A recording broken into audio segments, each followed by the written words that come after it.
I mean, again, he doesn't know who Gabriel is, right? Because he didn't come from an Abrahamic faith.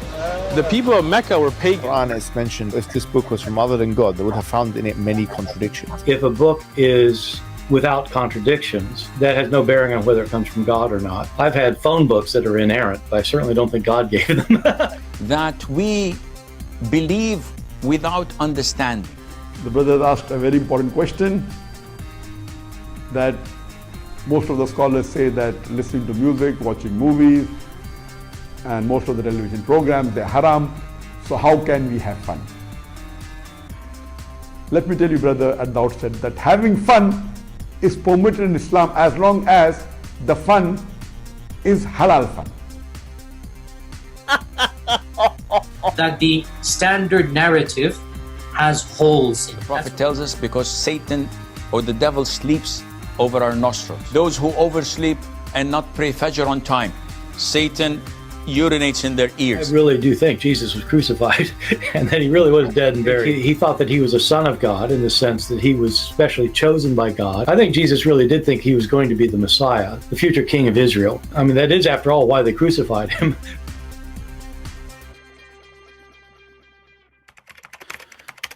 All right, hello everyone, and peace of the Lord to all of you. I hope my voice coming good and clear. Please invite your friends, and let us have some good time together. Today our topic is about Islam as usual, but before we start, our education time, I would like to share with you some funny, stupid videos that Abdul they do. We saw the Muslims dancing in 9/11, and if you don't believe me, you can go right now, type in YouTube, Muslims dancing in 9/11. And you can even search specifically for Palestinian dancing in 9/11. And then you ask yourself, what is the secret that those people, they dance for the death of others? When tsunami happened, I think that was, I don't know, 2000 something. I remember I was in Paltalk at that time, and the Muslims, they opened a chat room praising Allah for Allah destruction the kuffar. Why? They heard the news that tsunami came and a lot of people from, tourists from Australia, etc., they died. And later the news came making it clear that the tsunami hit massively in Indonesia, and the major number of those who died, it was Indonesian Muslims.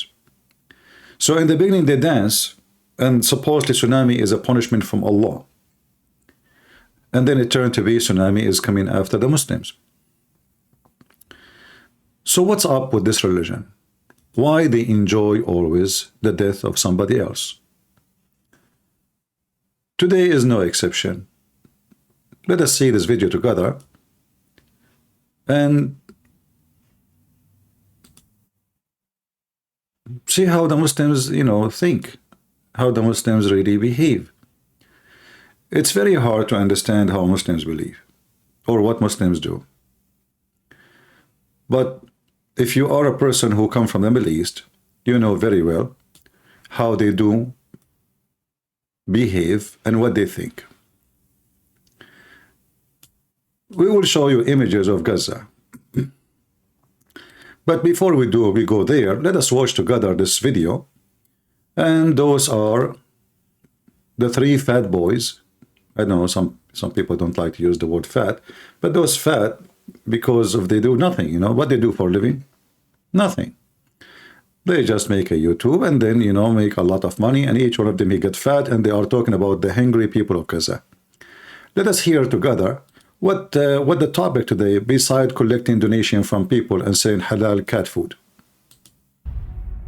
Assalamu alaikum wa rahmatullahi wa barakatuh, brothers and sisters and dear friends. Hope you guys are well, inshallah. Welcome back. We've got some amazing liquidation updates for you guys. Amazing. Yep. What are you laughing at? Business. Dishan, how you doing? Alhamdulillah ala kulli hal. We've got some amazing news for everybody. Some amazing, phenomenal news. Is it 21 or 22? I think it's 21. According to their figures, probably much more than that. 21, yeah? It's much more than that. Reminds me of 21 seconds ago. if you let me know, let me in the studio. I've got 21 liquidations to go. Okay, so what's the update? Please tell us. Guys, just to show you how trashy, low class they are. Do you see what you see in the screen? I don't know if you notice. Let me zoom for you. Muhammad Hijab is putting his feet on the front of his camera. Watch. Zishan, how you doing? Alhamdulillah ala kulli hal. I've got some amazing news for everybody. Some amazing, phenomenal news. Is it 21 or 22? And look how 21, ugly and dirty they are. Remind me of 21 seconds ago. If you let me know, let me in the studio. I've got 21 liquidations to go. Okay, so what's the update? Please tell us. I mean, those are the one who want to give you update about the Muslim news. I mean, at least wash your socks, man. Aren't you married? I mean, if you are single, I would say, you know what, this guy is single. God knows what you know, what.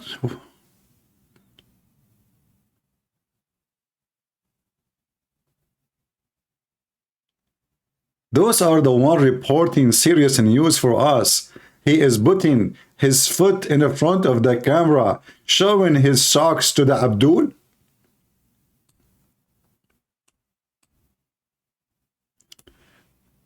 Move it again. I need to zoom.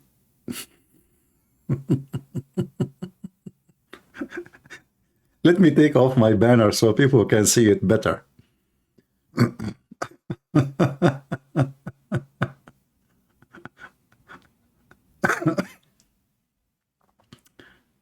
What a bunch of a street boy. You know, when I say they are just a bunch of street boys, this guy, you know, I don't want to go. Let it go. Go. Tell us what happened. if you let me know, let me in the studio. I've got 21 liquidations to go. Okay, so what's the update? Please tell us. Let's watch this. I mean, the people are waiting for the phenomenal news. Look at this. So please read slowly. But is there video watching? This is what it says. I'll just hear right. Israel suffers its deadliest day since the war on Gaza began. Israel what? Suffers, yeah, suffer. Huh? Suffer. Suffocate. What? Suffer.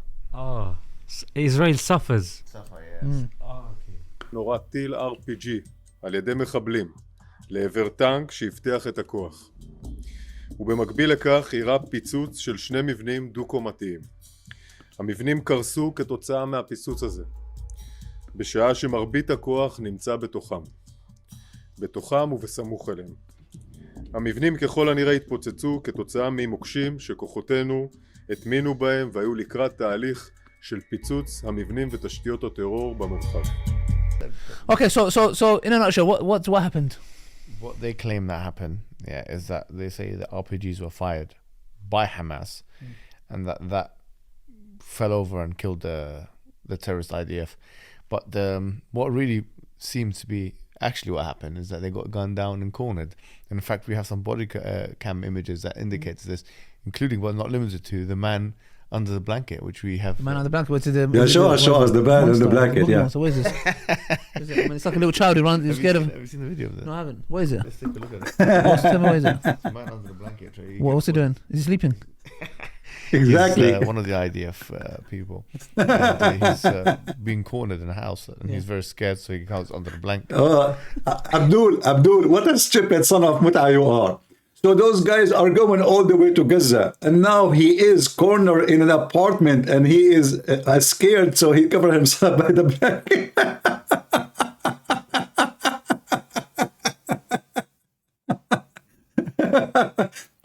You know, if I go and now I show you how your Abdul is running like a rabbit in front of the IDF, people will die laughing. So those soldiers, they go, they sleep, they have turn people, they go to fight people, they go to sleep. They are sleeping inside your houses, not in their houses. How they are scared, and they are in the heart of Gaza. Who is the one who is scared? Corner. I mean, your Hamas is down in the tunnel like rats, and you are talking about corner. They don't even dare to put their head up, and if they do, they come like rats, they shoot and they run right away. So those are like now so happy for 21 people died. But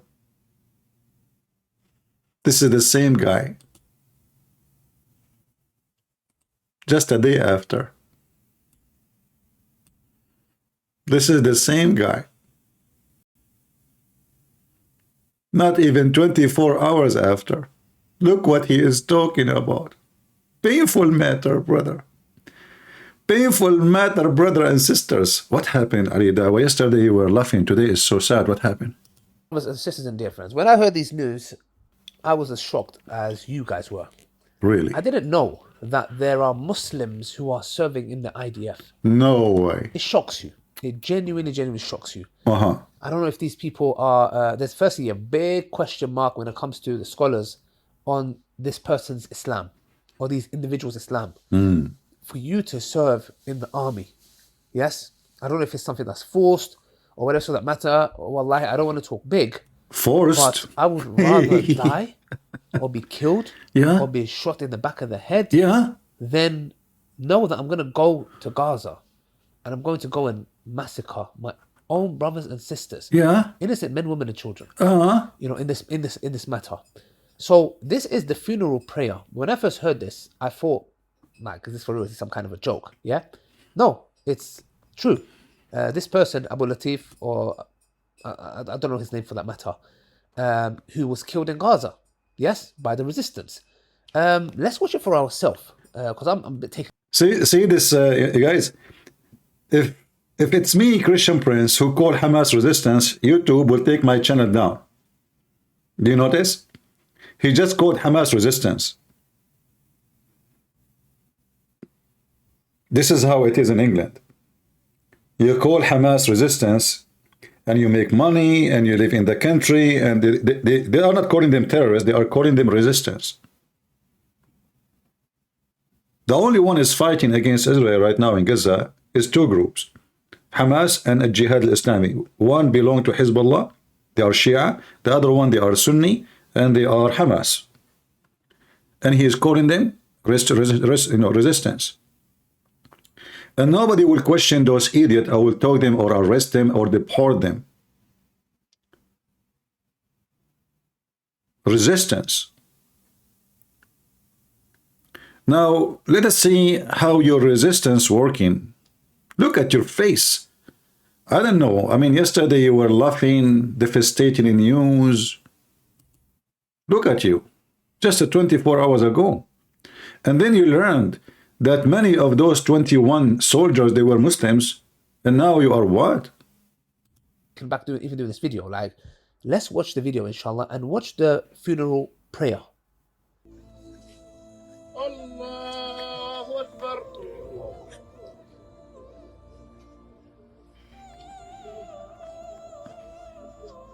A Muslim IOF soldier was murdered yesterday. You heard that right. According to the Mossad, his name was Ahmed Abu Latif. Clearly, Rabbina ma latafsh alayh. Nobody's really crying or sad for his death. But anyways, enjoy the hereafter. So guys. Sure, he will enjoy the hereafter.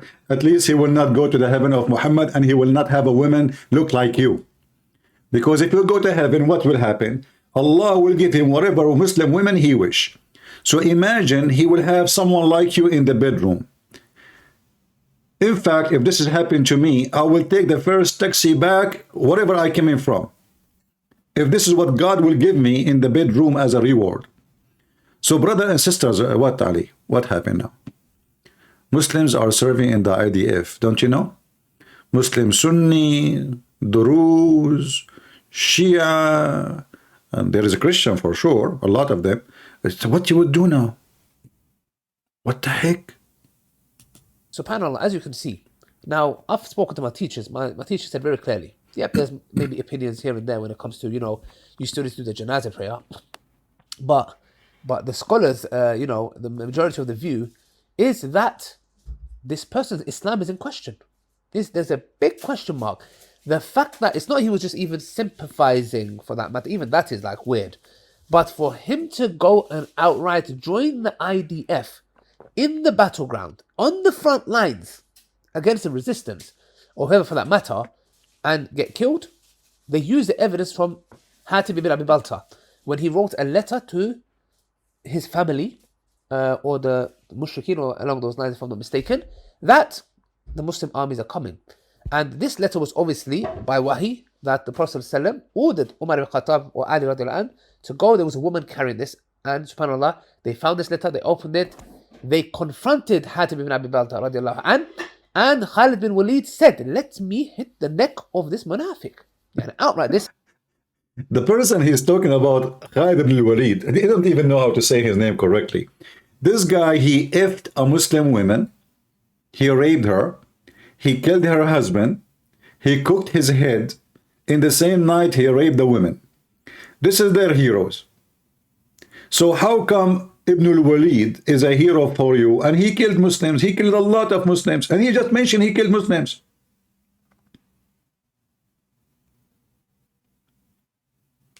Continue. And by the way, touching your nose is not good. It's a bad sign. Go search it in internet, you know, why a person keep touching his nose. So this is hypocrisy. And obviously, Hatib made it very clear that he had no intentions of treachery, or that he's doubting his religion for that matter. It was none of that. And the Prophet ﷺ said, indeed, Hatib fought in Battle of Badr, and the Battle of Badr, Allah subhanahu wa ta'ala.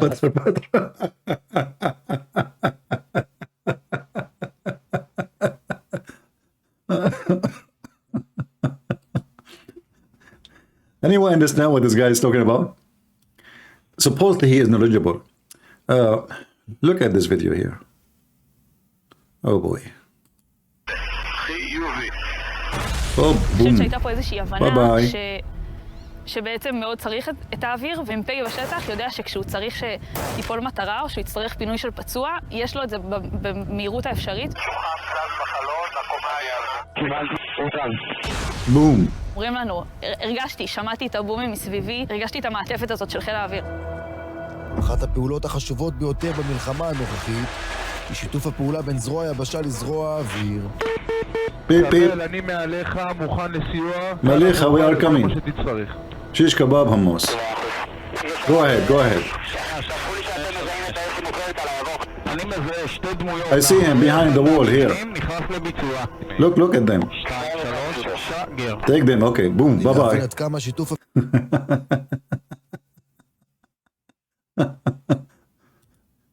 I don't know, I mean, those people are really weird. They go in war, they attack their neighbors. And the second their neighbor respond to them, they go by millions around the world, asking for ceasefire.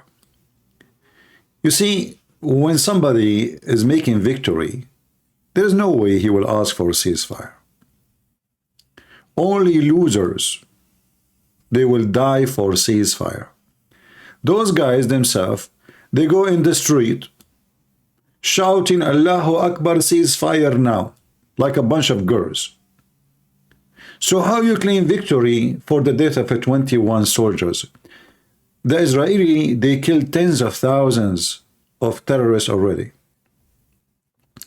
You see, nobody knows actually the real numbers, because all those tunnels which been destroyed is full of terrorists. Nobody knows how many is inside. They can count only the ones who died in the top, the one they can see visibly. The one who they are buried under the ground, nobody can see. So they took all of Gaza. Let me see if I can find you a map to show you the situation now. And always I find it very funny and very, very embarrassing how Muslims, they, you know, I remember when I was in school, the teacher, he was, you know, talking about celebrating October 6th. You see, this time they attack in October 7 because October 6 was not holiday yet for the Jews, so they delay. So in October 6, 1973, when all those Muslim countries, the neighbors of Israel, they attacked together, Egypt, Syria, even they brought pilots from Pakistan, fighters from Afghanistan, fighters from everywhere, you name it, from Morocco. I mean, it's big. And what was the result? a miserable defeat. You know what miserable defeat mean? They lost a massive land, massive number of dead, disaster of casualty,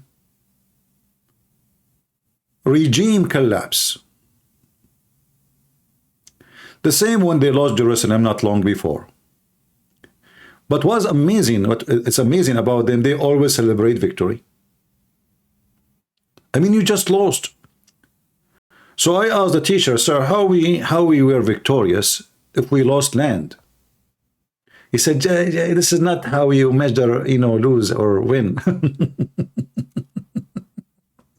I said, really? But didn't we go there to suppose it to free land? So how we won if the army is destroyed? We lost a lot of people and we lost the land. Like in the top of the land, which they took before, now we lost more, and even they lost more strategic lands. As an example, the Syrian, they lost the Golan Heights. The Egyptian, they have all of Sinai is gone. I mean, 20% of the country is in the hand of the Israeli. So how in the world those people celebrate victory? You don't know. They always celebrate victory. It doesn't matter how many times they lose. It doesn't matter how many times you beat them. They celebrate victory. Because those people, they are in drugs. They are high. They are not in touch with reality. I'm trying to show you, to find a video which can show us like the last update in the war in Israel with maps. Let us see if I can find something.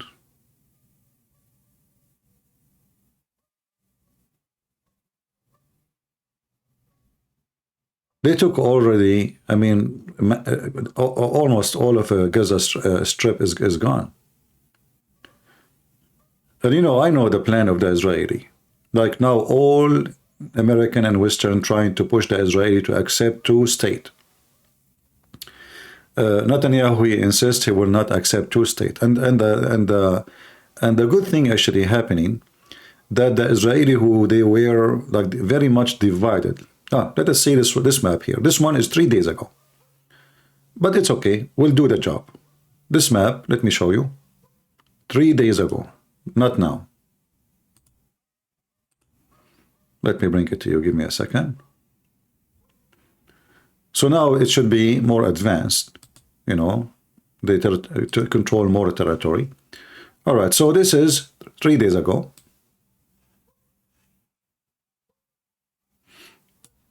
Let us zoom out so we can see all the video.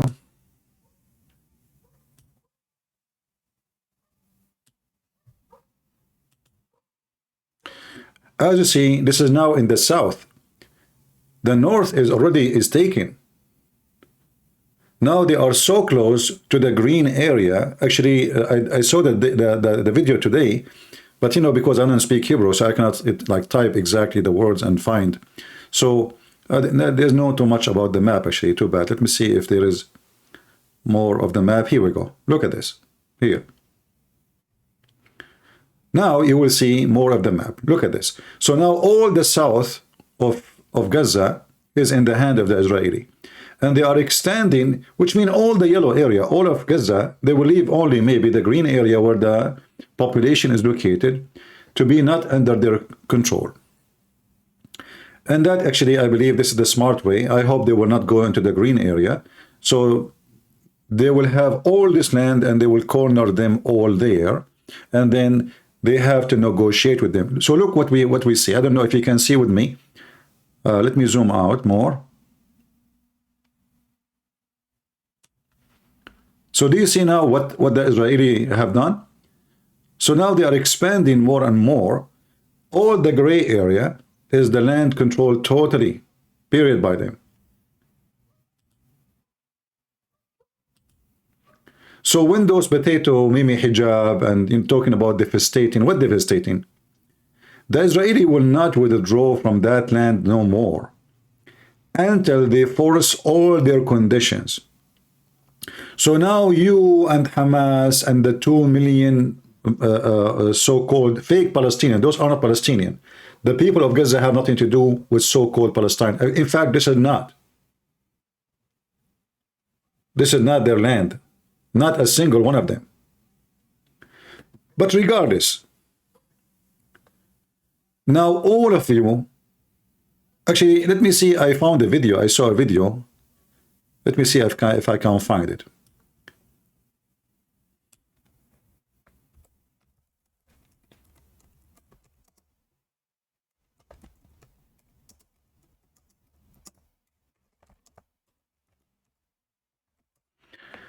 Very embarrassing.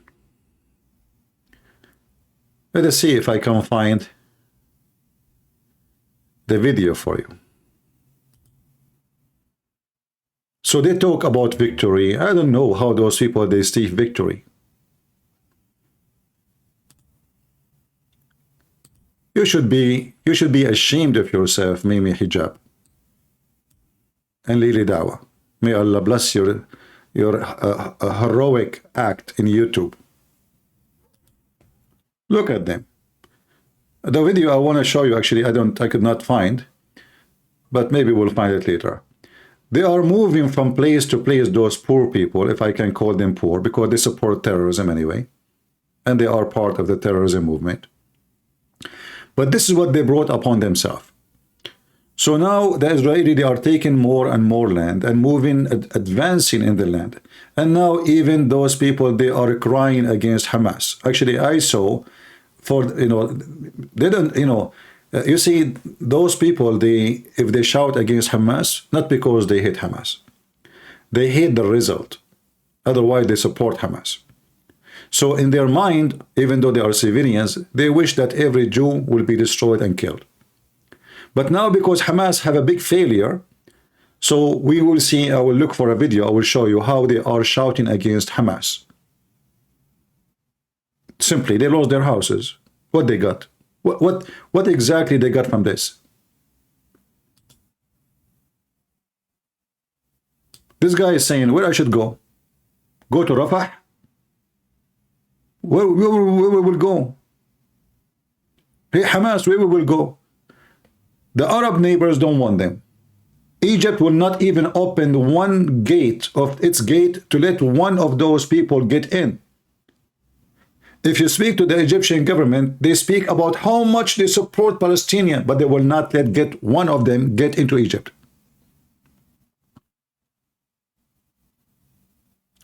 And if they got one of them smuggling himself, he will stay there for a bunch of years in jail.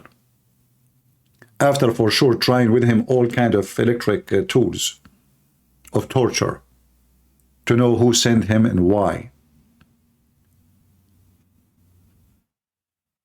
Let us see more videos.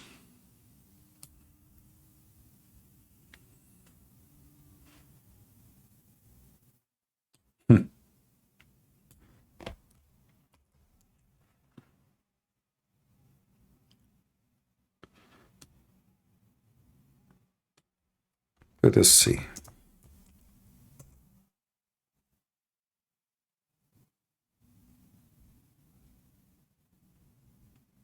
And yet they claim victory. Those people, they are really out of their mind. 21 soldiers. Have you ever heard of an army go at war with the territory have 2 million and more than 100,000 terrorists? And they have tunnels under the ground preparing themselves very well. And now today, up to date, they have 210 total soldiers lost. Which army can accomplish that? 210, including many of them, by the way, they die by friendly fire. Like just about 10 days ago, I don't know how many, 13, 14, they die by explosion, which is done by mistake. Like they were putting explosive in the tunnels, which they already they conquer, and they want to destroy it. but it turned to be that those tunnels connected to other buildings where the Israeli army are occupying, and that make those buildings collapse when the explosion happened. Let me see.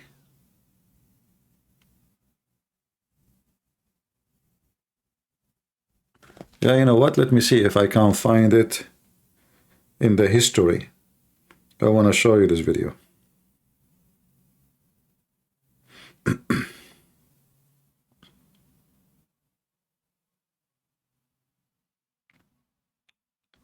No, it's not in the history here. Yeah, in the other one. Yeah, it's all right. But it's very, very embarrassing. You know, you see the Israeli tank, and you see those so-called Palestinian moving. Even one of them, he was carrying a garbage container. God knows what he put inside, you know. Maybe he put his stuff, maybe his food, maybe he put, so, you know. And then, in the same time, they, you know, when you listen to Muslims, they are talking about victory, and they are talking about demolishing Israel, and Israel is in fear. And the failure of Israel, why? Because they could not release their hostages. Let me tell you from now, they will not be able to release them by war. Because simply, those hostages is the last place Israeli is going to shoot at. And there is no way they will shoot at the place their hostages they are in. So the hostages at the end is going to happen to release them by negotiation, and negotiation only. In fact, if I am the president of Israel, or let us say I am in charge of Israel as an army, I will never even negotiate to free the hostages. The hostages will be the last of my worry. You cannot win war if you are worried about something else besides destroying your enemy. Those terrorists, they did not kidnap those hostages for nothing. They knew that if we kidnap them, they will negotiate. They will stop. So if you give them that opportunity to stop the attack because of what they, you know, what they took from you, then their plan work. Their plan is working then. You should not negotiate. Which one is more important? Saving a nation from a future attack, or sacrificing the security of a nation for the sake of 100 people left? You lost already 200 soldiers to bring them back, which means you lost more, way more than the number of hostages. So hostages should not be even the plan. And I don't think even the war now is about hostages no more. This is why you see they are taking over all this area, because simply hostages release is going to happen as part of negotiation later. And the negotiating, maybe they will say, okay, we will let some of the leaders of Hamas to get out to Qatar in return of releasing the civilians. It might happen this way. And then the Mossad, they will go after them and assassinate them wherever they go. So they might allow them for the sake of the, you know, for the sake of their civilians. In the same time, it doesn't matter really where they go. The Mossad is a very powerful, you know, organization, and they can go after them and assassinate those cowards. Abdul Hamid, you are a potato. I call you many times, you never answer. You're just a potato like your prophet. I think, you know, I think Abdul Hamid, you are like your prophet. A Jewish woman, she put poison in the goat for you and you died. Even a Jewish woman, she is the one who killed their prophet. Don't mess with the Jews. How many times I told you, Muhammadan, don't mess with the Jews. Look, they killed your prophet like a rat. They took Jerusalem from you, which is not yours, by the way. You've been conquered. You've been demolished. Your Muslim countries are rushing to kiss the ass of the Jews to sign peace agreement. It's not the opposite. Why? Because only Israel can save your ass from the Shia of Iran. They are coming after you. In fact, I wish Israel will not sign any peace agreement with Saudi Arabia. You see, Saudi Arabia, they said, we can sign an agreement if they agree to make a two-state agreement to Palestinian and stop fire in Gaza. Who cares if you agree or not? It is you, Saudi, Muslim Sunni, who they are desperate for the protection of Israel. Iran, the Shia, is coming after you and they will conquer you. And all of you Muslim Sunni, you will spit at your prophet companion very soon, starting to spit at Aisha right now. The Iranian, they conquer Syria. According to the news I'm receiving, massive number of Muslim Sunni are converting to Shia in Syria. Same in Lebanon, same in Yemen. So the plan of Iran, you see, Israel is just, let us say, a tool for Iran to get a good reputation. Like they are the one who defend the faith, they are the one who want to free Jerusalem. But in reality, the Iranian, they would never go in war with Israeli. I mean, who's holding them? You will notice that the Iranian, they dare to shoot at an American ship, but they don't dare to shoot at an Israeli. They don't. They knew that those Americans, they are not going to go in war. We have Joe Biden and Trump before him. And both they make it clear they will not go in war with anyone. And both they make it clear that they will not expand the war. So because they keep saying their plan, the Iranian, they are playing in the backyard of the American. But in reality, they don't dare to go in war with America. But the question why is they don't dare to go at war with Israel. In fact, the Israeli, every few weeks, or if not every few days, attack inside Iran. Every few days. They do bombing inside Iran, destroying manufacturers, destroying all kinds of things, or even assassination for nuclear scientists or chemical scientists. So the Iranian, they will not be able to establish like a high advanced weapon. Yet Iran don't dare to threat, let us say they threat like by talking, but don't dare to go at war with Israel. So what they do? They have those Shia militants in Lebanon, in Yemen. They make them bark. But even those, they don't dare really to make a real attack. You see, when October 7 happened, Hezbollah did not join at all. If Hezbollah join, actually, that will be a big issue.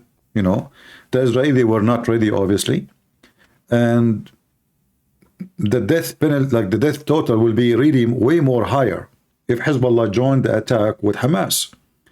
But because Hamas, they are stupid. Hezbollah are smart. The Shia are not the same as the Sunni. Sunni always is stupid people. I never saw a Sunni person who is a militant is not stupid. They don't think much, you know, their brain is just tiny, like a rat. Shia are way smarter. They think of the consequences.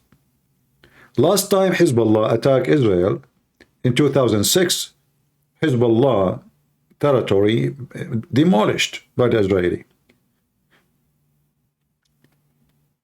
And Hezbollah knew that if the Israeli decide to go at war with them, they will demolish them again, and this time even it might be more massive. So Sunni are stupid. They go at war without calculating their numbers. Like now, what is the accomplishment? If we ask any Muslim Sunni, what is exactly what happened? What you did? Look at this guy. What exactly those Muslim Sunni did? Did you win anything? Did you take like 1 meter more? No. Okay. Did you kill of them a lot of people and you know, like none, maybe few of you? No. Okay. Are you now more a threat to them than before? No. So, what the accomplishment they did? They took all of Gaza. Look at this. Look at this. This is the city of Gaza. And the gray area, by the way, this is not only the city of Gaza, this is what around city of Gaza. So they lost Gaza, and maybe forever, because now the Israeli, who can force them to let them go back? Nobody. Who in the world can force them? Nobody. And I believe strongly what the Israeli will do, they will say, we will never get out of here unless we get guarantee that no terrorist will be here ever again. Never. So this is Gaza here.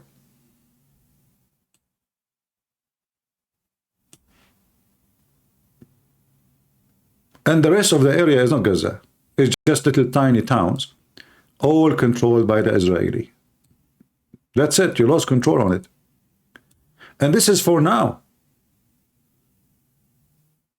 The plan is expanding and the territory is getting bigger and bigger. So soon, maybe 2 months, maybe 3 months, the Israeli are not in a rush.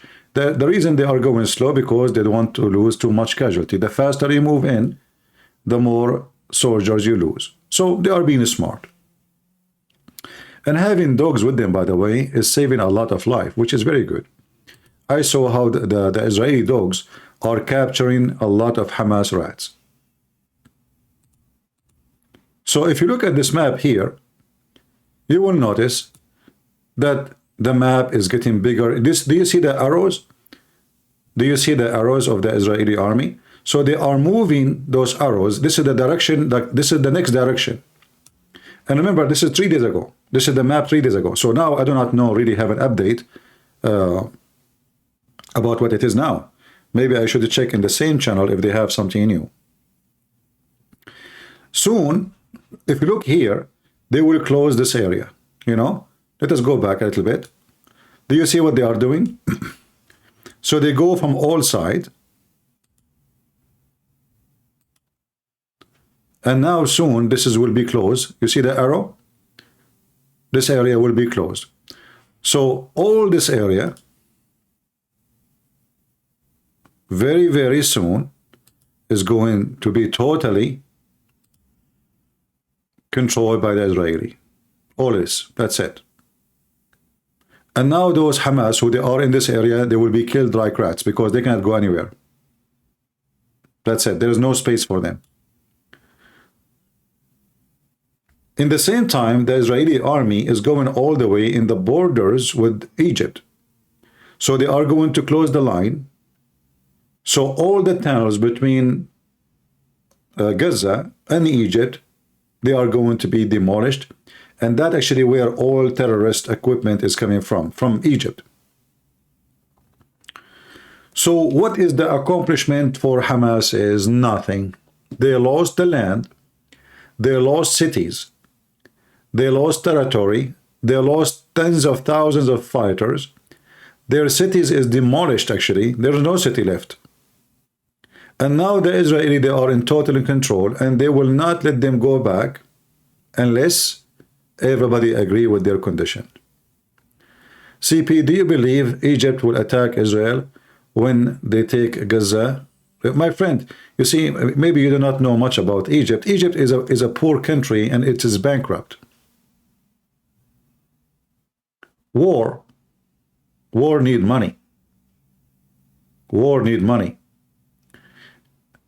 If you do you know those shells, they use them like like just for let us say it's kind of fun fighting. 55 each one of them cost about $800, but those in a wartime, I mean, you need maybe 1,000 of them in day or two. So imagine every second you shoot one of them, you are spending $800. And those are like bullets. They are not even considered as really a weapon. So Egypt is a country depend on USA to feed their people with the bread. They take a lot of assistance from USA. Country is bankrupt. They can't even afford to feed their kids. They are doing their best to convince the population to reduce the number of their babies. Even Saudi Arabia, bankrupt by going with war with the Houthi in Yemen. You know how much Saudi Arabia is rich? Their economy collapsed. That's why they stopped. When Saddam Hussein, he went at war with Iran for almost 9 years. The money of Saudi Arabia, Emirat, Bahrain, all of it goes to Baghdad. Then all of them, they are bankrupt. They can't continue no more. So Saddam Hussein, he have to surrender. He stopped the war. He negotiate. He agree with whatever the Iranian they want to stop the war, because they are out of men, out of money, out of resource, out of everything. War is not a joke. And those countries, all their money, if they have money, it's not even in their land. It's in our land. If you go check where is the money of Qatar right now, you will see all of it. It's in Switzerland, in England, in America, everywhere, but not in Qatar. Because Qatar can lose its sovereignty anytime. It's a small, tiny island, the same as Emirat. If you ask where is the money of the royal family of Emirat, they are not royal. They are a bunch of Bedouin, all of them. They used to take a shower once a year, but thanks to the British intelligence, they make the mistakes.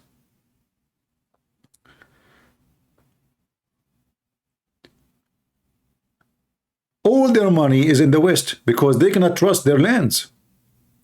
The Iranian can invade them any moment, any second, and all the money they have will go. The same as what happened with Kuwait. When Saddam Hussein decided to take Kuwait, he took it in 2 hours. I remember at that time when it happened, I was very, very young, I was sitting in the balcony drinking my coffee, and I have the radio on. I have radio with those, really a very good radio, can receive waves from far, far distance. And I was listening, I was like moving the radio thing, all this stuff, but it's really good radio. And I stopped with the radio of Kuwait. And I remember until now, they are calling for help. Saying like in Arabic, "A'inuna ya akhwan, Saddam Hussein attackna. Saddam Hussein, he attacked us. Please help us, help us. Yeah, our neighbors, Saudi Arabia, yeah, king, So they were begging for help. Saddam Hussein took them over. They started the attack, I think maybe 6 in the morning. By 11, they were inside. They took all of Kuwait.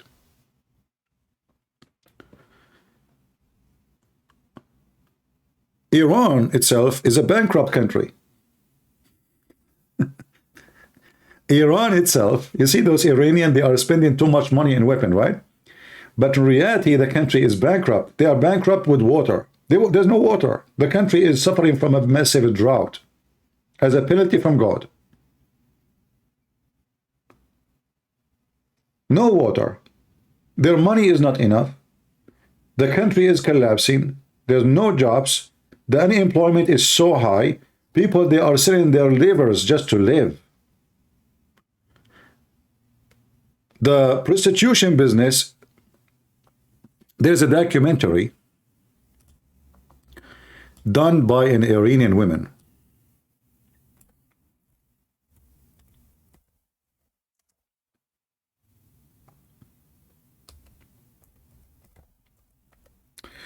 Let me see if I can find it.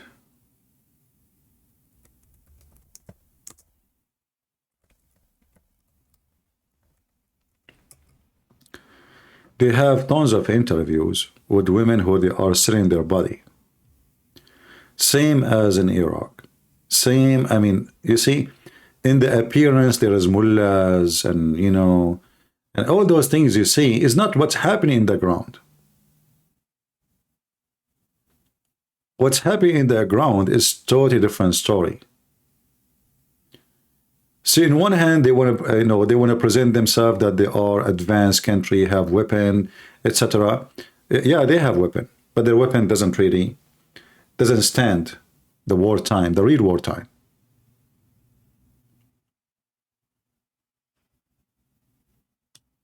You can go right now and search. Inside Tehran, sex trade and business hiding in a plain sight.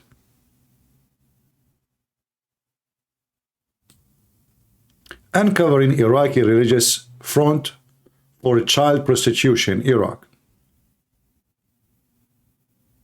Prostitution behind the veil.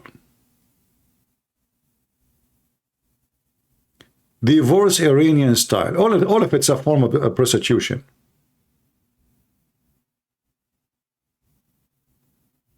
Everything is for sale. In the same time, you see in the TV, they put for you airplanes, they made a drone. Yeah, they are making drones. These days, anyone can make drones. But none of those drones is really made by them. They are buying parts from USA itself. A lot of microchips are bought from USA through agents. And that's why the American, they keep arresting agent. In fact, just I think 10 days ago, an Israeli man who live in USA, he was arrested by the CIA for providing Iran. Imagine, he's an Israeli man. You see, some people, they don't care. They worship money. They are using him, they recruit him, they pay him a lot of money so they can get microchips, which is not allowed for Iran to have it, so they can use it for their drones and their weapon. And this Israeli, because Israeli, I mean, they will not suspect him that he will, I mean, this is the last one you will think he will sell, such a thing to Iran, right? So he buy it, and then he ship it to different country, and then from there they ship it to Iran.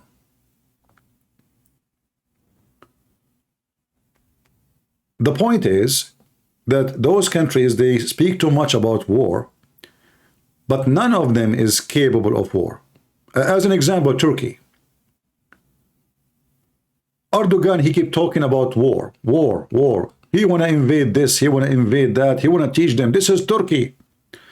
But the Turkish army, they show you in TV, looks so strong and so massive. This Turkish army will collapse if they don't have enough money for a month.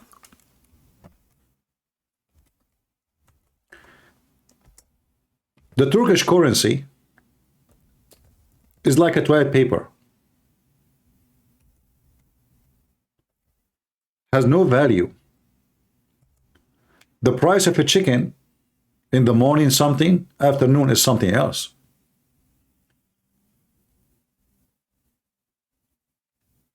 Every day, this Turkish currency is dead. Look at this. This is 1 month.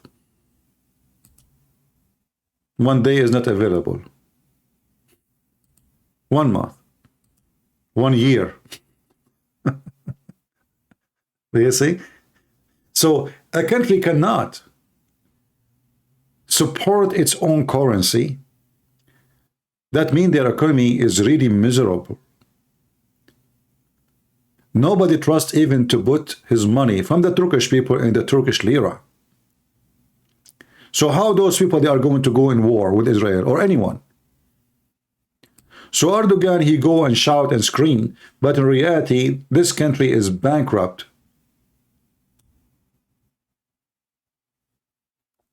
He made a threat to Israel, but he is #1 person who sells steel to Israel.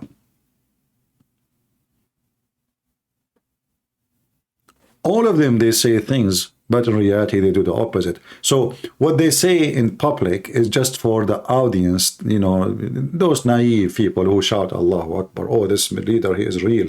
Look, but in reality, what Erdogan did? Nothing. What he did? Okay, now Israeli is taking Gaza. What he did? Did he even shut down the Israeli embassy? The Israeli themselves, they left the embassy. Nothing. Did he stop selling steel to Israel? No. Did he say, you know what, we are going to cancel our relationship with you? No. Why even he consider Israel as a country if this is an occupation country? Why he have even an embassy for Israel in Turkey? In fact, the Mossad, they have a big center in Turkey with the agreement with the Turkish government. Same as Azerbaijan, same as Qatar, same as Emirat. I mean, all of them. So in public they say something, but behind the door there is a different story. Only naive people will believe those dummies. Those people, they are not what they claim to be. I'm going to open my Skype if there is any Muslim would like to join us. So you feel free. And we can switch to talk about the Quran, because the Quran, by the way, mentions some funny prophecies about the Jews. The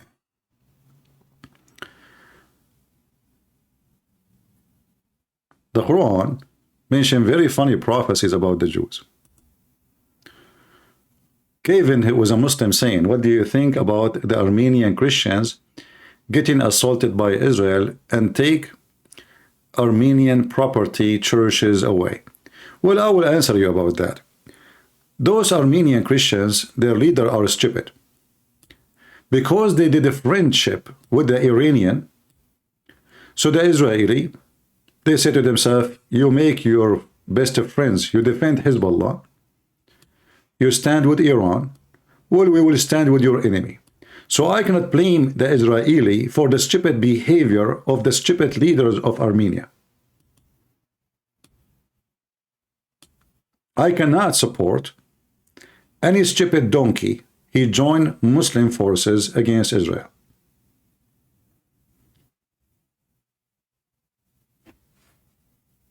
If they are smart, they should not have good friendship with Iran. The Armenian, obviously, they are having the wrong friends. Their number one best friend is Putin. Putin, he sold them out to Azerbaijan and to Turkey. He was watching them being attacked, killed, and he did nothing. All of us, we knew if Putin, he wants, he can say one word, and neither Azerbaijan, neither Turkey would dare to move 1 meter. The stupid Armenian leader, the president, he thought Iran will join him in case of an attack. But the Iranian right away, they announced that this is the land belong to Azerbaijan and they will not deal with it. Why? Because Iran itself have more than 25 million citizens who they are originally from Azerbaijan. So the leaders of Armenia, they were stupid. However, a land you lose in war, you can take back by war too. No problem. Do we have any Muhammadan would like to join us live?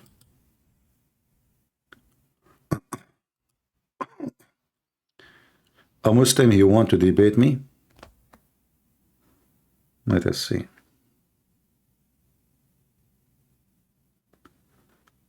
But he want to know if you are in Discord. No, I don't have a Discord. If you want, he can call me here.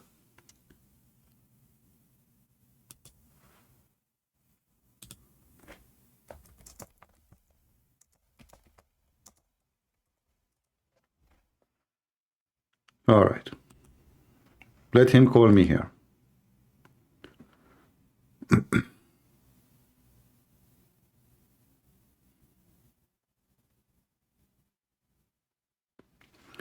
A Muslim, he pointed a hadith in Sahih Muslim 2135, explain why Allah called Mary sister of Aaron. My friend, how come Allah did not explain why Mary is the sister of Aaron until a Jewish guy came to Muhammad and said to him, or said to Aisha, listen, Mary and Aaron are not sisters and brothers, and there is, according to the hadith, there is more than 600 years between them, which is wrong, by the way. The number is wrong. So Muhammad, after he learned that he got busted, he mentioned that, well, at that time, let us read together.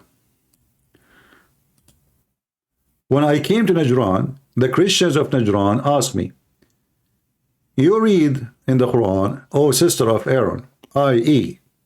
Maryam, in the Quran, whereas Moses was born before Jesus. When I came back to Allah Messenger, I asked him about that, whereupon he said, the people of old age used to give names of their person after the names of apostle and pious person. However, Aaron was not an apostle, neither was a pious person according to Islam. Isn't it Aaron, according to your Muslim stories, is the one who told people to worship the cow? Same time, who is the one who deserved to be called by? Moses or Aaron? Which one is greater? Why he chose Aaron? He's a stupid. Because in the Old Testament it says Aaron have a sister, her name is Maryam. Maryam, exactly the same name. And you know, when Muhammad he tried to fix that, actually, he made another poo-poo. Why? Because simply you cannot fix that mistake for a very simple reason. Already Muhammad in the Quran, he called the Maryam that she is the daughter of Imran. She is what? The daughter of Imran, which is the father of Aaron.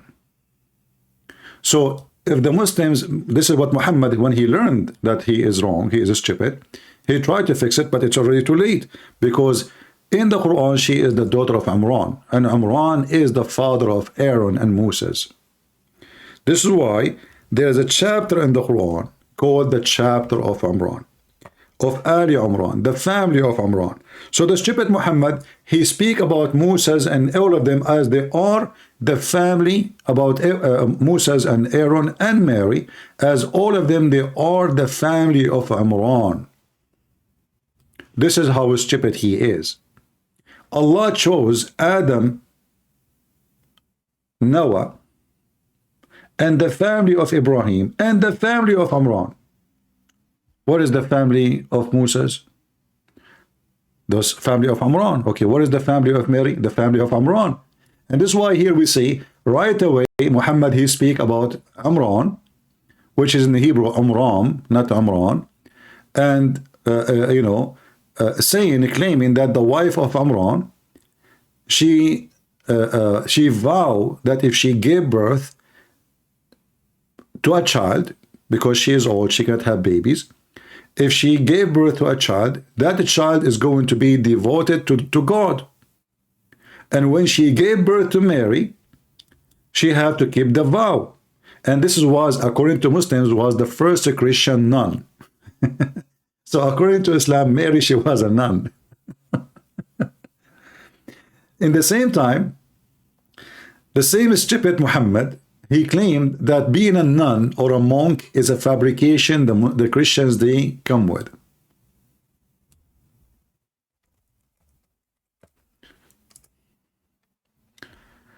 Here you will see, in chapter 57, verse number 27, it says that those Christians who made, you know, they come with this idea of being a monk or a nun. This is their own fabrication. God never said that. But as you see the verse before, it's saying clearly that the mother of Mary, she is the daughter of Imran, which means the father of Moses. She vowed that if she have a child, is going to be devoted to God, will not get married. This is why you see in the Quran, Mary never have a husband. Never. Ever. She is just the Virgin Mary. All right?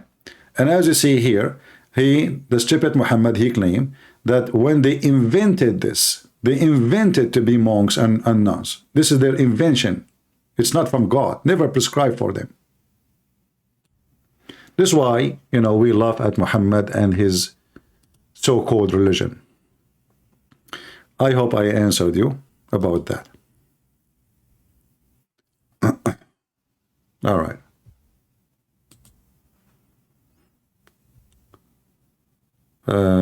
Any Muslim?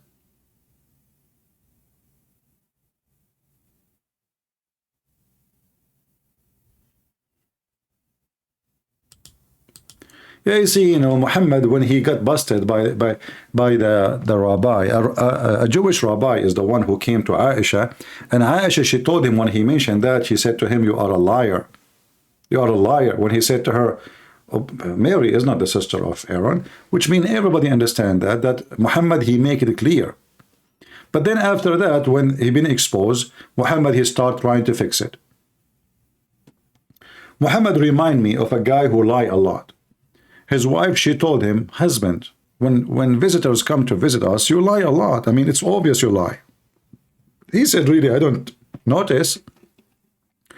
So he told her, from now on, if you notice that I'm lying a lot and it's too much like exposed, exaggeration, what about you start coughing? Just to give me a signal so I can fix it. So this guy, he said, "Well, you know what?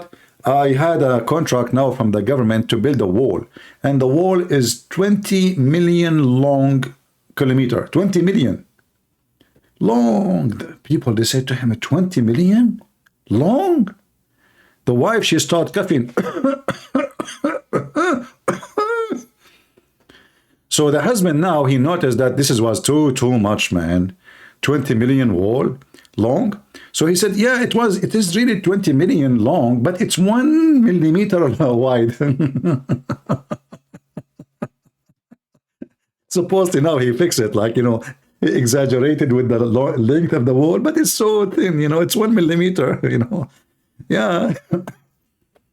And this is Muhammad. He make poo-poo. They got him busted. And he tried to fix it by the 1 millimeter hadith. Do we have any Abdul? And now let us talk about the false prophecies Muhammad, he mentioned about the Jews. You see, Muhammad is just so stupid. It's obvious that he is a false, but he's not only false, he is so stupid.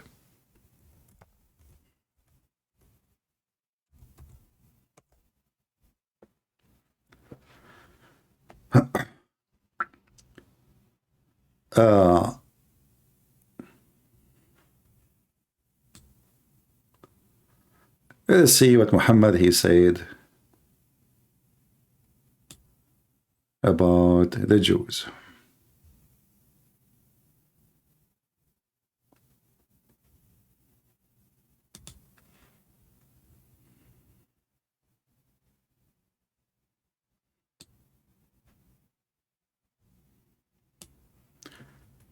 According to Muhammad, according to the Quran, the Jews is the one who start wars.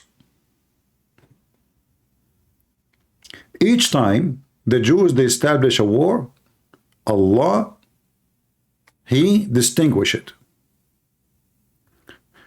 But if we look, since Israel is established as a new state, not a single time the Jews, they establish a war. It was the Muslims, the Jews, they call them Arab, but not all the Arab, they really want war with the Jews. The Muslims, you have to know it's a Muslims. Christians don't really care for having war with the Jews. They don't.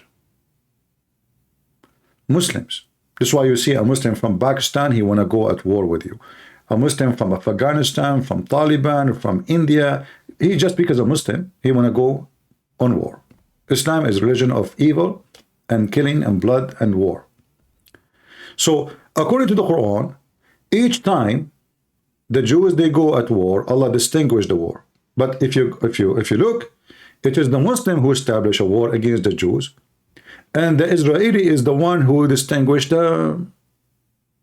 who stopped the war, who eliminate the fire of the war. So this is a false prophecy Muhammad, he mentioned. According to Muhammad, the Jews is the one who do mischievement in earth.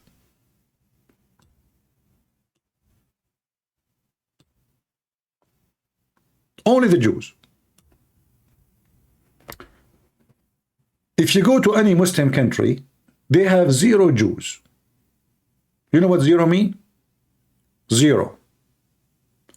Their judges is corrupt. The government is corrupt. The post office man is corrupt. They will steal your mail. And in the best scenario, they will not deliver it to you unless you pay them every month. Police is corrupt. The phone guys is corrupt. They come to your house. Listen, they come to your house. They knock at the door. Hello, sir. Assalamu alaikum. Okay, what's up? I'm from the phone company. Okay, what's up? Your phone is working? Yeah, I think it's working. You go inside, you look at the phone, you know, the hard line, you know, before the cell phone was exist. Yeah, it's working. They say, okay, you know what? I will be here if the phone stop working because we are working in the box, which means the phone box, you know. After 3-4 minutes, he asked you, you know, to check it after a few minutes because he's working in the box. After a few minutes, the phone will stop working. You come to him, he says, hey, listen, what you did, the phone stopped working. He says, oh, my time is up, I have to go now. Sorry, you know, maybe next week, I will be here next week. He said, what are you talking about? What next week, man? We will be without a phone for a week? Please, my mom is sick, etc. You know, we need a phone. He says, okay, you know what? If you want, you can pay me over time. And, you know, otherwise I cannot do it really. You know, they have, you know, do you know how big the list I have to fix phones for people? He is the one who cut your phone. He just cut it. He just cut your phone for you. So you will pay him, so he put it back. This is the Middle East. So the Jews is the one who do mischievement. If you go right now and ask the Muslims about leaders in the Middle East, there's tons of videos by like Lili Dawah and Muhammad Hijab themselves speaking about their leaders. So leaders are corrupt. Okay, there's no Jews there. Just yesterday, we heard the news about Saudi Arabia opening the first alcohol shop.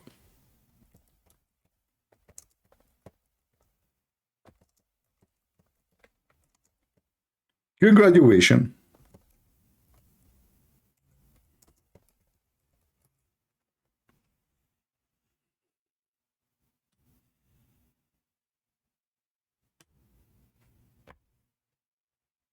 One day ago. And this is store for non-Muslims, brother. Now we know what will happen. The Saudi guy, he will ask the guy who work as a driver for him from Thailand or from the Philippines to go and buy alcohol, bring it home.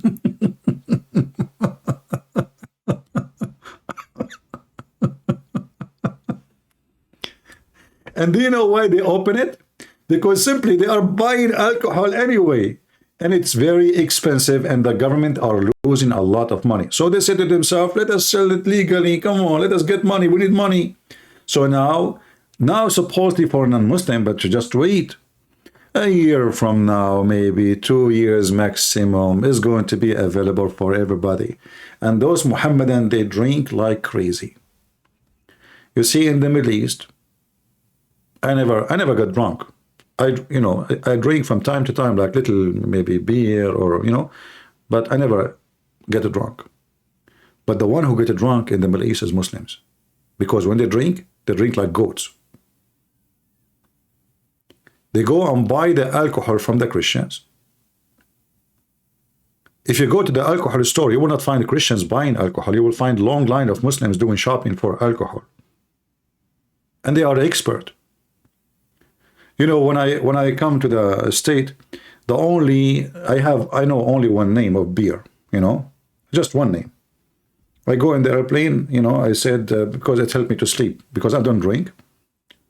When you don't drink, if you drink anything, you know, you will feel sleepy right away. So it helped me to sleep. So I go in the airplane, you know, what is the name of the beer? I forgot. It's a European beer. I forgot the name. Can we read it? This is how much I am so good in. So anyway, but if you speak to a Muslim about alcohol, they are expert with every single kind and every name and what taste and etc. But they are the ones supposedly who the alcohol forbidden for them. If you speak about the music is haram for Muslims. Remember Muhammad said, those who play music, Allah will make them pigs and monkeys, and even He made the earth swallow them. If we go to YouTube right now, and I type anything about Muslim countries, You will not believe what you will find there.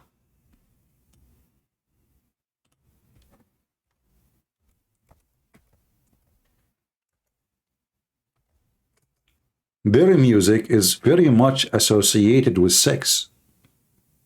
There's no music in the music.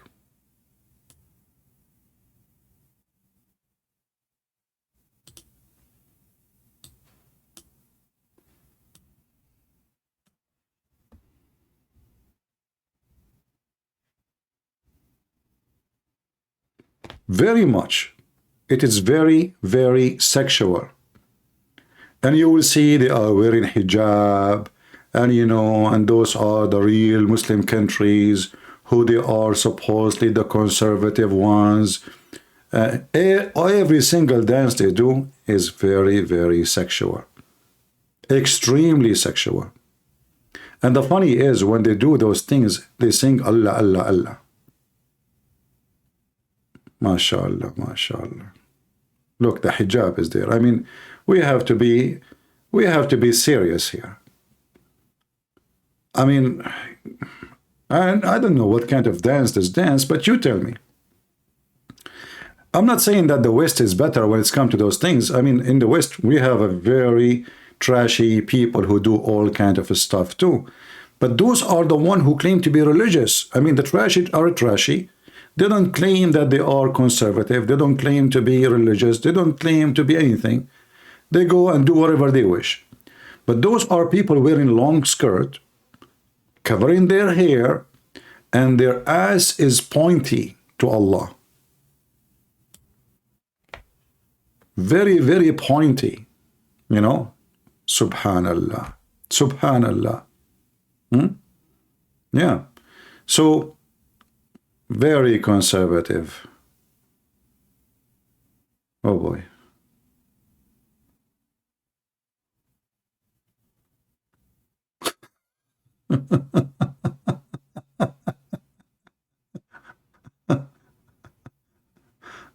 Oh boy. Anyway, let us stop here. Case sensitive. So in one hand, you know, the Mohammedan, they present themselves as a very conservative society, but homosexuality, gay, you know, actually in Islamic countries, homosexuality is very, very, very, very massive in number. If remember, I made a video a long time ago from the Saudi TV. I translated myself, where a Saudi woman doctor, she worked in the military hospital. She said that between, I think, as I remember, you know, you can remind me, that about 45% of the population of Jeddah, they have sexual intimacy with a family member, which means family, like incest inside the house. And the same about homosexuality, like male with male, female with female. Why? Because simply the Islamic society does not allow human being to grow normal growth. Anything is not normal will go in the opposite and wrong direction. So if we don't allow girls to see boys, normally see them, talk to them, nobody talking about having sex with them. So now there's a taboo. What will happen in the Middle East for Muslims? The girl, she said, can I invite my cousin to sleep over, or my friend, she is a girl. Both family don't mind. Girl, she is visiting a girl, she will sleep in the one bedroom together, so why not? And here you create a lot of big generation of lesbian. Because those are teenage, they cannot go to boys, and they go to girls. Same for boys. The boy, he say, can I invite my cousin or my friend? He want to stay over? Oh, two boys, yeah, okay, no problem. Come here.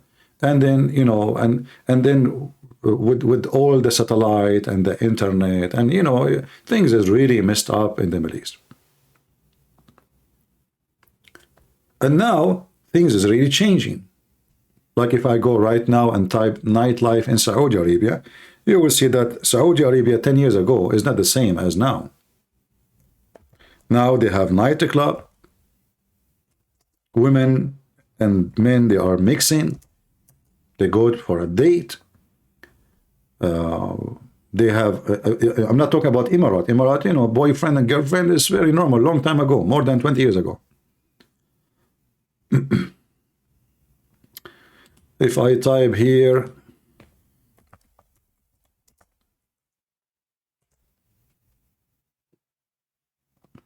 and now they are opening halal sex shop, like sex toys, halal, you know, halal nightclub.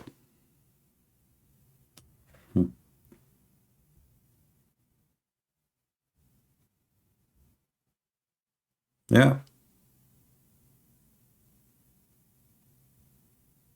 Ah, look what they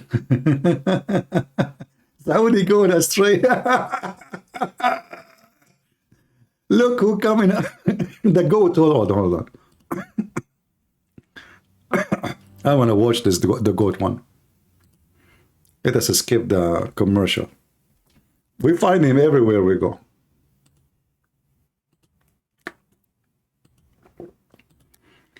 Listen to what happened in Saudi Arabia. Don't listen to me. Believe the Abdul. Abdul will tell you. I mean, maybe Christian Prince is lying. Right? Who can tell you what's going on in Saudi Arabia more than Abdul Lili Dawa? Peace be upon her. Listen carefully. Raising funds to establish a masjid and community center in Norway. Every person who prays there, donate. Yeah. Good deeds. Click the link. Okay. Where is the video? Hold, start. If I was to say these two Saudi women that I'm about to show have literally lost their minds, I don't think you would really blame me. Saudi Arabia, or the Arabian Peninsula, alhamdulillah, when Islam came, it was full with filthy, the most filthiest thing on this earth, which is idol worship, shirks and mushriks. I mean, this guy, look, he's a Kurdish, he's a Turkish. Turkey is the land of prostitution, and now he is attacking Saudi Arabia. You see, he don't see where he's coming from. If you go right now and type nightlife, not nightlife, I mean daytime video, just walk in the street in Ankara.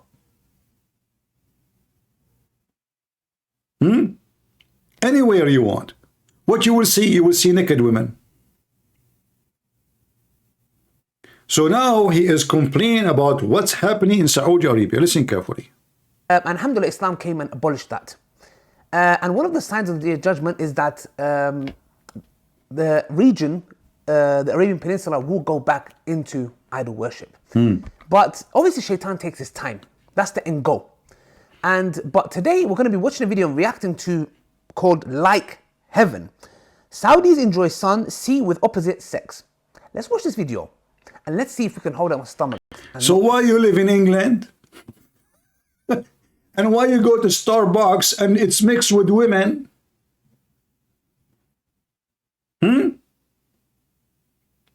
Why you yourself, you go and sit in a Starbucks, like anybody is forcing you to go to Starbucks or to go to coffee shop, and there's a lot of women there, if you are against mixing with women? Be sick. Here it goes. Listen, this will make you sick. All are welcome at the Saudi beach. Yeah? In a change to the usual gender segregation and modest clothing, this beach in Jeddah allows men and women to mingle. Now let's listen carefully to this girl. Yeah?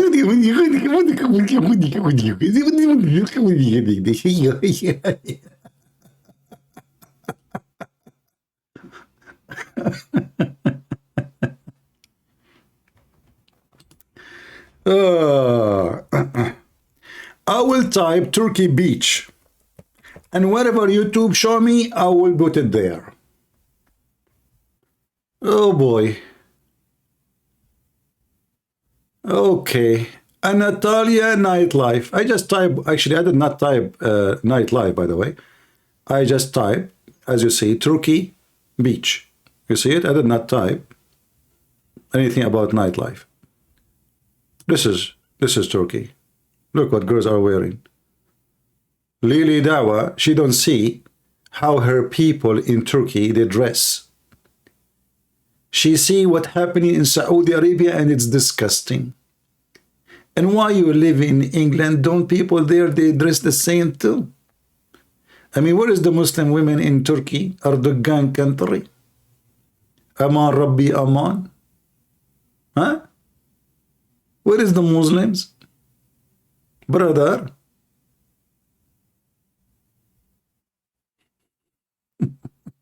Turkey.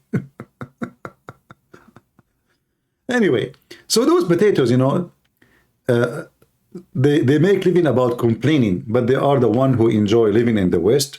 And I assure you, when they go in the street and they saw women, you know, wearing short skirt, their eyes is all over their asses. A bunch of coward hypocrite. And just wait when your daughter, she grow up and she come to you with her boyfriend. Let us see what you will do. You will say to her, haram. She will send you in the garage. Anyway, do we have any Muhammadan here? We used to those trashy.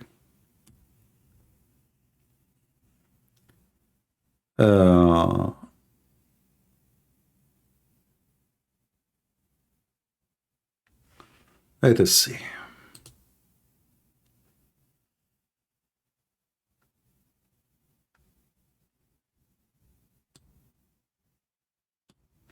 Do we have any Muhammadan would like to join us?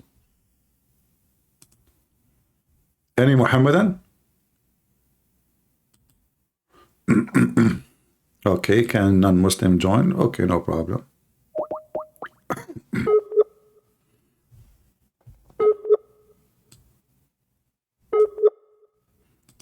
We will talk more about more prophecy Muhammad said about the Jews and the Israeli.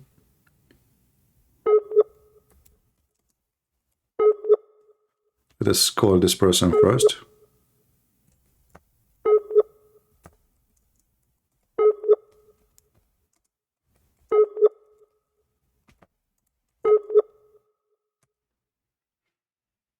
Okay, look like we could not.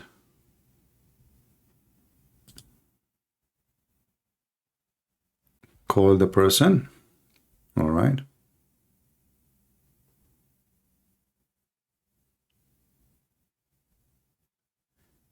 The first description, the Quran described the Jews and the Christians are they are mushrikeen, which means they are polytheist.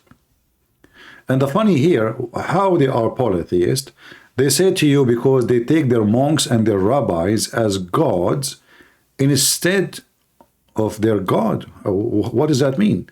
The Jews don't take rabbi and monks, neither the Christians as gods. They say to you, by taking the command from the man over the command of God, you are not monotheist no more.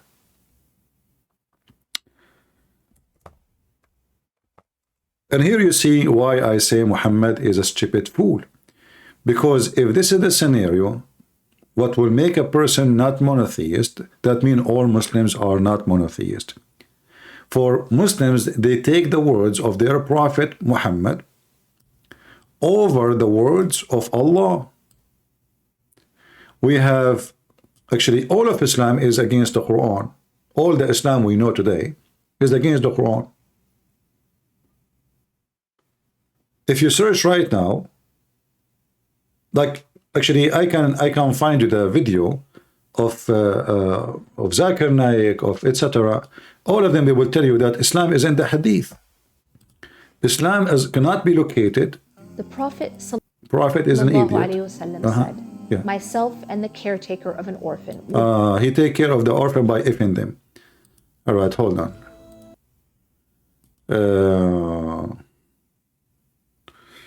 Let us see here. Zakir.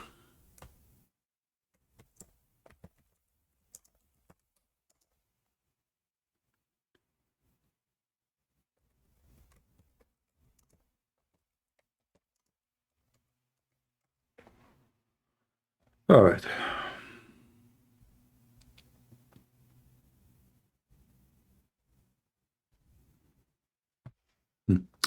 This is Zakur Niyuka. Listen to him.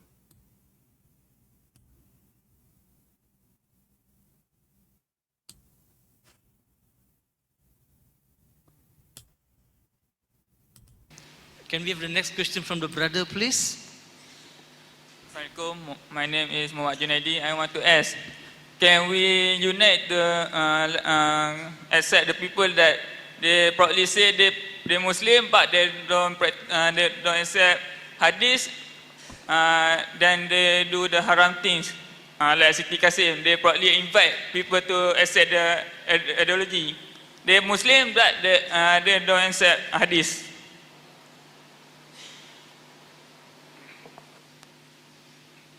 Brother asked a question that there are some people who are Muslim but they don't accept hadith. By the way, this is not a true Zakir Naik. Zakir Naik don't speak like this. Zakir Naik, he speak like that. But the first of all, the question is asking is very pithy. He saying that the Muslims, they don't accept the hadith.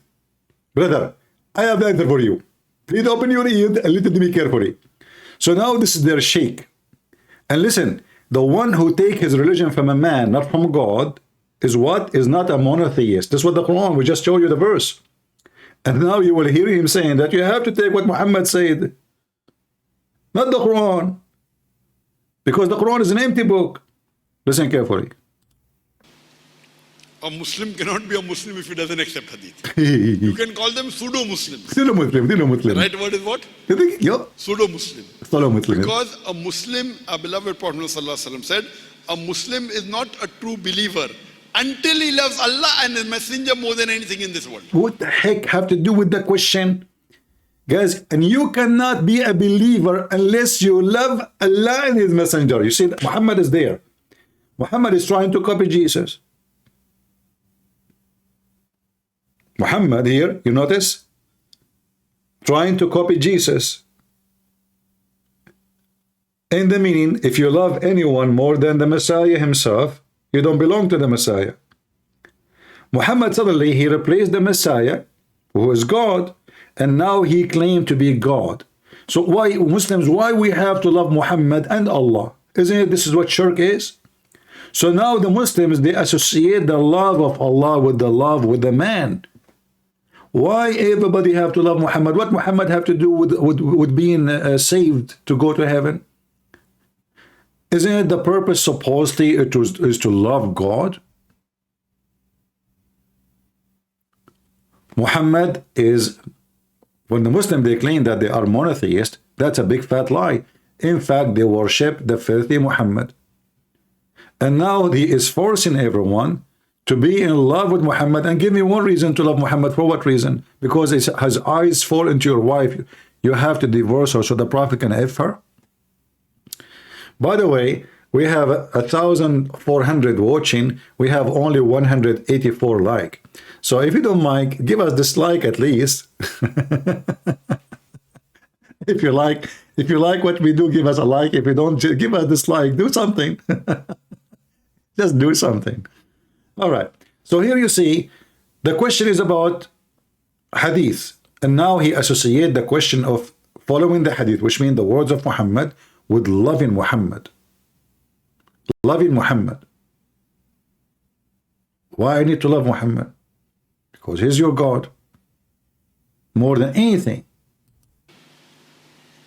Many people come and say that, only following Quran, I'm a Quraniyun, I'm Ahle Quran, I only follow Quran. You ask him, how do you offer Salah? See? Quran cannot teach you how to have a prayer. How you do Salah? Ask them. How you do the prayer. Just ask them, they cannot tell you. So Islam is not a religion from God. Islam is a religion from Muhammad, because even your prayer is not coming from Allah. Did you hear it?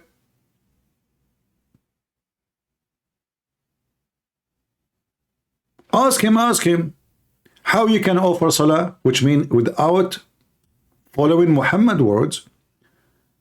Quran provide no answer. For very simple thing, prayer, just a prayer. I'm Ahle Quran, I only follow Quran. You ask him, how do you offer Salah? How many rakat to pray in Fajr Salah? Where it is mentioned in the Quran? Where? Which verse of the Quran says how many rakat to offer in Fajr Salah? How many? Which? Nobody. Nowhere. Sorry? Hadith. But if you don't believe in Hadith, how can you follow Islam? Zakat is compulsory. How much percentage zakat to give? Where it is mentioned in the Quran? Mentioned in the Hadith. So without hadith, you cannot follow Quran. Quran is like a telegraphic message. How to, some things of salah is mentioned, but not all the details. Give zakat is mentioned. How much to give is not mentioned. So Quran is like a telegraphic book. The commentary is the hadith. So with Here is the fiction of his answer. This is false. The hadith is not a commentary about the Quran. The hadith is the opposite of the Quran. As an example, the Quran says you do mut'ah. Muhammad, he say in the hadith, don't do mut'ah no more. So Quran cancelled by hadith. Can you believe it that a word of a man can cancel a word of God? This is not a commentary, as he said. That's a big fat lie. There's tons of commands and orders in the Quran cancelled totally by a statement from Muhammad. Do we have any Muhammadan here who would like to join us?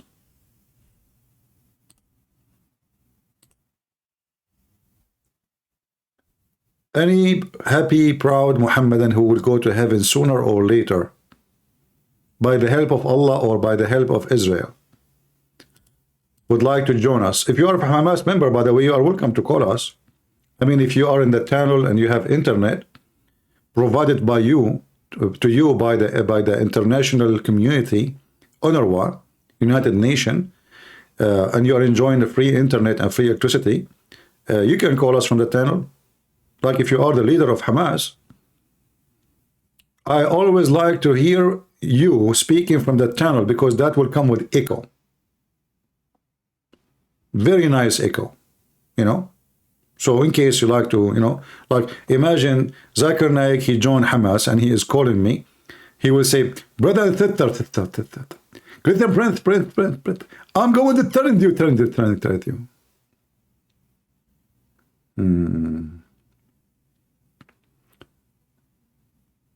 Any Muhammadan? In fact, if you ask Zakir Naik, okay, is the hadith is preserved? He will say no. So how you ask Muslims to go and follow the hadith and nobody can guarantee which one is correct and which one is wrong? Because every Muslim have different opinion about the same hadith. Even the scholars, they agree about not to agree about if it's authentic or not.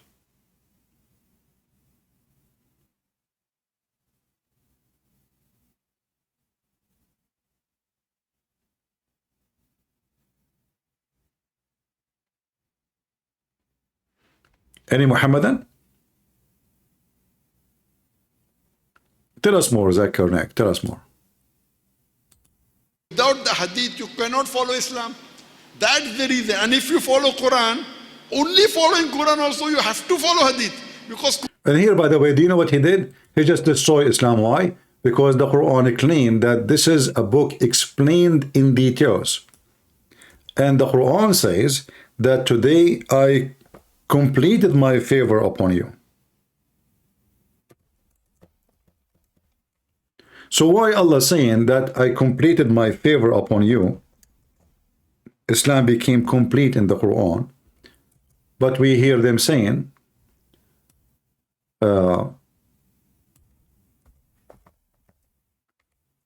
Islam without hadith is zero. This day, read carefully. I mean, this translation is really weird. The translation of a small verse become like a journal, like a case study, like a paper of attorney. It says here, this day, I have perfected your religion for you, completed my favor upon you, and have chosen Islam for you. This was what? Supposedly the last verse of the Quran.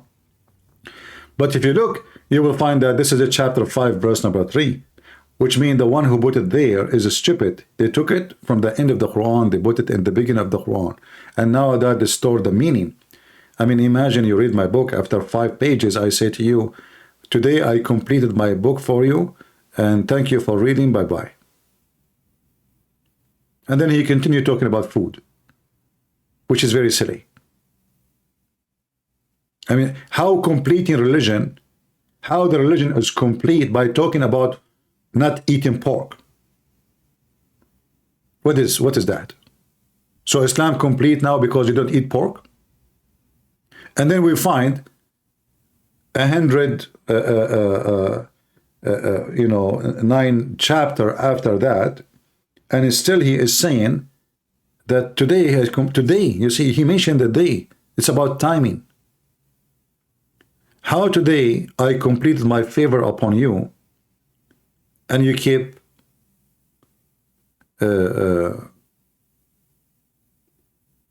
giving me more verses. By the way, the person, his name, Elita, can you please do me a favor? Don't force me to block you. Don't donate no more. Please. People, they donate once a month, maybe. You donate $10 maybe. I don't like what are you doing. So don't force me to block you.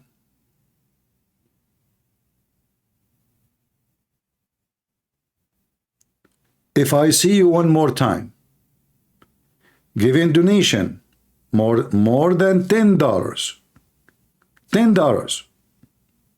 I will block you, specifically you. Don't force me.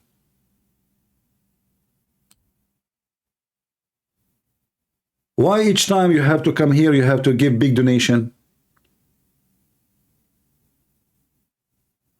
Is she here? Is she listening? I don't see her text.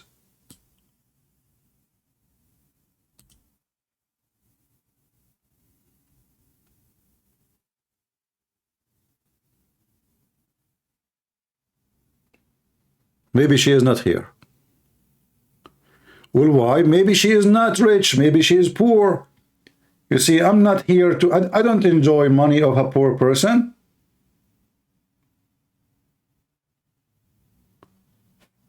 My experience in life that poor people, they give more than the rich ones.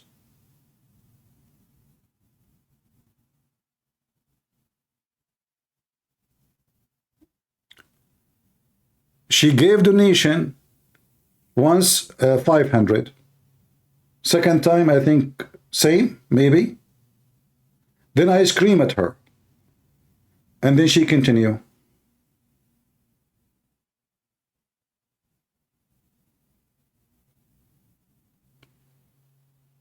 If she can confirm that she is a wealthy person, then she can do that. But I will not accept such a thing.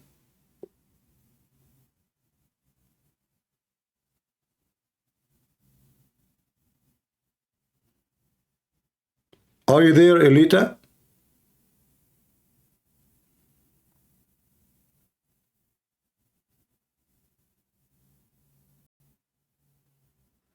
Islamic kingdom, he said he had a Christian he had sex with the Christian women. Is that Khadija? The mother of the believers? Your prophet wife, she left your prophet and she ran with the Christian man. Call me to show you the reference.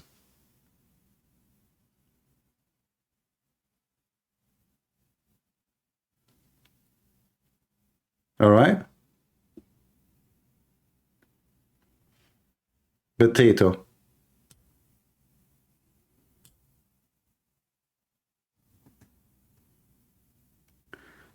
Anyway, I don't know if she is here. I don't see her text. Is she here?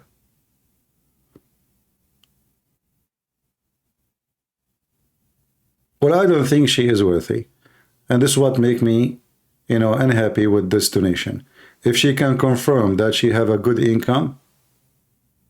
Yes, Alita, I was saying, don't give big donation no more. You gave first time, you gave second time, you gave third time. That's it. If you come here, you give $10, $5, $1, I'm happy with it.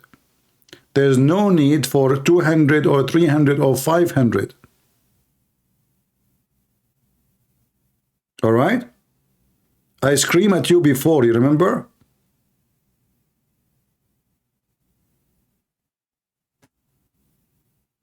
I know many of you will be wondering, like, what kind of guy he get upset because people give him donation. I'm not upset from donation, but there are some people, they have a very good heart and they want to support you, but they don't really have the money.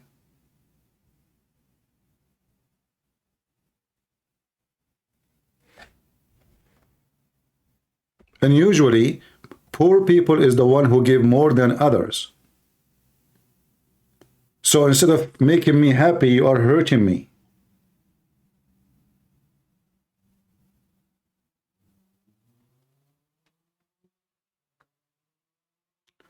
All right, we continue with our topic.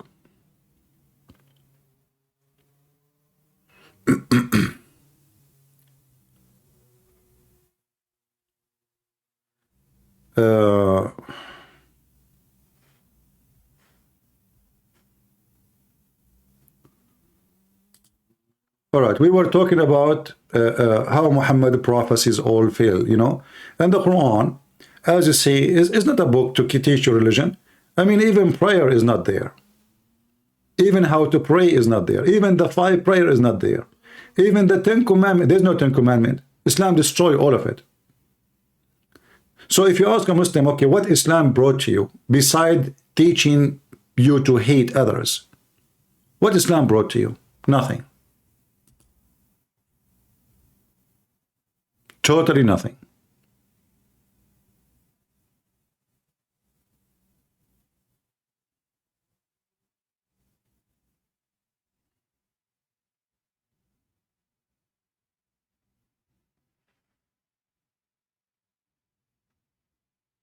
Do we have any Muhammadan there to challenge me?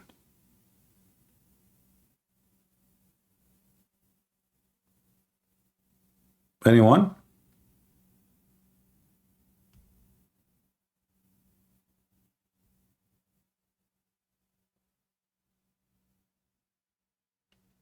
Any brave Muhammadan there to challenge me?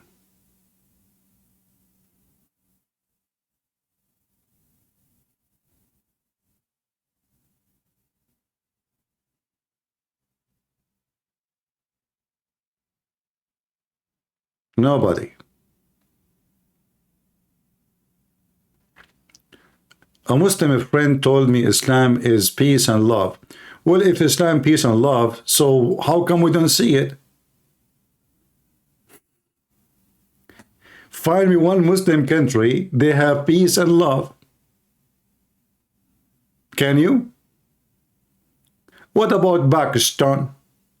In Pakistan, it's controlled 100% by Muslims, Abdul. Do they have peace? What about Afghanistan? What about Bangladesh? What about Indonesia? Name for me one Muslim country love peace. Just a few years ago, the Indonesian Muslim, they attacked the Christians in the east of Timor. All of us we knew they commit genocide against them.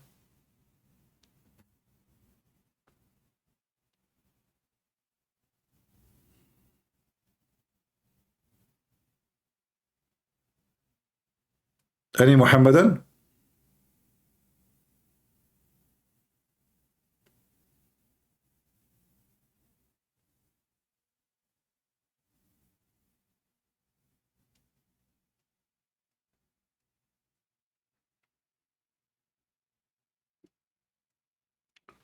You want to donate 100 million euro? What I would do with it?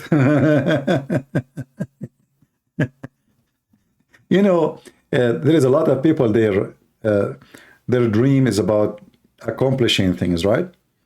The accomplish you do, like today I ate some a chicken, rice, and yogurt, but I cannot eat more, you know? So if you give me 100 million euro, am I going to eat more chicken? Am I going to be able to drive like 2 cars in the same time? I mean, what will happen? Why people, they are so much about the money? You see, you know, I'm not giving you fiction. When you appreciate your life, you are happy. If you don't appreciate your life, you will never be happy. It doesn't matter how much money you have. Appreciation is the key of happiness. If you have a piece of a bread and little, maybe, you know, there's some houses and some families in many places in the world, they eat just bread and tea. Bread and tea. They don't even have something, food. There's no food, really. There's a bread only. Bread and tea. And even the tea have no sugar in it. And they are satisfied with it. But there is a person who own a big villa, have a nice cars, like Andrew Tate. I mean, do you think this guy is happy? This guy is a scumbag. He will never be happy all his life. He's covered by shame. His money is from the sweat of the women's vagina. So money does not give you honor, neither provide you happiness. It is appreciation. All what we pray for the Lord is that we have enough. We pray for the Lord that we have a roof in the top of us. We pray that we have enough food, no more, no less. We pray that the Lord provide us what we need for our health, for our children, for our family. Anything exceed is not what will make you happy, even though I don't mind to have more. Don't take me wrong, because life can come with many security issues like health things, you never know. But still, if you are not a person who appreciates what God gave you, you are not going to be happy. And for me, I'm really happy to see a lot of people like this, those people who donate, like this lady, Elita. I'm sure she have a lot of good things in her heart for me. All those people who support me, obviously they will not do that unless they have very much appreciation. So I feel I'm very blessed. And, you know, the Lord, he gave me the love of the people, and this is the most important. And if one day, if I need something, I'm sure if I shout, I say, hey guys, I have a problem, I'm sure many of you will support. Having a big family is very important. Having family who never been from your mom or your dad or your sister, your sibling, this is very important. When they come to Jesus, they said to him, oh, your mother and your brothers, they are here waiting for you. He said, those are my brothers and my sisters, and those are my mothers. So we as a Christians, we are a family, and this is why we need always to feel for each other. We have to stand for Christians in Pakistan, Christian in Iran, Christian anywhere in the world. And not only for Christians, anything is unjust, is bad and evil. We stand against it. And that's why we stand against Islam. Nigeria, exactly. Do we have any Muslim would like to call us?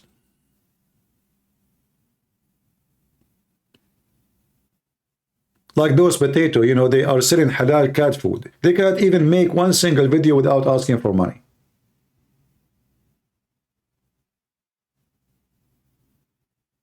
Halal cat food.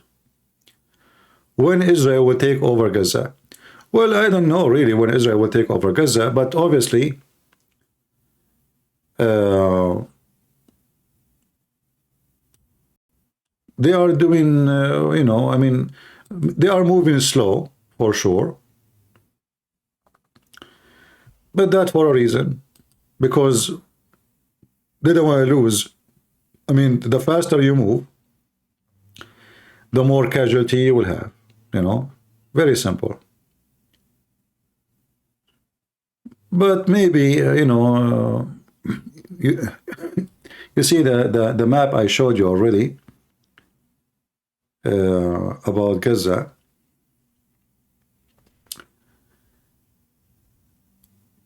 Already they are taking over a big part of it.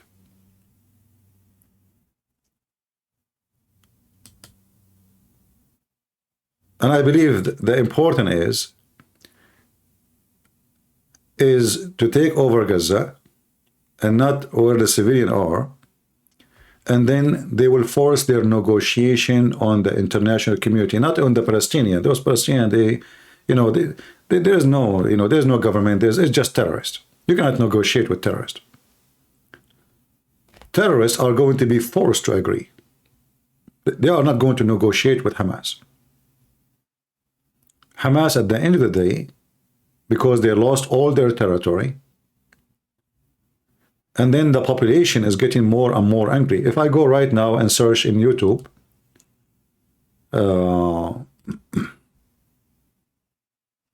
let us see.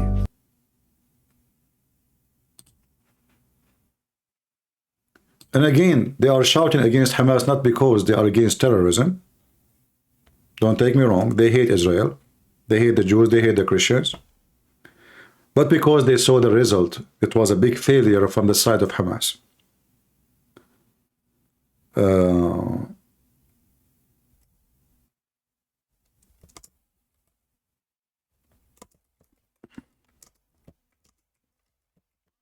I'll try to find the video if I can find it. Like there is a group of so-called Palestinian, they were shouting at Hamas, asking them to stop the war, give the hostages. Yeah, because they lost everything. They lost their houses. I mean, for how long they will stay? Like, what will happen now? What will happen exactly? What is the accomplishment of Hamas? Nothing. They free 200 prisoners. Israel captured more than 4,000. So what is the accomplishment then? At least 20,000 fighters, 25,000 from Hamas is killed. Depend on the numbers, who is coming from who. Remember, Hamas, they tried to put Hamas members as civilians. So each time the number of death coming, they claim it is a civilian, But reality is the opposite. Those are Hamas members. Hamas members, they are fighting in their pajama, they are fighting wearing civilian clothing. So when the Israeli army corner them, they throw their weapon and they claim to be civilians. We know the game. I'm just trying to find the video. Give me a minute. All right, video here. Yeah, this is the video we played today to show you the map.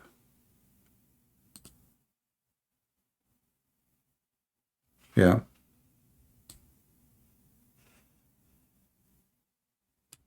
So simply they will keep extending until all the yellow area, which is not controlled by them, is going to be totally controlled by the Israeli. מערוץ לאומנות, ובסרטון זה נזכור את היום ה-109 למערכה על הגנת ישראל. בשכונת דראג' טופח שבמרכז העיר עזה, לוחמי חטיבת השריון 401 כבשו את המוצב הצבאי אל-ג'ברי, שהוא אחד... And you see, this is other reason why it's getting slow, because they have to dig every inch they go through to find out if there is tunnels. All right? So look at this. This is very costly too. Very costly. It's slow, it's costly, and it is necessary. So all this land is going to be digged so they can find out where is the terrorists are hiding.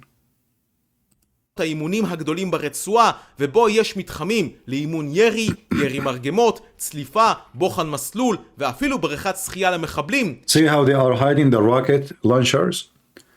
Those are rocket launchers. They hide them, they bury them by the sand. When it's time to use them, they go there. It takes just maybe 20 minutes to move the sand away, and they shoot there their rockets at the civilians. של הקומנדו הימי, לצד גדוד שקד מחטיבת גבעתי, המוצב נכבש, מחבליו חוסלו וזהו הושמד. מכון ISW טוען כי See here, this is the area in the beginning was always under Hamas, right? Now all of it, this is almost 50% of Gaza, or let us say maybe 45%. That area alone. So now I'm not talking about the city of Gaza. City of Gaza, they took it already long time ago. I'm talking about the land, because all the land is called Gaza Strip, right? So Gaza as a city and whatever around it is taken from long time ago. And even if the Israeli right now stop, they have a very strong, let us say, position to negotiate and force the international community to do as they wish, because they will not let them go back unless things go back as they want. They will not let any of those terrorists to go back to Gaza. Gaza is gone. That's it. It's in the hand of Israel. And there's no way the Israeli will give it back unless everybody in the world guarantee them that no terrorists will be back there. So this is the plan. The plan is, otherwise those terrorists always, they are hiding behind the hostages. So in the best scenario, they can hide between children and kids. So they will find their way. And they can even, I believe, the tunnels is still open to Egypt. So God knows, maybe even the hostages, all of them right now, are in Egypt. And maybe Sinwar himself is already in Egypt. We don't know. The only way to get him is if they surround him and there's no exit for him. שארית הגדודים של חמאס מצליחה להתארגן מחדש בצפון. חמאס בונה את עצמו כשלוחמי צה"ל מתבצרים מדרום למטרופולין עזה על ציר בארי ולאורך החוף, ומשם יוצאים לפשיטות בתוך העיר. חמאס גם כן בונה מחדש את הכוח המשטרתי שלו בעיר כדי לנהל את 200,000 האזרחים שנותרו בה. אתמול נפלו 24 חללים. See now you see the arrows, you see those arrows? Those arrows are telling you the direction of the war right now. So they are expanding, and all this yellow area is going to be by maybe 2 months, 3 months from now, is going to be gray. And then what is left for the so-called Palestinian? Those are not Palestinian, as we said many times. But what is left for them? Nothing. It's left only this green area. 2 million, they cannot live there. People want to go back to their homes. Actually, what is left of their homes? Nothing. So what Hamas did, and that's what will make every civilian, if we can call them civilians, because as I said, they support terrorism, they hide them. That Hamas terrorists are the children of the civilians at the end of the day. They are the children of the civilians. So, but those so-called civilians, at the end of the day, they have a brain, Okay, what we accomplished now. We went to Israel, we raped their women, we killed 1,400 people, we came back with coffee machines and toilet seat, and some VCR and TV and a big screen TV. I saw a guy coming carrying toilet seat in his head. Imagine, they took the toilet seat from the ground. Other guy, he is, he have a garbage bag. He put inside it, whatever he found in the house. An Israeli woman, she talked about a Muslim kid. He is like 19 years old. She thought he is going to, like he put a knife in her neck and he will ask her for her diamonds. He said to her, "Where is the ice cream?" So anyway,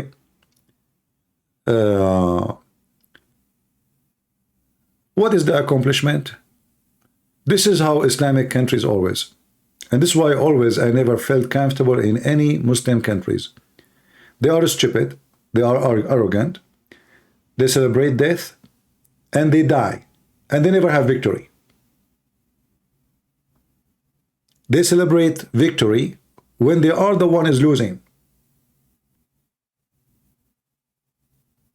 They could not get a single centimeter from Israel except by signing an agreement with Israel, not by war, because always they attack, they lose more. Imagine the neighbor country, Egypt, is 100 million citizens. How many? 100 million. 100 million, yet they could not Not only 100 million, 100 million with all the neighbors, all Syria, Iraq, Jordan, Morocco. I mean, all the scumbags, terrorists, they joined the fight. Yet they could not conquer Israel.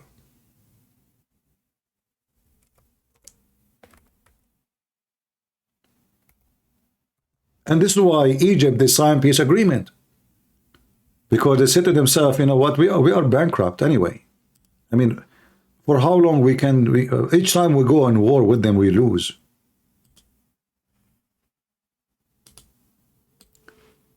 Muslim leaders, through centuries, they made their hatred to the Christians and the Jews as a business. So like this is the way they can earn support. Like the same as those on YouTube, you know. So the more we hate the Christians, the more we call for jihad, and you know, the more our publicity will grow. This is the whole point. Iran, every morning they shout death to America, death to Israel, but they never attack America and they never attack Israel. Okay, when you are going to attack America, what is going to happen? The dream.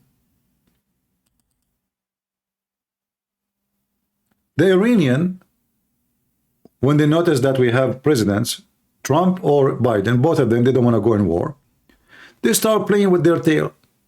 So they hit a ship here, they attack a container there, they send rockets at Iraq, but they're not never there to announce war, because they knew they are no match. And those things only happen when you have a leader who is not a warrior. You see, I know many of you here support Trump, and I voted for Trump, and if I go for election, I will vote for him again. But Trump is not a warrior. He's not. And this is why those cowards, they don't fear him. However, they fear him way more than Biden. They knew that the country is very much divided. They knew the Congress is divided. They knew the senators are divided. They knew everything in this country is divided. And divide and conquer. And you believe it or not, all the enemy of USA, they are involved in the election of USA. To divide us more. And we do not need enemy to divide us. I mean, thanks to Biden and his gang and the Democrat. That alone is enough. They can't even close the border. So, as long the Islamic, let us say, tongue, when I say the Islamic tongue, which means speaking as a person who defends Islam, will give you a reputation to be supported, then all Muslim leaders, they have to do so. Like, as an example, Erdogan. Erdogan, suddenly, he is a person who supports Hamas. But all of us, we knew that Erdogan will not allow one Palestinian to live in Turkey. Erdogan, he buy oil from ISIS when they control this area. But he will never allow one of ISIS live in Turkey.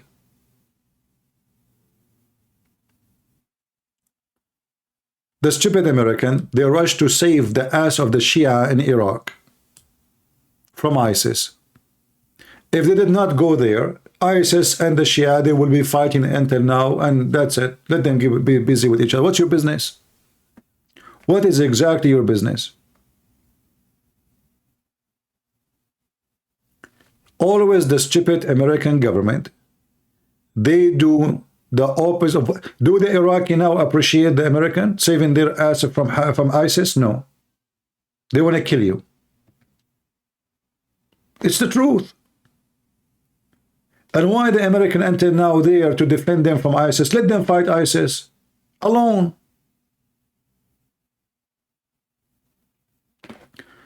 We support the King of Jordan.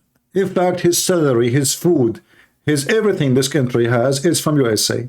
This is the most bankrupt, empty country. They don't even have water to drink. They buy water from Israel. Yet this guy, he want to do jihad. Why? Because he have the back, you know, he's a sponsor by USA. So he have to say statement in the front of his people that he is supporting Israel, he's against Israel, but in reality he is an Israeli agent. Egypt, I posted for you the video of the Egyptian parliament. All of them, they are cursing Israel. We have no peace with you. All of them, they are, excuse my language, they are a piece of shit. If you are really serious, cancel your peace agreement with Israel. If you dare, they don't dare. Who is holding you? So, speaking in the name of Islam is just for the sake of publicity. But in reality, none of them care for anything to do with Islam.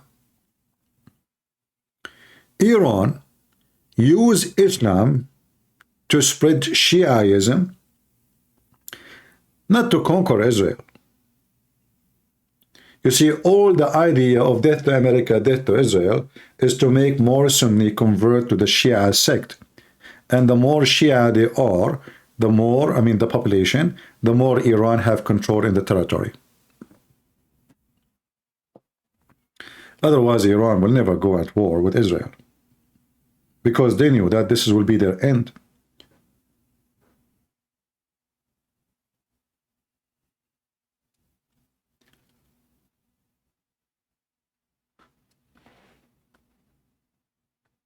We will be part of World War III.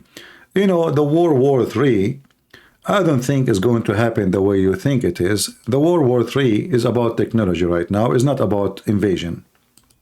Only foolish people, they do invasion. Like, you know, what happened with the stupid Putin. The stupid Putin, he thought he have a massive army. The neighbors are no match. We will send them, you know, 50,000 soldiers. We will be in the capital of Ukraine in few hours. And then it turned to be that his massive army is a stupid army, because he have old weapon, old tanks, everything is outdated. And now if you see that the Ukrainian, who is there, they are no match in any way, in any mean to fight the Russian. They are bombing Pittsburgh. They are going all the way to Moscow with their drone. Drone is made by them, not by the American. Ukrainians are not a savage, stupid nation. They are very well educated. In fact, the only country who makes spaceship engines is Ukraine. Even NASA, they used to buy, I think until now. Actually, NASA, they just signed an agreement with them just 3 weeks ago with the Ukrainian company for software, because they don't have the same technology the Ukrainian have, the skills. So Ukrainians are not just a bunch of idiot, still stupid idiot. His name is Putin. He thought he can do invasion. The time of invasion is over. That invasion can happen if the nation you are going after have no support from anybody. Same time, they are limited with knowledge and technology. And these days, technology is available for everybody. I mean, even ISIS, they are using drones. So today, the World War III is not about invasion. It's about technology, information. It's about conquering the space, using technology which nobody have. Those, you know, those drones is going to be a toy very soon. Actually, they are already toys. So soon, you will have the American army, they have fighters in the ground who they are made from steel. Then the invasion have different vision. It's not an army invading army, it's just a machines invading countries. Soon, you will find that the weapon, which is shells, like, you know, the way we know it, is not used no more. They use laser, they will use a spaceship, things will change. So all the weapon you see in the industry today, like in the let's say the standard industry, this is going to be toys, like what Iran have. The real weapon is what they are preparing, which we do not even know. And I believe strongly that nobody will dare to do invasion, because simply there's no need. You know, you can invade America without invading America. The Soviet Union, they invade America by the Democrat. I played for you the video, remember? The video of the KGB agent. He explained very well how the Soviet Union invade America without invading America. They created generations who lost their mind. And those are the Democrats. So now Soviet Union is gone, but the plan of the Soviet Union was very successful. They create a generation in every way, in every mean. You can describe it as a stupid, in denial.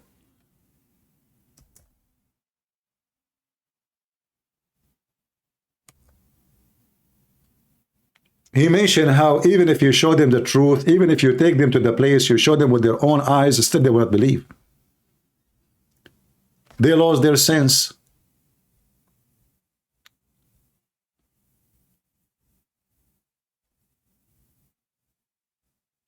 And he mentioned it take about 20 years, already that, happened long time ago.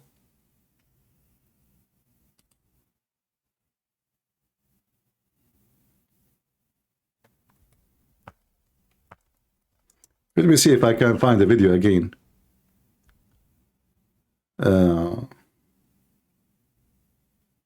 What was the name of the video? Anyone remember? So we can search for it.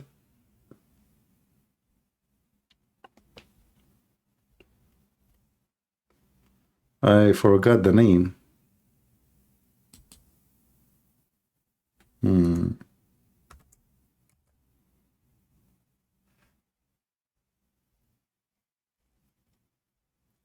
I mean, do you need to make a country weak more than having Democrat in your country?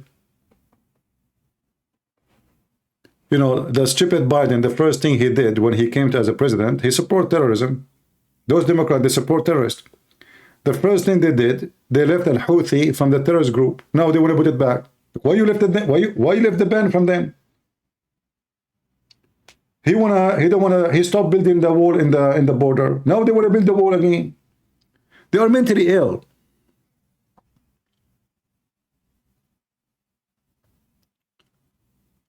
His name is Yuri. Okay, let me search for the name. Give me a second.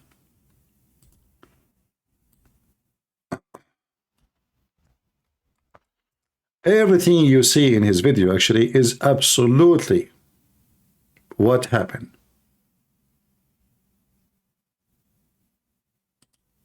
Let us see. Mr. Bezmenov was born in 1939 in a suburb of Moscow. He was the son of a high-ranking Soviet Army officer. He was educated in the elite schools inside the Soviet Union and became an expert in Indian culture and Indian languages. He had an outstanding career with Novosti, which was and still is, I should say, the press arm or the press agency of the Soviet Union. It turns out that this is also a front for the KGB. He escaped to the West in 1970 after becoming totally disgusted with the Soviet system, and he did this at great risk to his life. He certainly is one of the world's outstanding experts on the subject of Soviet propaganda and disinformation and active measures. Well, you spoke several times before about ideological subversion. That is a phrase that I'm afraid some Americans don't fully understand. When the Soviets use the phrase ideological subversion, what do they mean by it? Ideological subversion is the slow process which we call either ideological subversion or active measures, активные мероприятия in the language of the KGB, or psychological warfare. What it basically means is to change the perception of reality of every American to such an extent that despite of the abundance of information, no one is able to come to sensible conclusions in the interests of defending themselves, their families, their community, and their country. It's a great brainwashing process which goes very slow, and it's divided in four basic stages. The first one being demoralization. It takes from 15 to 20 years to demoralize a nation. Why that many years? Because this is the minimum number of years which requires to educate one generation of students in the country of your enemy, exposed to the ideology of the enemy. In other words, Marxism-Leninism ideology is being pumped into the soft heads of at least 3 generations of American students without being challenged or counterbalanced by the basic values of Americanism, American patriotism. The demoralization process in the United States is basically completed already. For the last 25 years. Actually, it's overfulfilled because demoralization now reaches such areas where previously not even Comrade Andropov and all his experts would even dream of such a tremendous success.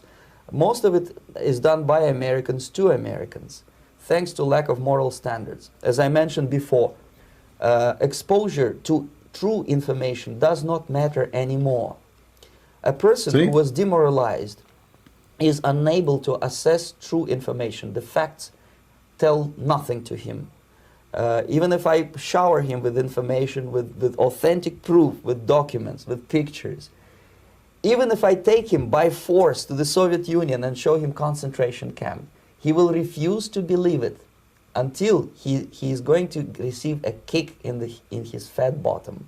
When a military boot crashes his balls, then he will understand, but not before that. That's the tragic of the situation of demoralization. And this is exactly what's happening in America. Did you see your kids going in the street, free Palestine? Did you see they want to have open borders?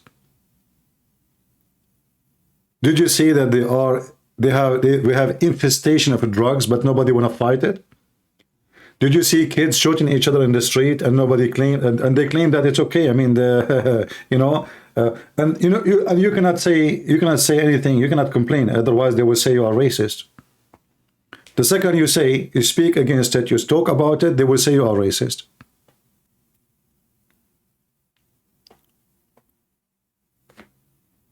Soviet Union is gone, but now there is others are taking over, the Muslims. Hamas now, the Muslims are in total control of your university in USA. If you don't know why, go check out how much donation they receive, those universities from Qatar and Saudi Arabia and Emirat. Did you ask yourself what is the interest of Qatar to give hundreds of millions of dollars donation to university who they are already rich? What about building schools in Zimbabwe? What about building a school in Somalia? What about giving, opening a hospital or schools in Indonesia? Why they want to donate to Harvard University, to Columbia University? Do even those people need the Muslim donation? They are buying. They are buying them. So slowly, they sneak in and then they control your children. And this is what the KGB is talking about. So now the Soviet Union is gone. There is someone else is replacing them. Al-Qaeda, ISIS, Qatar. Qatar is the head of the snake. And everybody praising Qatar. Even Trump. Even the dumb Trump. In fact, Trump, he protected Qatar when he was a president. Otherwise, this royal family of Qatar, who they are not royal, they will be gone long time ago. Saudi Arabia was going to invade Qatar with Emirat and get rid of this filthy so-called ruler. And then the stupid Trump is the one who protected Qatar.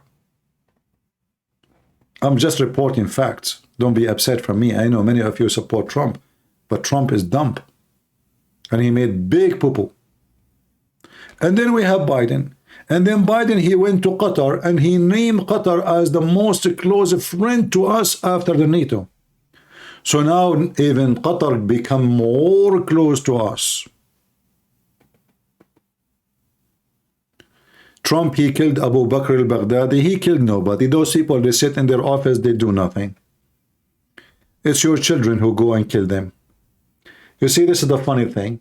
We send young men and women to die, and then when they die and they kill their enemy, one guy, he claimed he's the one who got him. This is not true. It's the same as Osama bin Laden was killed by Obama. Obama, he hated the army. He made fun of those who joined the army. Obama, he said those who joined the army are the losers. Then when they talk about victory, they say Obama is the one who killed Osama bin Laden. This is not true. It's not Obama. It's not Trump. It's not Biden. It is your poor kids who go serve in the army and they get little tiny salary. You know, when I joined the USA Army, I was shocked. Honestly, I was shocked. The first month I got, you know, they give you a paper, you know, when you are like going to the training. It says socks, underwear, sport shoes. They are taken from my little tiny salary, every single piece of a cloth they gave me for the sake of a training. Imagine the poor American soldiers he have to pay for them. I paid to shave my hair. Even that you have to pay for it. So you go at the end of the month, your salary is gone. So our poor army kids, they go and serve, they lose their arm, they lose their hand, they lose their fingers, they lose whatever they lose, and then when victory happened, we say, Trump, he killed al-Baghdadi. Trump sitting in his palace, his golden columns, playing golf every Sunday. Biden is the same, doing deal with the Chinese. You always give victory to false men.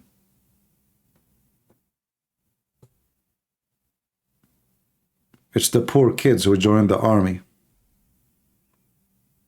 You know, I ask myself, if those soldiers, poor soldiers, if they go and work the same they do in the army, they will get rich, because in the army you work 24 hours. You don't have 8 hours you go. You are in call any time. And then they pay you a salary of somebody, he don't even work 8 hours.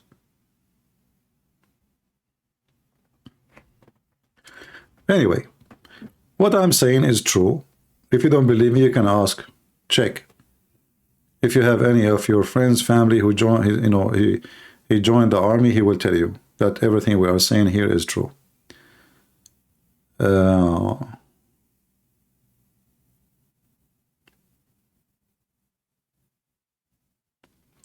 You know, for sure, I believe Trump is way better than, you know, anyone is better than Democrat. Anyone. I mean, just bring a fly,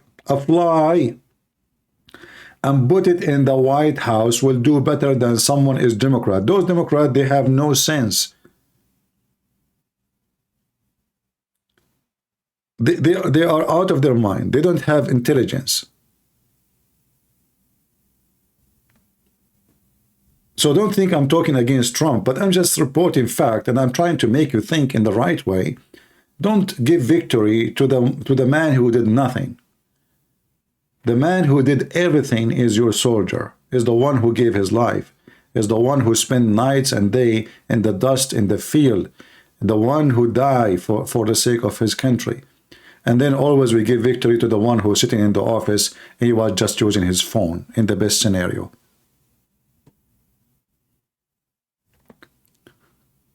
Yeah. Anyway, anyone have a question?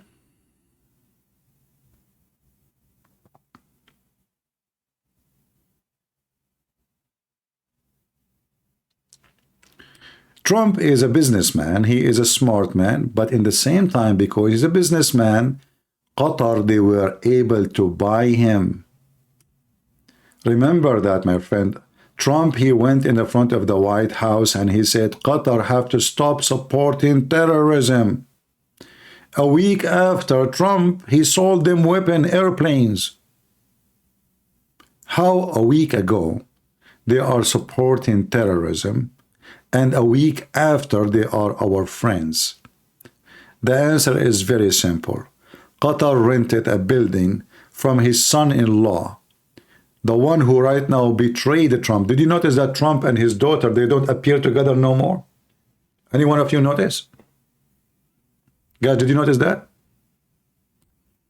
Trump, daughter, and his son-in-law, they never appear together anymore.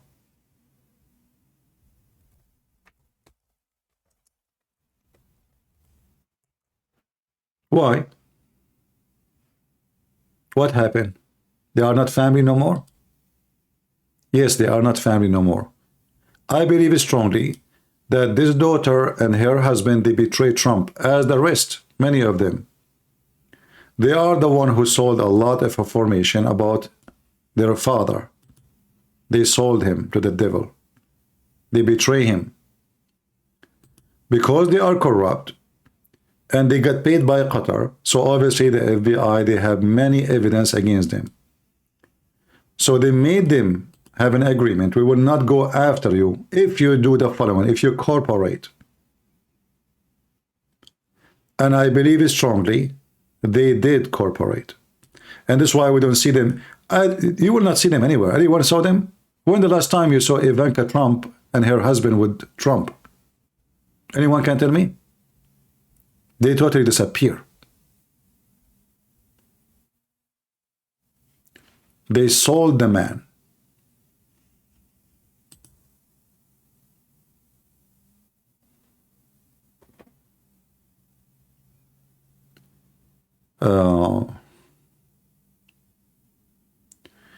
Can non-Muslim join and call? Yeah, you can call me, no problem. Just text me first, I will call you. You have to text me first. And tell me what, like, you know, tell me what you want to talk about. Maybe you have different topics, so just tell me, please, before you, when you text.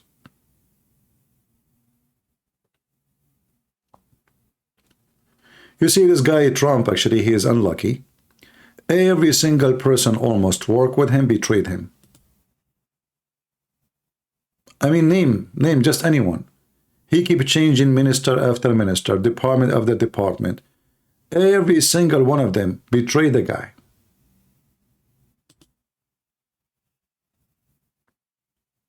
Like, look at this idiot Pence, you know, now he claimed to be conservative. Or what about Chris Christie? What's his name? Chris Christie. Just send him to eat pizza. He can't even breathe. What do you think about Iran in the future? Will depend who is going to be the coming president. You see, the problem in USA, I wish we have dictator. Like, I wish we can put a Trump as a dictator, not as a president. Which means give him full power. Then Iran will collapse. You need a dictator. You know, in order to accomplish things, to keep moving in one direction, you need a dictator. In this country, we have a Trump for 4 years, and then we have Democrat, and then we go in the opposite direction. So now we are at zero. Trump, he built the wall almost over there, and you know, we got a Democrat, and then Democrat removed the wall, and then almost we are gone, and now they want to build the wall. So in order to have a better future against your enemy or for your country, you need to have a dictator. I'm telling you what I believe. You know, as long as we have this stupid system, which is not even democracy. This is not democracy. Let us see.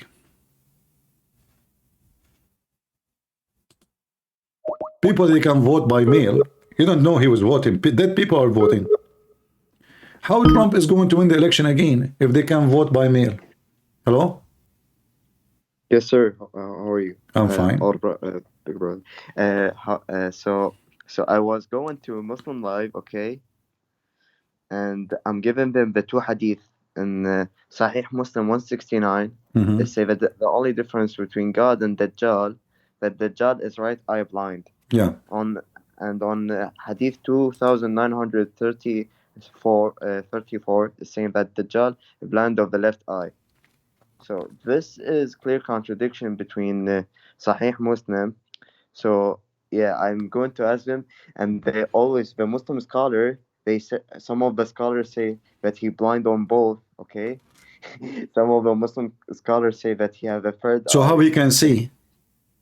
Yeah. He worked by laser.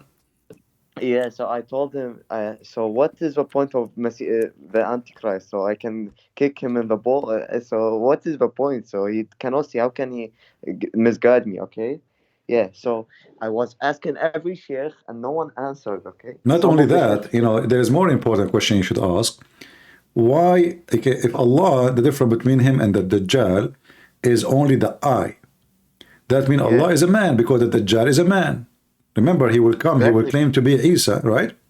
So he claimed to be the Messiah, and if he is the Messiah, claiming to be the Messiah, that means he's a man. So how only difference between him and Allah is just one eye? That means Allah is a man. Exactly. Not only that, he created Adam on his image, and Adam is 60 tall. Yeah, but they will deny this one. They will say he don't mean that. He was talking about description of Adam. But this Dajjal hadith is so clear that Allah is a man because the only difference between Allah, look, and the Dajjal, the false Messiah, is one eye. Not only that, the water and air is eternal according to Muslims. Say again? The water and air is eternal. Someone asked the Prophet. Yeah, I mean, you know, Muhammad, he is crazy. You know, he not only that, even time. Like in Muhammad, he says, don't curse the time, for time is God. Yeah, man. I see the live like earlier. You showing that Kahul is allowed in Muslim country. You know that I like the Saudi prince because he prohibited the Quran in Jami'. You know Jami'? I don't think so. I don't know. Where do you get this news from? They say that he prohibited Quran from the Jami' because it's make terrorists. No, I don't believe this is true. I don't believe this is true. No, like search it up right now. He he said stop Quran classes in Jami'. Because maybe what he did, he don't want education to come from mosque because this is where they teach them to be terrorists. He want to control the education to be only at school. Yeah, that's what okay. Yeah, this is I actually I heard that myself too, but not stop teaching Quran in the mosque. He don't want the young generation to learn Quran or Islam from anywhere except in school where the text is controlled. You know, which mean the classroom, before you enter the classroom, you know exactly what the text in the book, and there's people watching what the teacher is saying. Yeah. So that's that's a great move. So they know all the Muslims. So all the people know that Islam makes terrorist people. That's insane, man. Yeah. Well, messed up religion. What you can say? All right, my friend. Thank you for calling. Wait a second, Yeah. CP. Anything else? So I've seen a lot of Muslim in TikTok. Okay. Yeah. They say they are Christian. No, they say or they converted or Muslim trying to be a Christian and let the other Muslim ask him, okay, questions. So I go to him and ask him, what is the secret of the church? What is the 7 secrets? Okay. He say, I don't know. It's not important to know. I said, how is not important? It's like the 5 pillars of Islam. Okay. And he don't answer. So they trying to publish Islam by destroying Christianity. Yeah, it's okay. But you know, at the end, you know, if you want to do a good job, instead of focusing on those potatoes, just make videos about how stupid Islam is. That will be hurt more. I mean, those people, they will find always somebody listen to them and believe them no matter what you do. But always there is a way to hit in Islam, hit the head of the snake. Don't focus on the people. Always, nothing hurt as much as showing people how stupid Muhammad is. So last thing, CP. So I go into the Muslim scholar, the Arab scholar, not the English, because my main language is Arabic. Okay. I tell them about him marrying children. They don't care. Say okay. I tell them he did that and did that and did that. He kill the innocent ones. They say yeah. So what? So what? So if I say a bad thing about the Prophet, okay, it's okay. That such a bad act is okay, but if I say something bad about the Prophet, as the Prophet was having men in his apartment or his home, and Aisha telling him they are my brother and breastfeeding, okay, you know Sahih Muslim 1455, right? Yeah. So they get mad. But if I tell them the Prophet go grape some woman in in some home, they tell me it's okay. So what? Yeah. So they Yeah, are as I different. said, you know, So, don't negotiate with them what so what. Just make videos if you want to make videos and show people what Muhammad he did. And it's better even to Yeah. show stupid things in the Quran, not even about Muhammad, because as you see, the morality of people, it's a zero. You say sex with children, they say so what? You say beating women, they say they deserve it. You say Muhammad is cheating, they say no, this is not a cheating. This is how you see it. So they will find a reason to get away from the reason. Yeah. yeah. So I read your two books, Allah and Sex and Deception of Allah. It's really great books, man. I hope you like publish more books. Thank you, brother. Thank you. Yeah, brother. Take care. Bye-bye. God bless. Bye-bye.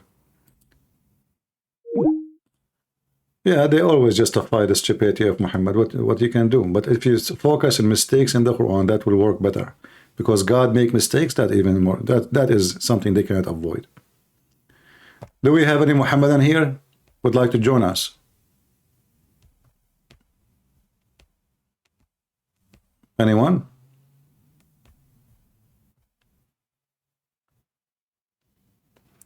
Education is very important. This is what we are talking about. You see, the Soviet Union, they tried to destroy USA by corrupting the mind of their children, and they were successful. But they are not successful until now to destroy this country. But if this country continue the way it is going, I mean, if we have someone like this woman, what her name? Kamala Harris, ha ha ha ha. If this is this is the vice president, which means if this is stupid Biden, he die, you will have, God forbid, this Kamala Harris as a president. Can you believe it? Imagine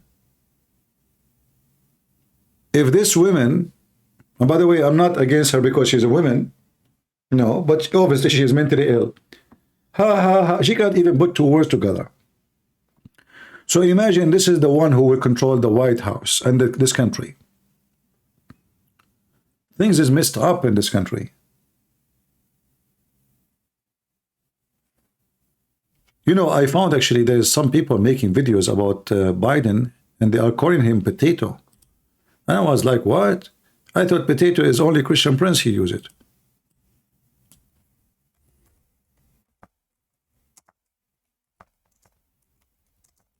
Honestly, there's tons of videos. I forgot the name of the channel. They call him Potato Head. I mean, this guy is really, really weird.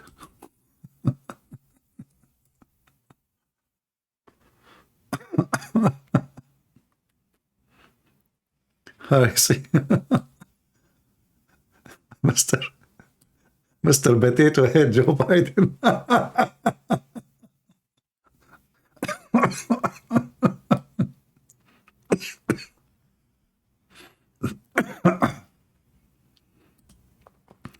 Mr. Potato Head Joe Biden? No way. What are you talking about? Is he? Unbelievable. I mean, this guy is a genius. What are you talking about? Ask our enemy what they say about our president. What this video is about. Who is the most extreme?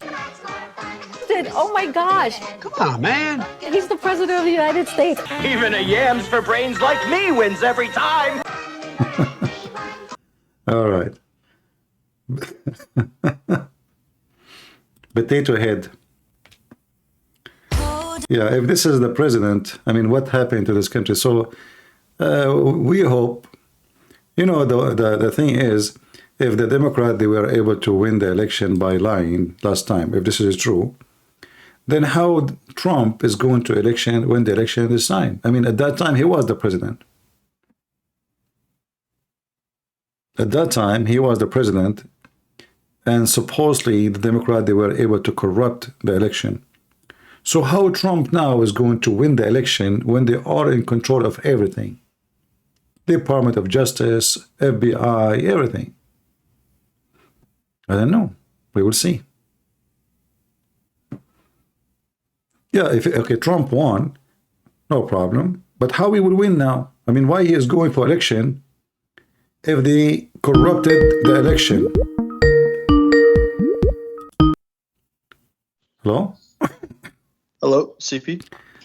Hey, we are live on air. Go ahead. Hey, yeah. So I got this Muslim from Discord. Okay. So I gave him your Skype. Mm-hmm. So he should be calling. I'm not sure if he did or not. He said he's new to Skype. So. All right. I will check and see. Do you know what the name he's using? His name on here is Hammond. Hammond? Yeah, Hammond too, but I'm not sure if that's his real name or not. All right, no problem. Thank you, my friend. Thank you for inviting Muslims. God bless. For sure. Bye-bye. Bye. All right, we'll see if a Muslim would join us. Ah, actually, he did call us. Sorry, guys, I'm coughing. All right. Hello? Hello, bro. How you doing? I'm fine, thank you very much. Are you a Muslim? Yes, I am. Okay, very nice of you to call me brother, because I thought Muslims, they cannot call non-Muslims brothers. Huh? What are you talking about? Yeah, you know, isn't it the Quran says you cannot take non-Christian, non-Muslims as brothers? No. Really? Yes, and I know what verse you're talking about. I don't know. I heard, I don't know much about Islam, really. I'm learning. But I heard that if somebody, even if you have a real brother from his mother and his father, if they are not Muslims, he cannot even be loving to them. Okay. So, I can bring up the verse if you want, and I can explain it. So, we cannot take them as leaders. Like, for example, I cannot consider Biden as a leader. I will not consider him as a leader. I will not accept him as a leader. I'm talking about your brother from your family. Your brother from, like, can I talk to him? Of course I can. No. No. Yes, I can. Okay, I will ask my friend who teach me always if he can provide me the verse. Oh, he just gave it to me. Chapter 58, verse number 22. Can you read it? Okay.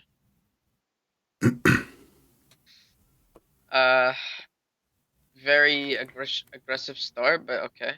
What verse? No, we are just speaking in a friendly way, you know. Here we do check facts, you know. I don't let things go without checking facts. Okay, what's the verse? Chapter 58, verse number 22.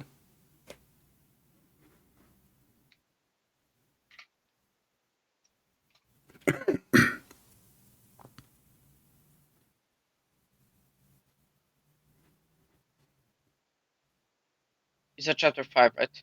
Chapter 58, verse number 22. 58, okay. Yeah.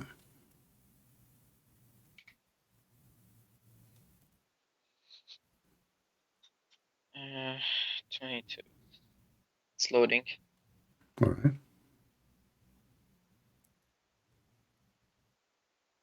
Okay. You will not. Okay, let me read the verse. You will not find a people who believe in Allah in the last day having affection for those who oppose Allah and His Messenger, even if they were their fathers or their sons or their brothers or their kindred. Those He has decreed within their hearts of faith supported them with the Spirit from Him, and we will admit to them gardens beneath with which rivers flow, wherein they abide eternally. Allah is pleased with them, they are pleased with Him. And those in the party of Allah, unquestionably the party of Allah, they are the successful. So what's confusing about that? No, hold on. First of all, we don't believe in Allah. Secondly, we oppose Muhammad. We believe Muhammad is a false prophet. And the Quran confirmed that. And we as a Christian, we believe in Jesus as God, not in Allah. So according to the Quran, even if I am your brother from your mother, you cannot be loving and good to me because supposedly I am against Islam. So how you say to me, no, this is not what Islam teach, and you call me brother? I'll tell you. Does oppose mean that you don't believe in something, or does oppose mean that you genuinely oppose something, which is like you try to fight or you try to be rude? No, like, oppose mean you don't believe, because the Quran confirmed. Okay, the Quran confirmed that those who believe not in Allah and His messengers, they are kuffar.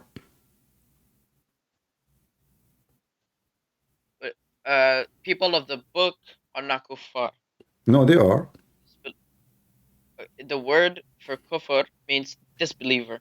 Disbeliever means you do not believe in anything, which is like literally atheism. No. Right? Atheism. No. Why not? No. Isn't it the Quran says that those who believe that Allah is a third of a three, they are disbelievers? And he was talking about the Christians. They are of the three. Can you find me the verse? Okay, here we go.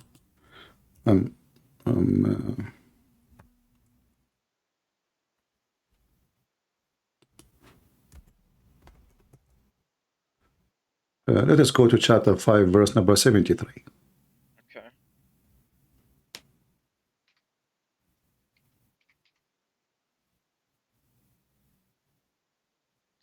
They have certainly disbelieved who say Allah is the third of three, and there is no God except for one God. See? Certainly they disbelieve. You told me a second ago. The Christians. Hold up. Let me explain. Do you believe there is more than one God? No, you see, the Quran says if you believe in the Trinity, you are. He mentioned the word Trinity specifically. If you believe in the Trinity, you are a disbeliever. So we believe in the Trinity. We believe in one God, yes, but we believe in Trinity. Okay, you're right about that. I'll give you that. All right. So now you say to me, before we come here, that if this is for the disbelievers, not for us. So now we confirm that you cannot be good to me as long as I am a disbeliever. So now we confirm that. So you cannot call me brother. Okay. All right. Can I show you another verse? Oh, are you saying there's a verses in the Quran contradict other verses? This is not contradicting the verses. This is explaining the other verses, because when you read the Quran, you can't just read one verse. Okay, give me other verse. Give me other. No problem. So there is a verse. Well, I don't need to pull it up because I have it in my head. But there's a verse which says, I'll need to first say it in Arabic and then English to translate it. I mean, that's just how I operate. So, قُلْ أَيُّهَا الْكَافِرُونَ لَا أَعْبُدُ مَا تَعْبُدُونَ, which means, oh, you disbelievers, I don't believe what you believe. You don't believe what I believe. I don't worship what you worship, and you don't worship what I worship. You have your own religion, and I have mine.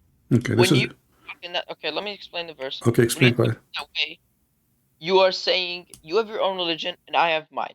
But that does not mean we oppose each other. That does not mean we didn't get arguments. That does not. Well, we can get into arguments, and we can argue with each other, which is one. But that doesn't mean that I'm going to, hate you so much. I cannot kill you.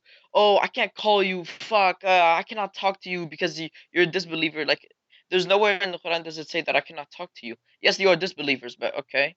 Let us not use bad language. First, the verse you mentioned to me is chapter 109. Is that correct? Chapter what? 109. There's no 109. There's no 109 in the Quran? No, there is not. Chapter 1 only goes up to 7 verses. No. Chapter 109. Oh, 109. Yes. Okay. Yes. But don't you think this is a really very silly chapter? Look, it says here, I worship not that you worship, nor you will worship that I worship. But those people, they are from the tribe of Muhammad, and later all of them, they become Muslims. So don't you think Muhammad, he gave a false prophecy? He just said, nor you will. You see, the will is the future. You know, when we say will, it's but about... Look, there's another thing. It says, I will never worship what you worship. It says never. That means but not until the day that but he said, nor you will worship which I worship. Nor will you ever. So don't take things, don't take words. Right? Okay, so are they going to worship what you worship, or they will never worship what you worship? If they keep worshiping what they're worshiping, then they will never worship what I worship. No. It says, he's speaking about what will happen. I worship not what you worship, nor will you in the future, nor will you worship. This is a prophecy about the future. But later, But it says, nor will you ever worship what I worship. Will is a future. But it says, will you ever? Like, do I need to add ever? Will you is the future, tomorrow, next year, next century, doesn't matter. So I don't worship what you worship, and you will not worship what I worship. So isn't it the Quran, Allah speak about the future, It is the future, but later they convert to Islam. And look, and then he confirmed, he says in verse number 4, and I will not worship that which you have been wont to worship. This is a Muslim translation. Nor will you worship that which I worship. So he confirmed it again. But this is not what happened. All of them later become Muslims. So this is a false prophecy of your prophet, and you are the one who brought it for us. So how Muhammad is a prophet of Allah, yet he say, and he gave a false prophecy. I just want to know, what do you mean they convert? Who's they? All of them, if you read, this is Muhammad is speaking to his tribe, people of Quraysh. So he told them, you will not worship what I worship, and I will not worship what you worship. And not only that, later Muhammad, he bowed down to the 3 daughters of Allah, which means he worshiped what he worshiped. He himself, if you go to the chapter speaking about the satanic verses, you will see your prophet bowing down to the 3 daughters of Allah, and he said their intercession is hoped for, which means he's praying for.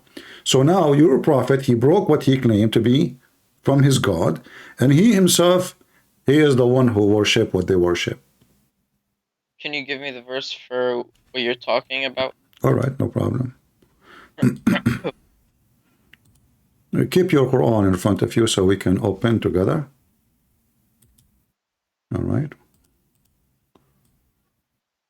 So Also, he is speaking to Quraysh, and Quraysh, when he first came into Quraysh, they never believed in Allah. Do you realize that, right? false, because Quraysh, they believe in Allah. This is why your prophet name the son of Abdullah, the son of Abdullah. So the Quraysh, and he is pagan, they believe in Allah. That's why they are pagan. Allah is a pagan God. Chapter 22, verse number 52. Chapter 22, verse number 52. Wait, did you say Allah is a pagan God? Yeah, because the people of Quraysh, they believe in Allah. Isn't it your prophet last name, his father? Okay, what is the name? What is the name of your prophet? What is the name of your prophet father? What is the name of who? Your prophet father. Are you searching Google? Yes. Abdullah, yes. Okay. Okay, how his father is pagan and he is the slave of Allah, and you are telling me that the people of Quraysh don't believe in Allah? His father is pagan. Okay. The people of Quraysh believed in idols. No, they believe in Allah. No, they believed in idols. Where No. are you getting that they believed in Allah? I just asked you, what is the name of the father of Muhammad? You said Abdullah, slave of Allah. But his father is a pagan. His father. Okay. The father of your prophet is a pagan man. Is that correct? Okay, let me explain. Uh-huh. Okay. Abdullah means that you're a servant of Allah. Okay? Uh-huh. Let me explain. So in Arabic, Allah means God. And during the time of Quraysh, those statues or idols were God considered to them. They called them Ilah, which is another name for Allah. They worshipped Allah, and Allah in Arabic means God. So they consider statues as God, which is what they worship. No, that's false. That's false. Because Allah is not a word meaning God. Allah is a name of the God. No, Allah is God. Okay. So why you don't say there's no God but God? Why you say, okay, why you don't say there's no Allah but Allah? But you don't say that. You say there's no God but Allah. Why? Because Allah is God. It's the name of God. His name wasn't Allah. His name was Abdullah, which is, and Ilah, right? No. His name is Abdullah. Abdullah, not Abdul Ilah. Not Abdul Ilah. His name is Abdullah. There's no A What A? in his name. No, there is. All it says is ABDU Ilah. Okay. Ilah. Right? So supposedly you know Arabic, right? Yes, of course I know Arabic. All right. Okay. It's half-half, but so if we type the word Abdullah, how we type it? servant of God. No, how we type it? Can you type it for me in Skype so I can show it in the screen?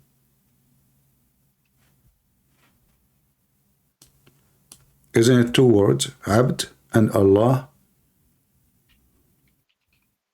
So this was, hold up, I'm gonna type it how I see his name is. So his name was like this, but you type it like this. Okay. Let me see. No, type it for me in Arabic. Oh. I don't have an Arabic keyboard. Hold on. Ah, you don't? Okay. Well, here we go. I just search Google, and Google gave me this. You know, Google says Abdullah. This is how it's written. Read carefully. So you will see the name of Allah written perfectly clear. And I can type it like copy. I can copy for you and send it to you. Give me a second. You know. Okay. Suppose his name was actually Abdullah with the A. Abdullah. Yeah, Abdullah with the alif. Yeah, with the alif. What does that change? Well, this is Allah. This is what the name of Allah. So his father, actually, aren't you the Muslim you call the people of Quraysh mushrikeen? What mushrikeen mean? They associate gods with Allah. They worship Allah. All of them, they worship Allah, and they associate with Allah gods like the daughters of Allah. Isn't it? Allah have 3 daughters. What? No, he does not. Well, okay, this is the read for me chapter 22. Chapter 22, verse number 52 is about your prophet worshipping the 3 daughters of Allah. 22:52. Okay. I like that you are laughing. That's good. And we did not send any. We did not send before you any messengers or prophets except that when he spoke or recited, Satan threw it into some misunderstanding. But Allah abolishes that which Satan throws in. Then Allah makes precise his verses, and Allah is knowing and all wise. Where's the 3 daughters? What are you talking about? If you read the story behind it, you will see that your prophet, he bowed down worshipping the 3 daughters of Allah. Huh? Where'd you get that story from? I saw, you know, I think, I don't know, Fox News, somebody in the news was talking about it. You're gonna trust Fox News? So what do you trust? Okay, where do you get the answer for this verse? What it says? I understand it from just basically from the Quran, and that's it. Not from the, like, what about interpretation? I don't read interpretation. Why? Are you like a scholar yourself? I'm not a scholar, but my father is, and I get it from my father. Okay, can your father join us to tell us what this verse means? He's sleeping right now. Oh, okay. Well, maybe next time then when he wake up. But let us go to the interpretation. Is that okay? As long as your father is a scholar in sleep. Can we go to the interpretation? I don't read interpretation. Why? What's wrong? Aren't they the scholars too? They are scholars. I'll tell you. Uh-huh. Interpretations comes from all Sunnis, and I'm not from the Sunni. I am kind of a Muslim who is a Quranist, which means I only believe in the word of God, and I'm not a Sunni or a Shia. I only take from Doesn't matter. Okay, if you are a person who believes in the Quran, still you have to explain the Quran, then no problem. Explain what happened. What happened here? Okay, explain to me. You believe in the Quran only. What happened? Okay, well, let's read the verses before. Uh-huh. Say, O people, I am the clear warner, and those who have believed and done righteous deeds, for them is forgiveness and royal provision. But the ones who strove against our verses, seeking to cause failure, those are the companions of hellfire.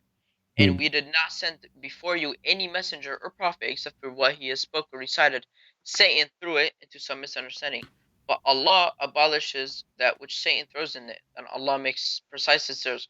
Allah is all-knowing. So he's just basically saying that Allah didn't send, it's just clear in the Quran, Allah didn't send any prophet from what he has named or what he has brought upon, like Abraham, Moses, Isa, and Muhammad. And Satan threw into misunderstanding, because Satan originally, the story of Satan is that Allah asked him to create Adam, but the name of Satan in the Arabic was Iblis, and Iblis refused Allah's command. Therefore, he made him. He reincarnated Iblis from fire. Made Iblis from fire, and now he's considered Satan. You see, you said to me you don't believe you believe in the Quran only, correct? Yes. But when I asked you what your prophet last father name, you said to me Abdullah. Is that from the Quran? That's from historical evidence. I thought you believe in the Quran only. Well, I can't look at history. No, because you don't believe in anything except the Quran, because Hadith is history too. So If I look at what history? The history. Oh, my friend, when you say history, it's coming from the hadith. So either you believe, okay, tell me, you said you believe in history. Where in history it says there's a guy, his name is Muhammad, his father is Abdullah. Give me the reference, which is not coming from the hadith. You will not find any. Go ahead. Okay, well, let's look. Is Muhammad a real person? No problem. You see, first of all, there's no proof that he is a real person. But I'm asking you now, you said you believe in history, but all history about your prophet is coming from the hadith. So when I ask you what is your prophet father name, you don't hesitate and you told me is Abdullah. So how you know the name? That's not true. Not all history comes from hadith. No, all history coming from hadith. The first book of history speaking about your prophet is the book of Sirah, which is the book of hadith. Look, let me just explain. Hadiths can be dated back to history, but hadiths overall, as a general, go against the teachings of the Quran, which is why I don't believe them. Okay, so how you can trust that the name of your prophet father is Abdullah? What is the name of his wife? I got you. What is the name of his wife? Whose wife? Muhammad. He had many. How many? We don't know exactly. Even if hadiths say that we do, we don't. So what, you don't know really? Of course we don't. We can't just date back every wife he had. Okay, did your prophet live in Mecca or Medina? What do you mean leave Mecca? Where he did live? Did he live in Mecca or Medina? Medina. Huh? He traveled from Mecca to Medina. Where you learned this? You just told me you believe only in the Quran. Yes, I believe that is in the Quran. When they set out, they would move to Medina. Nowhere it says that. Show me. Okay, I got you. Okay.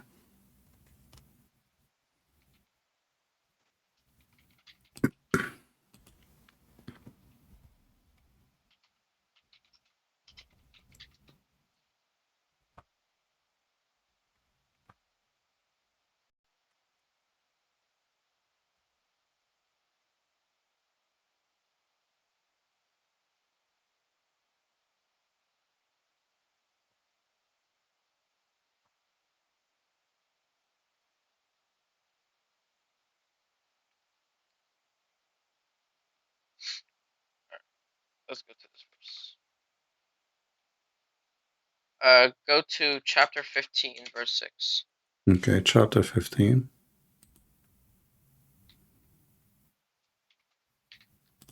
Verse number 6. Read for us. It says, what the fuck is this? 1 second. Wrong verse, sorry.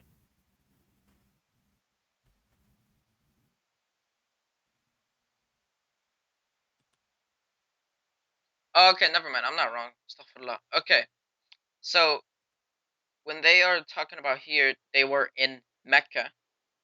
And they said, say... No, hold on. You said to me chapter 15, verse number 6, correct? Yes. Okay, what it says? This is Quraysh mocking the Prophet Uh-huh. right, during Mecca, when he was in Mecca. And they were mocking him. And how he was just making up the stuff that he was saying. I thought you will give me verses about your that's the city of Medina mentioned in the Quran. But okay, so let me ask you a question. Uh-huh. So the Battle of Badr, which is the first battle they faced against Okay, where you learned about Badr from? It's actually in the Quran. Okay, can you show me where it says the Badr in the Quran? Okay, I got you. Okay.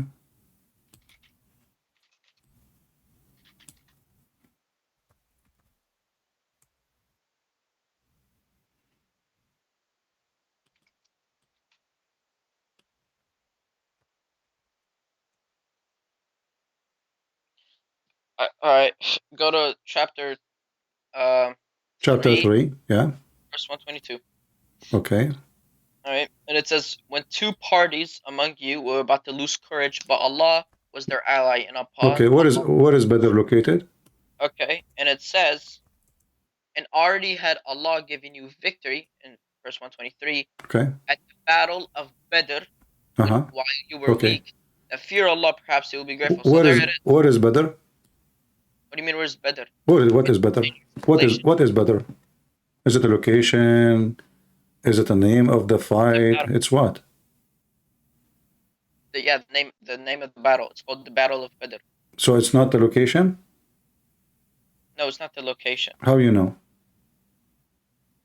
Because Badr is not a real location. There's nowhere in history does it say that Badr was a battle of So location. why it's called Badr?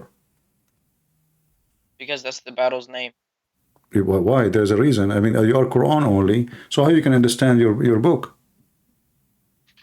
Okay, let's go back to zero. So now Muhammad, when he went to the Battle of Badr, where he was? And I'll tell you, the word Badr means like the full moon. Just. Oh, okay. Full moon. All right. Okay. So it's just the name given for the battle. The battle. Maybe because it happened when the moon was up in the sky? Maybe, we don't know. Oh, okay. So, all your religion Before, hold up, let me lead up. all your religion information, you see, is coming from the hadith, and you are just trying to go around it, so you will not go to the hadith because the hadith is an embarrassing, correct? Okay, hold up. 1 second. When I said about the Battle of Badr, the reason I mentioned it is because the Battle of Badr did not happen in Mecca, and rather they had to go. So we know that. How you know it not happened in Mecca? How you know? Because they were in the battlefield. So what? It can be.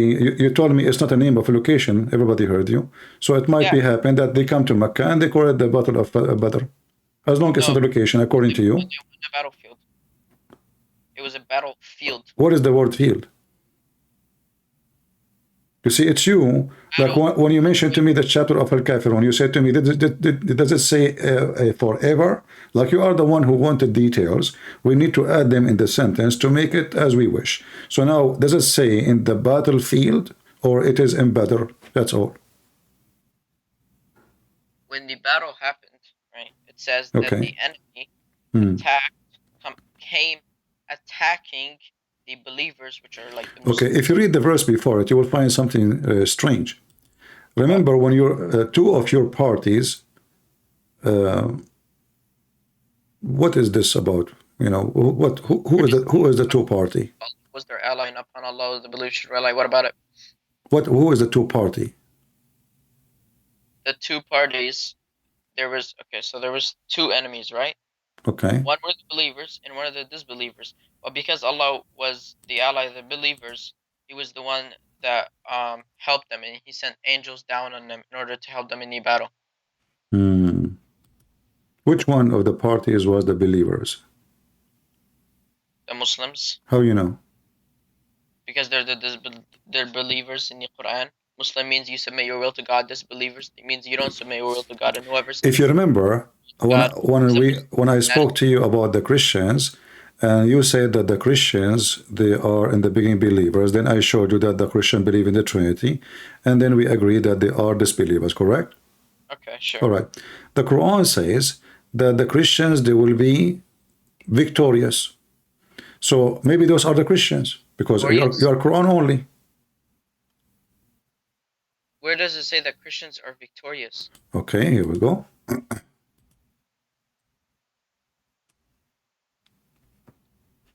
If we go in the Quran,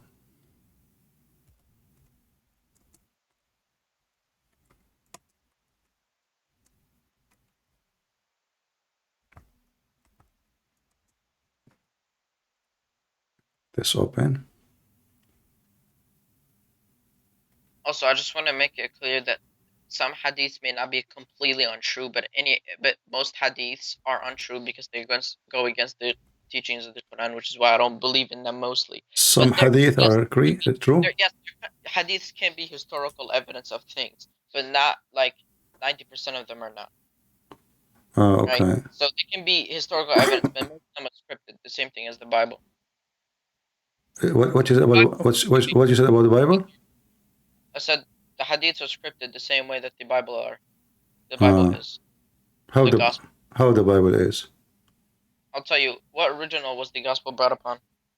Which one? What language was the gospel written? Or I don't know. Tell me which was the language? Aramaic. That's the language. Aramaic. Okay, as long you are saying Aramaic, so why your God, he chose the Greek name? Why it's Quran? Why your God? He says the word Injil.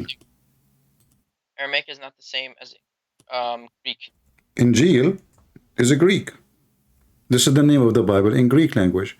So if Jesus' language was Aramaic, why your God, he called the book of Jesus Injil? This is all over the Quran. Well, in Aramaic, Jesus' name was Yeshua, and it's Isa in Arabic. So what's your point? It's just No, the this is not name. the question. I'm asking you. I'm not talking about the name of Jesus. No, I'm talking about, and Isa is not the same as Yeshua. I mean, there's a huge difference. Yes, that's what I'm saying. Like, Okay. it really doesn't matter. It's the No, name. it matters. Isa is a name of a camel. What? Isa is a camel. Isa is a camel? Yeah. A camel? Is is a camel. Is is a camel. Don't you know? Yeah. Wait. Is Is. is a camel? Uh-huh. I don't. Okay, let me just double check because I'm definitely not sure of that. I don't know where you got that from, but let me double check actually. Camel in Arabic is Jamal. Where's Is? Jamal. Yes. Oh, okay, I'm learning from you. Isn't it even the poetry says العيش يقتلها الظما والماء على ظهورها محمول.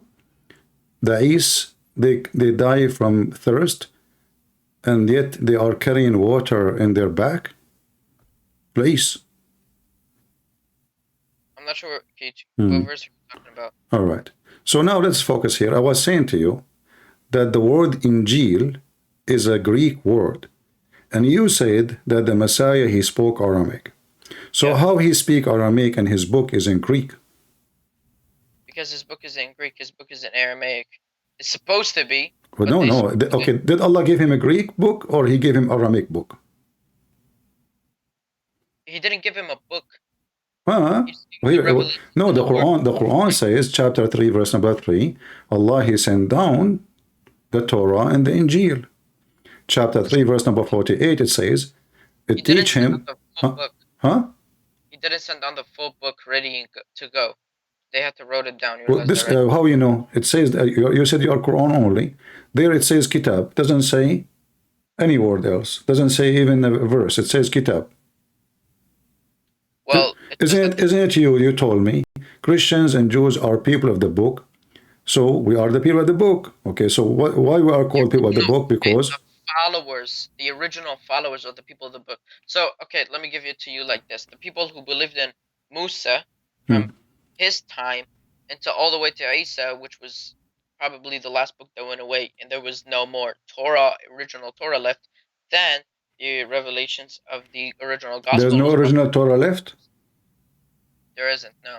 Okay, you are Quran only, correct?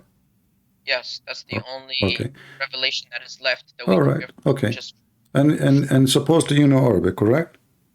Yes. Half, I said. Not fully. I didn't get to learn that much. But okay, yes. I could know Arabic. All right, read for me chapter 2, verse number 89.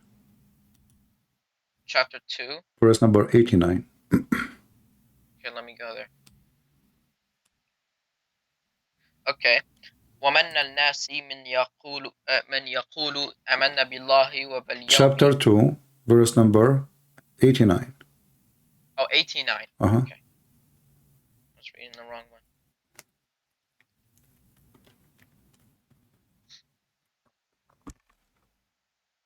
Okay. وَلَمَا جَاءَهُمَّ الْكِتَابُ مِنَّ عَنْدُنَ اللَّهِ Okay, obviously, okay. Let me read it for you. You have a very bad Arabic. ولما جاءهم كتاب من عند الله مصدقا لما معهم. What does that mean? مصدقا لما معهم. What لما معهم mean? Confirming what? What is with them, correct? From what Allah. Thank you. So how you are saying that the original, but it's not there, but the Quran confirmed the book which is with them 600 years after Jesus. It says in وَلَمْ جَاءَهُمَّ كِتَابٌ, right? And when they come down to the book, this is talking about the Quran. Okay. confirming what is with them. Confirming what is with them. What is with them now. So this is 600 years after Jesus, and the Quran confirmed the book which is between our hands, correct? Yes. So when the Muslim they say the Bible changed is a lie because the Quran is against that, and you said you are Quran only.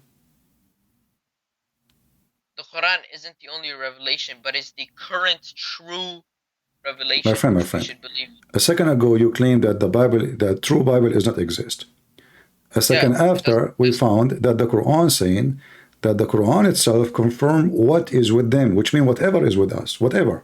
Confirming what is with them, not maybe it was with them or in the past. No, what is with them now. So what is with them in the time of Muhammad? Huh? Where does it say the word now? Confirming what is with them. This is about now. Now, in the time of Muhammad. Okay, can you read the rest of the verse? Okay, read it. Go ahead. Okay. Although before they used to pray for victory against those who disbelieved, but then where they came to them, that which they recognized, they disbelieved in this, so the curse of Allah will be upon the disbelievers. So when the Quran came down, the early Christians and the Jewish disbelieved in it, so the curse of Allah will be upon the disbelievers. But that will not change the fact that it's confirming the book with them. That is not, it's confirming for what was for before them. No, what is the word before? You see, you are the one who said you are a Quran only, and now you are adding the words to the Quran. Where it says the word before, it says confirming what is with them. So now just because they refuse Muhammad, suddenly they are bad, but it was confirmed, the Quran confirmed what is with them. So why the Jews, they will follow Muhammad if the Quran confirm what with them? Muhammad, he brought nothing. Muhammad, he brought paganism. Like as an example, you Muslim kiss black stones. You go around the Kaaba. Do you pray in the direction of the Kaaba? Yes, of course. Why? I thought you are a Quran only. What do you mean why? Okay, did the Quran says to you, you have to bow down certain time, certain etc. And how many time you pray, how many time you bow down in the morning? I pray 5 times or 3 times. Okay, does it say in the Quran 5 times? It does actually. Really? Yes. So why the Quran says a 3? The Quran doesn't say 3. There's like 5 verses I can bring you. No, the Quran says a 3. It says you pray to end of the day and the approach of the night. Okay, what's the 2 ends of the day? Maghrib and Isha. The morning and the night. The 2 end of the day. When the sun rise, the sunset, and the approach of the night. Chapter 11, verse number 114. Okay, which is Maghrib, right? Uh-huh. Okay, there's Maghrib and Fajr, and then there's another verse I can bring you. Let me pull it up real quick. No, there is the approach of the night, not the night. It's not night yet. It's not night. There's Salah, my friend. Okay, does it say 3 times? Does it say 3 times? The 2 end of the day and the approach of the night. There's many verses to it. Can I show it? Chapter 11, verse number 114. Can I show the verses that I'm talking about? Sure, go ahead. Thank you. Alright. Let's go to 2458. 2458, okay, go ahead. Okay, and it says, O you who believed, let those whom your right hand possesses and those who have not yet reached puberty among you ask permission of you before entering at 3 times. Before the dawn prayer, and when you put aside your clothing for rest at noon, which is the Dhuhr prayer, and then after the night prayer, which is Isha. So you got Fajr, you got Dhuhr, and you got Isha, and in the other verse, you got Fajr and Maghrib. And now, if we want to confirm the Asr prayer, let's go to... No, hold on. You skip. It says the noon time. Doesn't say it's a prayer noon time. Does it say the word of prayer? You said you are Quran only. Does it say the noon prayer? Okay, what is noon? You are the one who said it says noon prayer. Okay, but what is noon in Arabic? Dhuhr. Yes. Okay, what is the noon prayer? Does it say prayer? It says when you put down your clothes. You put down your clothes. This is the time you rest. So the time you rest, you put down your clothes, you are taking a nap, and then the second, and after that, speaking about the Isha prayer. So there's no, you are adding prayer, you are adding word prayer as you wish.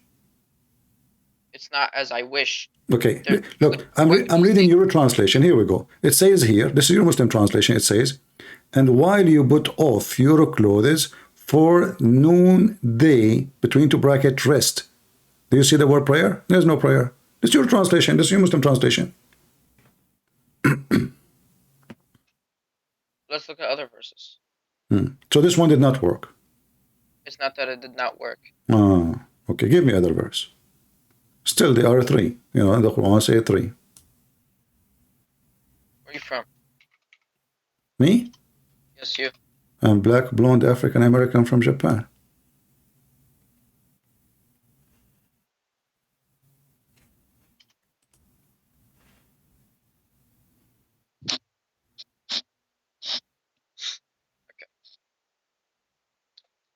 Let's go here. All right.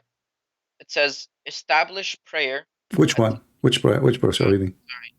Chapter 17, verse 78. Okay, 17, 78. Okay, go ahead. It says establish prayer at the decline of the sun until the darkness of the night, and also the Quran recitation of the dawn and the recitation. So until the darkness This of is the three. night, which is Asr. This is the three. Huh? This is the three. What is it? What do you mean three? This is the three. It's mentioned 3 times here. Three what? Okay. When the sunset, when the sunrise, and the approach of the night. Yes. Okay. This is the same as the chapter 11, verse number 14, 114 saying 3 times. At the decline of the sun until the darkness of the Decline. night. Okay, the decline. This is there. It says and the approach of the night. So it's using the same language. 3 times. And it says My friend. You see, you Muslims, you get away from the hadith because your prophet, he say embarrassing stuff. If there is one hadith you agree with in the whole book of hadith, or all your prophet words is gone. No, I don't. There's not one hadith that I agree with. They may be Okay. historical. So how you follow the Quran if the Quran says you have to obey the messenger and obey Allah? How you obey the messenger? Okay, I'll tell you. How do you obey your father? He tell me something, I listen to him, I do what he say. Good. Okay. I'll give you an example. Your father told you, don't hang out with this guy, right? He's terrible, he's bad, he gives bad advice, and he's just overall bad person to hang out with, okay? Okay. 20 years later, he dies, Hmm. and he's 20 years later, after he dies, that person has became good. He became an amazing person. He changed. He's a genuinely good person to hang around with. Would you still obey your father's orders? But you know, the funny is, you are comparing the command. No. You're a prophet. He is saying clearly who you can friend, who is not. No, don't change topic. Your prophet says, friend not those who oppose Allah. He didn't say don't friend them if they become believers. Actually, the Quran says the opposite. If they become believers, you can friend them. They are your brothers. So the answer for this is in the Quran for you. So you gave me false reasoning. Why you don't want to follow your prophet teaching? Give me a reason. The only way to follow Islam is to follow Muhammad. Huh? This is a general question. This is not a Quranic question or anything. This is just a general question. How you can obey Muhammad? In order to obey Muhammad, you have to know what Muhammad said, correct? Yes. Okay. But the commands that he gave out 1,400 years ago may not be the Quran. No, the Quran. So are you saying there's a command of Muhammad is not valid no more? Yes, because 1,400 years Can ago. Can you give me an example? Okay, I actually will. Okay. It's a hadith, right? That I'm not sure what hadith. Actually, I'll search it up so you don't think I'm just bullshitting. But while I was searching it up, let me explain the story. So there's a hadith which explains that at the time of the Prophet, people used to buy donkey meat. To buy what? Donkey meat. Donkey meat. Okay. Yes. They used to eat it a lot, like really, really a lot. Okay. And then, at that time of the Prophet, because there was no other around, no other, like, a lot of animals, right? Because there wasn't a lot of animals, That's all that they could eat for their food. And because of that, then he made it haram, right? Muhammad made it haram for them to buy any more of the donkey meat because they were declining so much that like we will not have enough to eat. So the people decided to like do trades from outside in order to get food instead of just eating that donkey. And he made it haram. The problem with my Sunni today is they will take that and they will think that donkey is ultimately haram. Oh, it's haram for eternal. But but you say you're a Quran only. The answer for that is in the Quran. Isn't it your Quran says that even if you are hungry, you can even eat pork? No, it doesn't say when you're angry. It says when you're in need. When you what? You are in need. In need. Oh, okay. So isn't it like you are very hungry in need? Like this is what we meant. Like you are starving. Angry doesn't mean starving. Yes, in need when you're in. So you just described for me that people are starving. So why your prophet he forbid them from eating donkeys? They weren't starving. Huh? But they weren't starving. I'm just saying they were not starving. Oh, okay. Okay. What about your prophet as an example? There's things will not expire. As an example, your prophet he explained how the sun rise, how the sun set. Those are not about donkeys. Do you accept those or no? How the sun what? How the sun rise, where the sun goes, about sunset, like astronomy. Those are not about donkeys. Do you accept them? No, he may. I said he may. He may what? Maybe not. Maybe he did. What do you mean? I don't know that. Maybe he did say a yes, but maybe not. How you know me? So why the Muslim they say this is authentic? They say it is authentic because it correlates to today's world, right? Okay, I will go with you. You know, as long you are a Quran only and you speak Arabic, how the Quran says Allah he sent hail from mountains in heaven.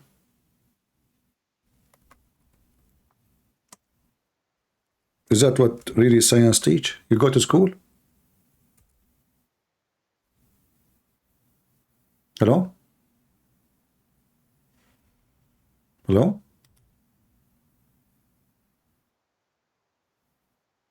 Hello? What happened? Am I heard, guys?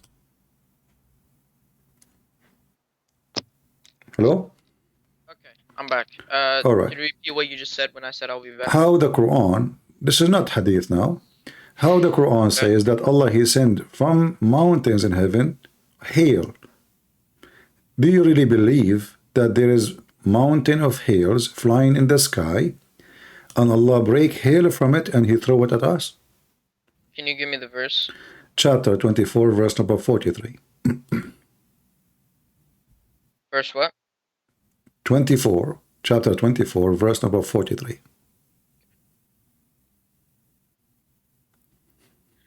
And do you not see that Allah drives clouds, that he brings them together and he makes them into a mass, and you see the rain emerge from within it, and he sends down from the sky mountains of clouds within, which is hail, and he strikes it from who he wills, evits it from who he wills. The flash of lightning almost takes away the eyesight.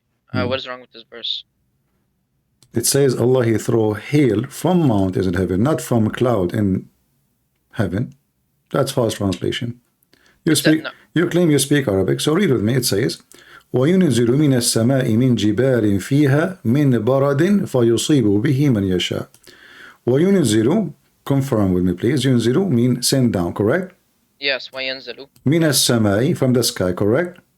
مِنَ السَّمَاءِ, yes. Okay, which means from the sky, correct? Yes.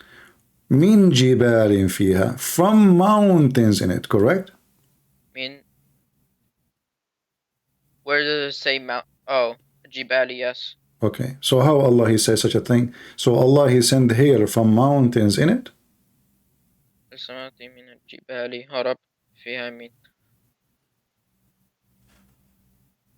So, I don't know what the word hail even means. Hail, barad. Hail, ice, you know the ice, like, you know, hail. Okay, let me search this up.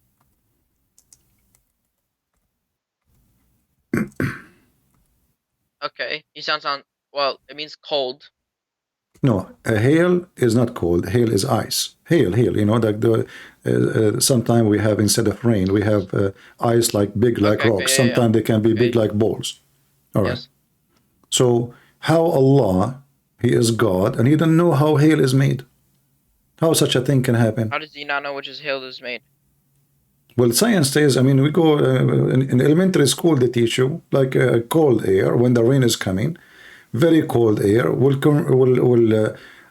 make this rain into ice, and then the ice hit each other and will become bigger like a snowball. Will become big and big and big, and by the time it arrives to us, will become big, and it can cause damage. So according to the Quran, Allah, He sent the hail down to hurt people with it, to punish them, and He sent it from mountains in heaven. He sends hails to hurt people. Focus with me. I don't care about what the reason now. Yeah, that's what He's saying. You see, what we have in Yasha. He strikes with whom He wills. Right, He strike it to punish He doesn't them. hit people with it, but he wills. Yes, if He wills, He wills. But this is not the question. The question is, what kind of God He think that this ice is coming from mountains in heaven? It's not coming from mountains. So No, it says there. You said you speak Arabic and you agree with me. Min jibalin fiha. What min jibalin fiha mean? Translate. Go ahead. from mountains. Fiha mean early. Okay. So from mountains in it, where in heaven? So how God He thinks so? Does Jibali just mean mountains? Yes. Jibalin. Jibal mean mountain. Yeah. If you search the same word in the Quran, it says Allah He's put mountains in the top of the earth, which is another mistake, because according to the Quran, the earth has no mountains, and then Allah He placed mountains in the top of the earth. Jibal. This is what the word Jibal mean. When you read Arabic, that's why you have to study it. And even in my translation. Remember, you do not know Arabic, and you are teaching me Arabic. Your Arabic reading is horrible, and now you are teaching me Arabic. Just remember that. You cannot even read the verse correctly. Sorry. When did I not read the verse correctly? Read it. Go ahead, read. You read it, and I will read it after you, and people will see if you speak Arabic. Go ahead. I said my Arabic is half-half. So why you are teaching me Arabic? You are half-half, and your Arabic is not even half-half. Your Arabic is not 10%. Alam tara anna. So my friend, does it say, and you translate it for me, and you agree with me, that Allah He sent from the sky, from mountains in it, hail? Does it say that? Yes. Is that a mistake or no? When you read, okay.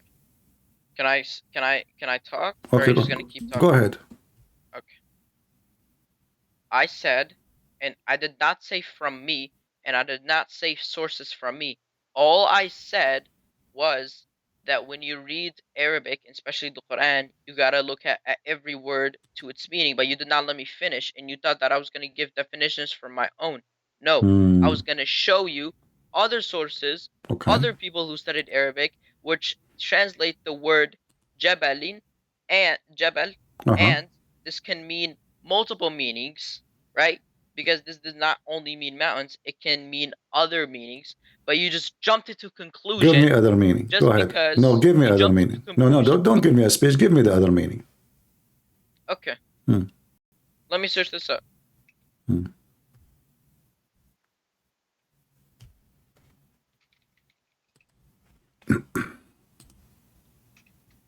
Because even in my translation, it doesn't just say mountains. I don't know what translation you're reading, but it says mountains of clouds. Here we go. This is Tafsir al-Jalalain, and he is a scholar, and you are not. And he is an Arab. He speaks Arabic very well. Okay. Well, he said, when I said read carefully, read carefully. You said to me, they research it and they study it. Here we go.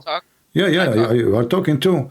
Here we go. Al-Jalalain. Why Al-Jalalain will lie? He is a Muslim, big scholar. He is saying he sent hail out of mountains. Do you see it? Out of mountains.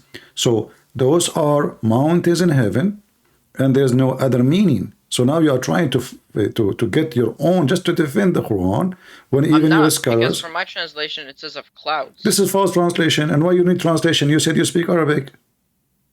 When you agreed with me, it says min jibalin, and now you are saying to me the word jibal have many meaning. The word jibal have only one meaning, mean mountains. Okay. Yeah. If you type the word jibal. In my translation, it says mountains of clouds, and that is not from me. My friend, that is from what is the word cloud? What is the word cloud? What is the word cloud? of clouds. What is the word of mountains cloud? What is the word of cloud? What is the word of cloud? It says here. Like I said, this is why you have to look at. I'm looking, my friend. I speak Arabic. I speak Arabic. So they are fabricating. Okay, how come Al-Jalalain? How come Ibn Kathir? How come Al-Qurtubi? How come Al-Tabari? They did not see the word cloud. What does the word daraba mean? Daraba? What is? Don't change topic. No, because I want to explain Focus to you me. how Don't Arabic explain is. to me something with something have nothing to do with the topic. Jibal only have one meaning, mountains. And here we go. Those are your scholars. He sent down from heaven out of mountains. Out of mountains. There's no cloud. Can you tell me the verse again? Chapter 24, verse number 43. And this is Al-Jalalain. And I have it on the screen. Everybody can read it. This is not Christian Prince is explaining, translating. This is your Muslim website. This is the official government website of the King of Jordan. And this is your scholars. We can change. We can go to Ibn Abbas. We can go to Ibn Kathir. We can go to Al-Qurtubi. So you are reading false translation who they are trying to cover the mistake, a clear mistake in the It's not Quran. false because it says literally Sahih International Translation. Ah, it's called Sahih. So do you accept Sahih Hadith? So now you accept Sahih International by a guy from Pakistan. A Pakistani guy. Don't even speak Arabic. Because Sahih, okay. Sahih.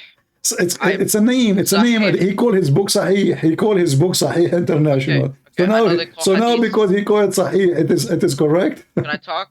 Okay. If you talk, I listen, and when you talk, I listen. No problem. No problem. Go ahead. Right? Yeah. This is how we have a conversation. So No you can't problem. just overtalk. Okay. Okay. When I say Thank you for that teaching me. Thank you. Sahih, of course. When I say Sahih International Translation, right? I know they call hadiths like Sahih, but when I'm talking about the Quran, then there are people who study the Quran. I don't believe in the Quran because I don't believe in hadiths because no matter how much you study hadiths, even if you prove that it's Sahih, there's still some hadiths that no matter how much you can translate it into or how much you can explain it, they still go against the Quran. But when you study the Quran, when people study the Quran, then I will take their advice. When people study the hadiths, I will not take their advice because some hadiths go against the Quran. Okay, understood? I don't understand anything from what you say. What does this have to do with my topic? I'm asking you. But you're saying, oh, why Sahih, you are taking? Yeah, you are the one who said to me, "This is Sahih International." So what? This is a translation, and there's tons of false translation of the Quran. So I'm asking you now, why all your scholars they say it is a mountain, have nothing to do with the cloud, and how come in the translation, which one is more important, Al-Jalalain or the guy who is from Pakistan who do not even speak good Arabic? Which one we follow? Al-Qurtubi or this guy who nobody knows who is he? I'm giving you scholars. I'm not giving you. We can go to your prophet, cousin. I mean, all of them they don't know Arabic. They don't speak with Arabic. And the guy from Pakistan speak with Arabic. I mean, of course, anybody can learn Arabic. No. This is not about anyone know Arabic. We are talking about scholars who they are really scholars, not just guys making up a translation. So does it say, here we go, this is Ibn Abbas, the cousin of your prophet. He sent down from heaven mountain where is hail. I'll tell you. And it says, right, when you understand it, it says, when is Sama, there is mountains and then there is hails. It doesn't, yes. So there's in the Sama there's mountains? He sent down mountains. And then he sent down mountains. Hills. So according to the Quran, Allah he sent down mountains? Well, he placed them. But this is not what it says. I know, in different verse, yeah. You're right. But this is against science too. Because mountains. Why is it against science? Yeah, because mountains are not throwing from the sky. Otherwise the earth will destroy it. If a little rock. They're not falling from the sky. Allah sent them down on the sky. He put them. Exactly. Okay, no problem. The earth, my friend, all the mountains in the earth is coming from inside the earth, not the opposite. There's a volcano reason. There's tectonic plate pressure. Mountains are not placed in the top. So according to your Quran, you mentioned now different verse, another mistake, that Allah he made the earth flat, and then to make it stable. Allah made the earth flat. Yeah. Where's that? Okay, let's go. You open the chapter of An-Nazi'at. It says that Allah, Wait, what chapter? What chapter? I will give it to you. Allah, He made the earth flat. Chapter 79, verse number 30. 79, verse number 30. Uh-huh. Okay. And you said you accept Sahih International? Okay. And He spread the earth. You said you like Sahih International, or which one you like? Sure, Sahih International. All right, let us go. Sahih International, no problem. And it said, and after He spread the earth. Okay. So did Allah, is it really the earth is spread? Okay. And when you say He spread the earth, when spreading, does that only mean that you made something flat? Yeah. Actually, the word spread is not there. The word dahaha, open the dictionary right now, it means flat. The word dahaha means specific flat. I can show it. Dahaha. Dahaha mean flat, yes. That does not only mean flat. That only, it mean only mean flat. No, it means to spread. You want to bet? Sure. Okay, here we go. Chapter 79, verse number 30. Let us go. And let us see what the Islamic scholar they I say. don't know why you want to bet, because it's haram to bet, but I just said bet. You want to bet that betting is haram? Yeah, it is haram. But you just bet with me. So you want to bet that betting is haram? Well, I always say to my friends, okay, you want to bet that betting is not haram? Tayyib. Let's move on. All right, here we go. This is your interpretation, And Allah, He made the earth flat, This is, this is Al-Jalalain. Let me show it to you on the screen. Give me a second. And I wouldn't know who this guy is because I've never... Al-Jalalain is one of the biggest scholars ever Muslims have. You don't know who's Al-Jalalain? Full name? Huh? Just search Tafsir Al-Jalalain. He have a long list of, What's his full name? They have many names. You want, his name as the old name or the one they call him everybody? The one they call him. You never heard of somebody his name as Al-Imam Al-Suyuti? Imam Al-Suyuti? Yeah.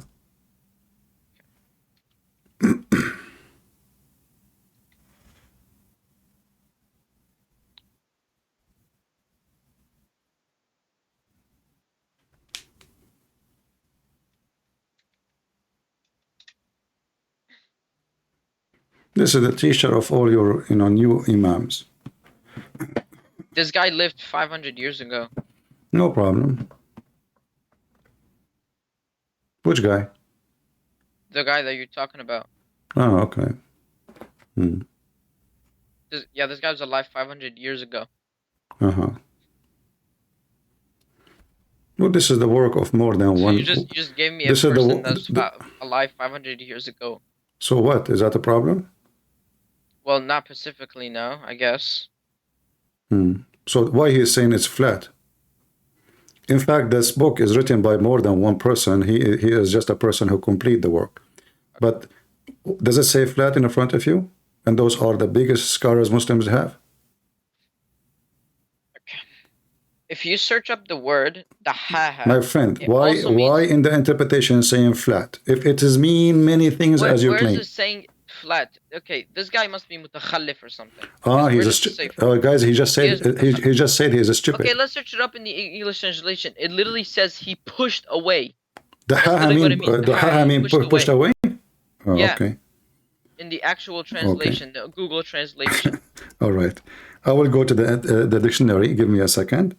It also means expand. It also means extend. It also means stretch. It also means spread. It also means made round. It also means balanced. So it has a different meaning. And this is what I mean when you read the Quran. You have to read.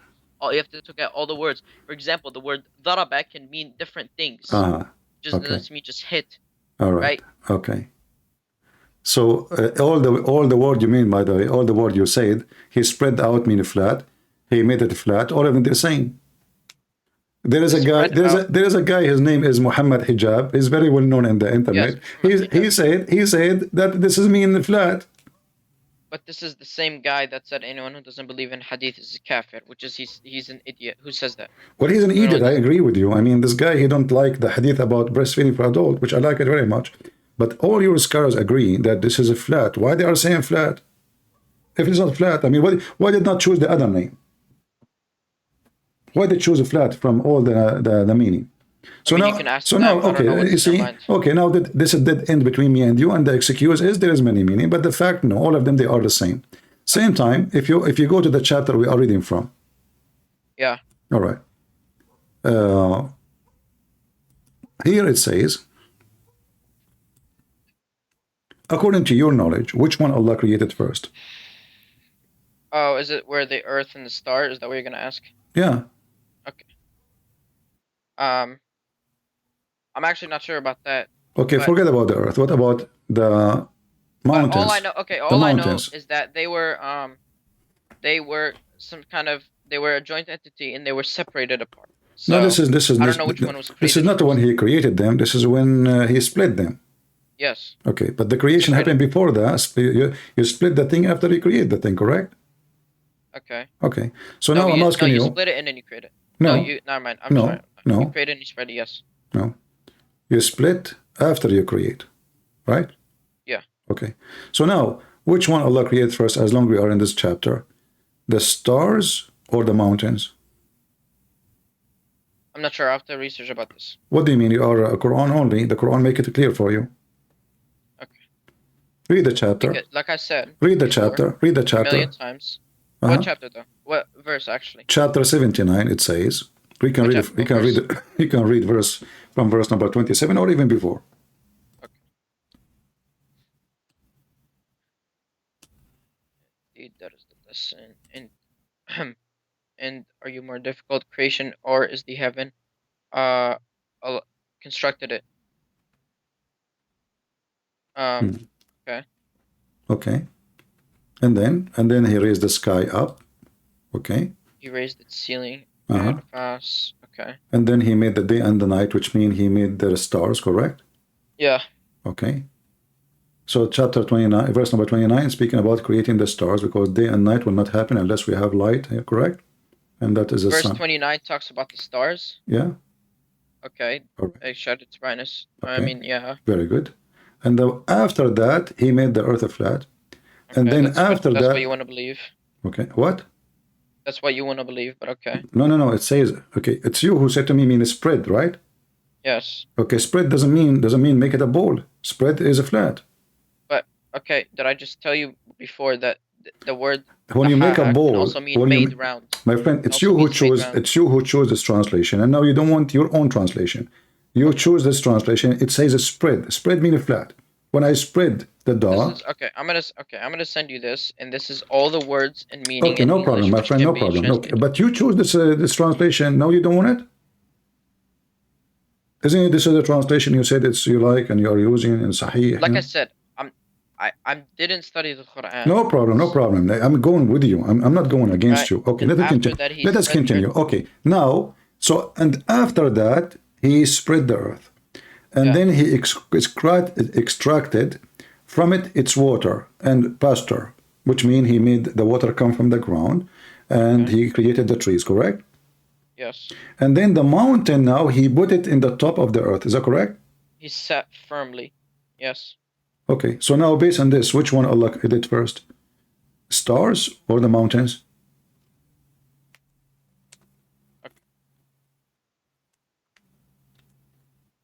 So, is there another verse that says that the earth? No. You see, focus with me. Why you want to go to different verse? No. Because verse number 29. Verse number 29. Verse 29. I want you to tell me first. You agreed with me already. You said in verse number 29, Allah created the stars, and you said yes. Yes, He created the stars. Okay. Then it says then after that. So anything after that happened after that, correct? Yes, and then He created the earth. Okay. And then after that, he did all those things. And the last thing here he did, he placed the mountains in the top of the earth. Do we agree? Okay, we don't. And I'll tell you why. Okay. It says, if you read the Arabic, it says, وَالْأَرْضِ بَعْدَ ذَلِكَ ضَحَّنَاهَا. That means after we made the earth round. My friend, the earth may have, my friend, it's not al-ardi, not dahanaha. No, you are not even, my friend, there's no such a word. والأرض بعد ذلك دحاها, not دحناها, and no أرضي. So I didn't say dahanaha, I say you said dahaha. that, it's recorded. It's recorded. So okay. So now you agreed that after that he start working in the earth, and you agreed that after that goes to everybody after that. Everything. Can I finish? Because Go ahead. like I said before, when you speak, I listen. Mhm. And when I speak, you listen. Okay, uncle. Okay. He mentions the word earth, and then he said that he spread it out. So that means the earth has been existed, but then he spread it out. Mm. Okay. No problem. Yeah. والأرض بعد ذلك دحاها. Mhm. And بعد. So that means after he spread the earth. The earth existed, but then after he but spread this, it. is, but this is not my question. I'm asking you, based on the chapter 79, based on what we did read, Okay. is the stars created and done before Allah he placed the mountains in the earth? I'm not sure, but What do you based mean on not the sure? verse Your in you- Quran only, read with me. It says here, he made the day and the night, and you agreed with me, he created the stars already, verse number 29. Once and he shot, and then after he spread the earth, he extracted from it waters, pasture, and then the mountains he set firmly. He's just explaining events by event. That doesn't mean that something happened before it. I don't know where you said. It My doesn't friend, say first, and then second it we created says the earth, and then after, third thing we and did. after that, he's giving you the order. I said after he spread the earth, he extracted from its waters pasture. And Okay, the okay, mountains listen. He set firmly. And It doesn't say after, first he created and, the stars, and okay. then second he created the earth. That doesn't say that. I'm not talking about creating the earth. You're not listening. I'm asking you about the mountains and the stars. No, I'm not talking about. I'm not talking about creating the earth.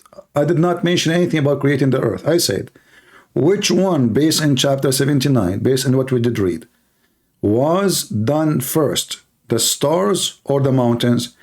Verse number 29 says, Allah, he made the stars, and you agreed. And then after that, he started doing the following. He spread the earth, he extracted the water, and then he put the mountains. So the last thing he did is the mountains. Do we agree? I don't want to. Okay. Before I say, I don't want to say yes because I'm not sure. Why you are not sure? Isn't your Quran only? The Quran in front Because of you. it doesn't say first and it doesn't say second. It says. Okay, It says. maybe. Okay, look.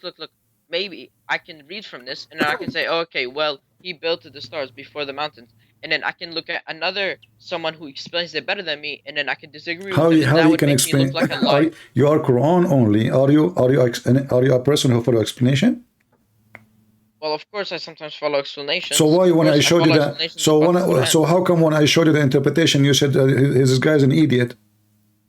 Because he's an idiot. We know that the earth is not flat.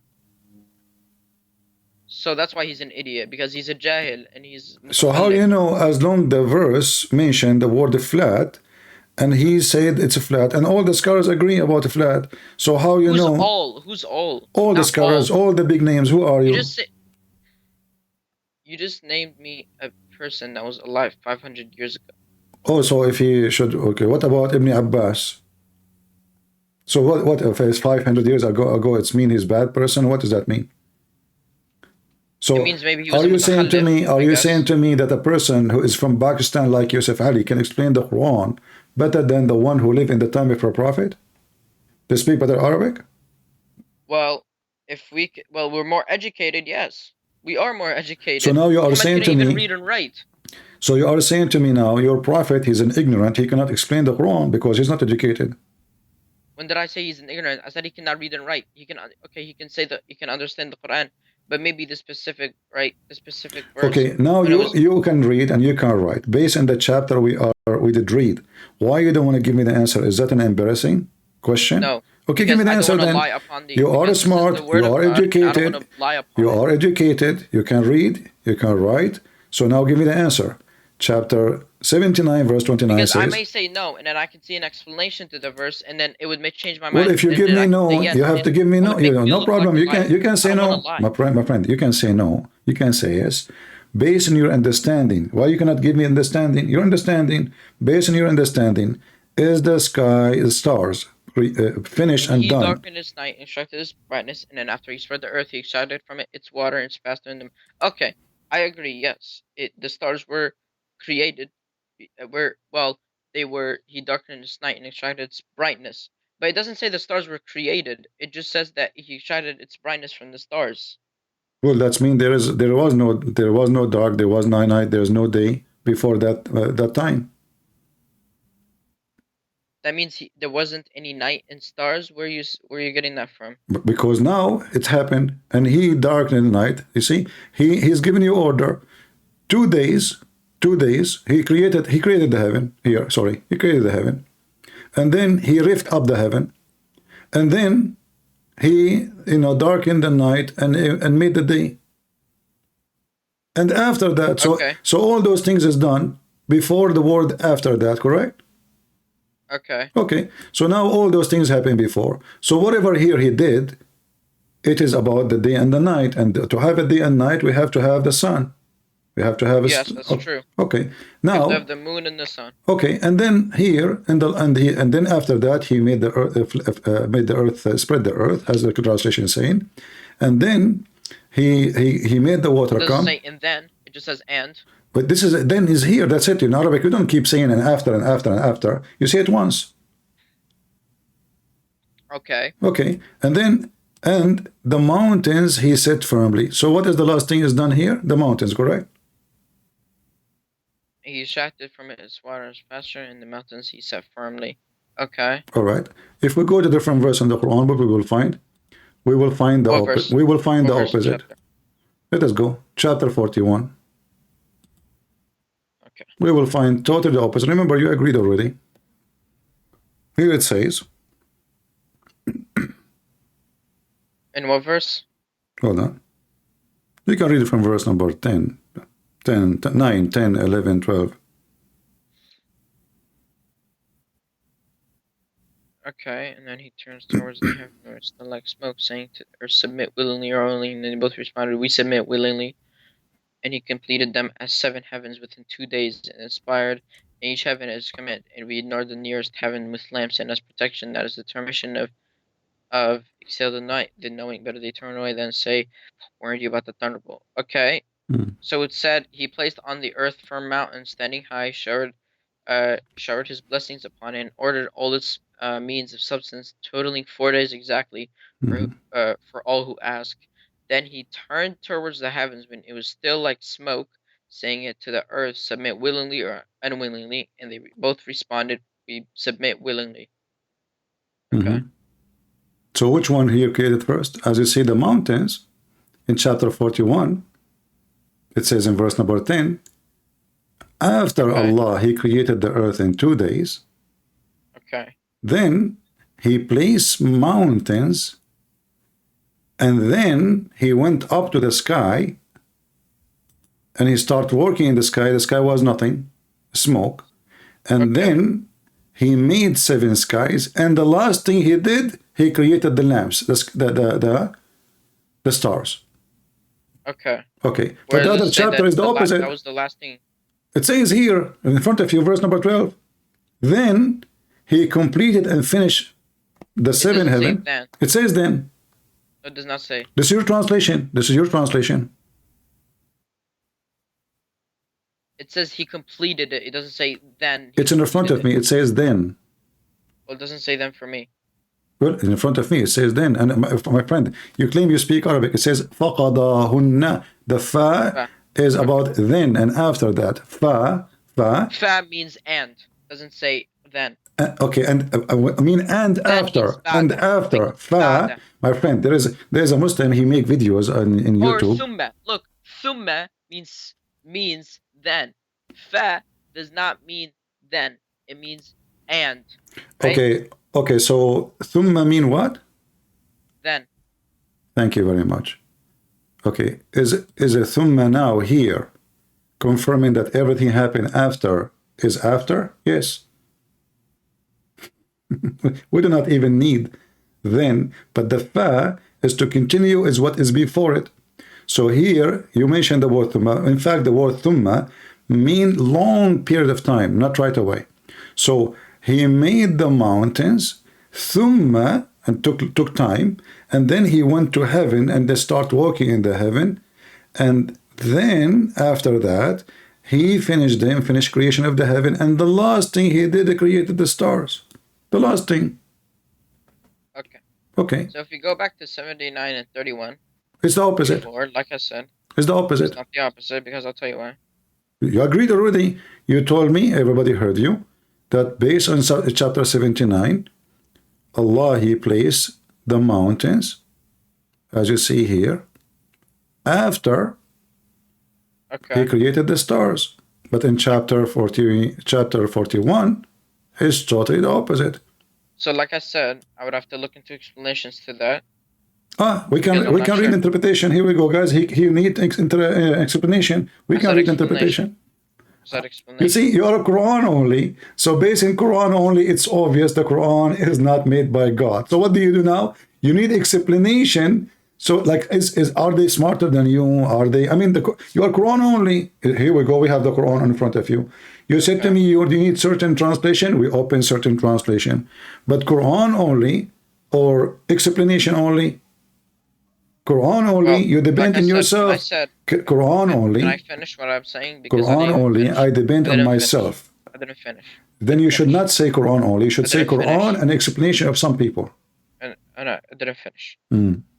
Okay, when I said I need an explanation, that means I was going to ask my dad, which he also is Quranist, so I'm not just getting my sources from Sunnis. Okay. Can your dad join us tomorrow maybe if we go live? I don't know if my dad will even talk to you, to be honest, but Why he is like, he's coming from heaven and he is an angel and we are not equal to him? No, but he doesn't know how to speak English, that's why. I will speak to him in Arabic, no problem. Okay. I will ask him. Do he speak Arabic? Huh? Do he speak Arabic? Do I? Do he speak Arabic or his Arabic is broken like you?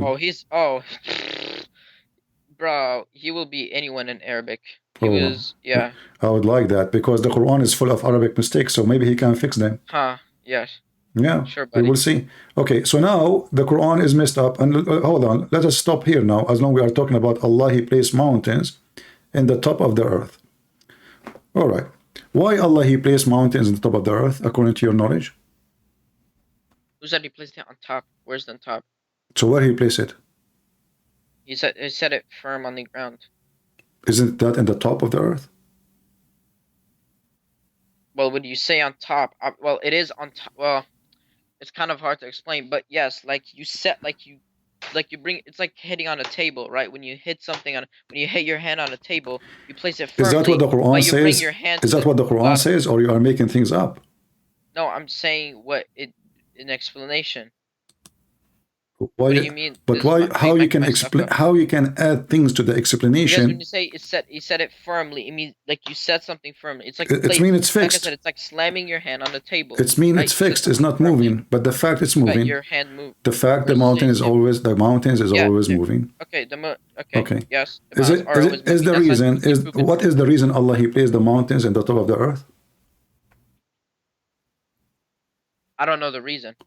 I heard that the reason in the hadith that because the earth is shaking, so Allah decided to put it in the top of the earth because the earth is shaking, so the earth will be not shaking. Not actually, not even shaking. It's like about the earth is going like left and right, like when you have a tray and you move it up from one side. This is what according to the hadith. So what do you think? Do you accept that? Okay. The earth does shake.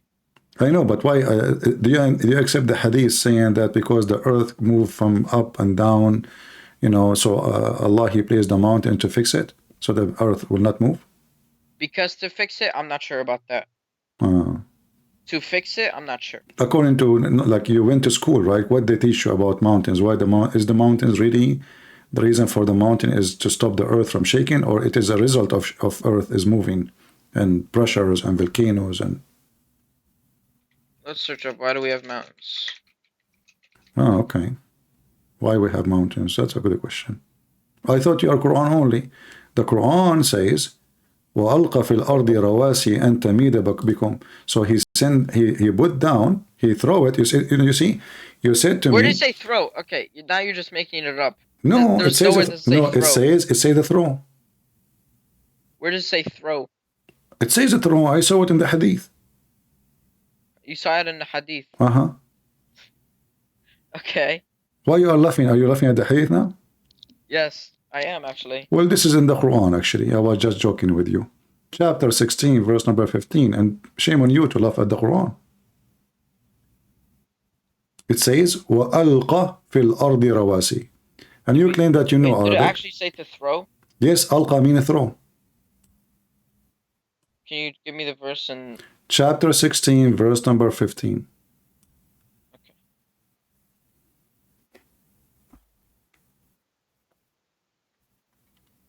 And he has firmly set mountains, lest the shift, and made rivers and roads that you may be guided. So where is what? Okay, so where is or what is it? What did you say? It was the word. You laugh at the word alqa. You said, does it say throw? No, where it says that. So I mentioned to you, before, if you remember, I mentioned to you before that Allah, he throw mountains. He said no, but he placed mountains. It says cast. It says cast. What? It says cast. What cast mean? What cast mean? Like, you know how, like, you know, they say broadcast. Right? Ah, broadcast. No. You see, first of all, in Arabic it says wa alqa, which means he throw. Well, it doesn't say that to me. It says walqa. Here we go. Walqa.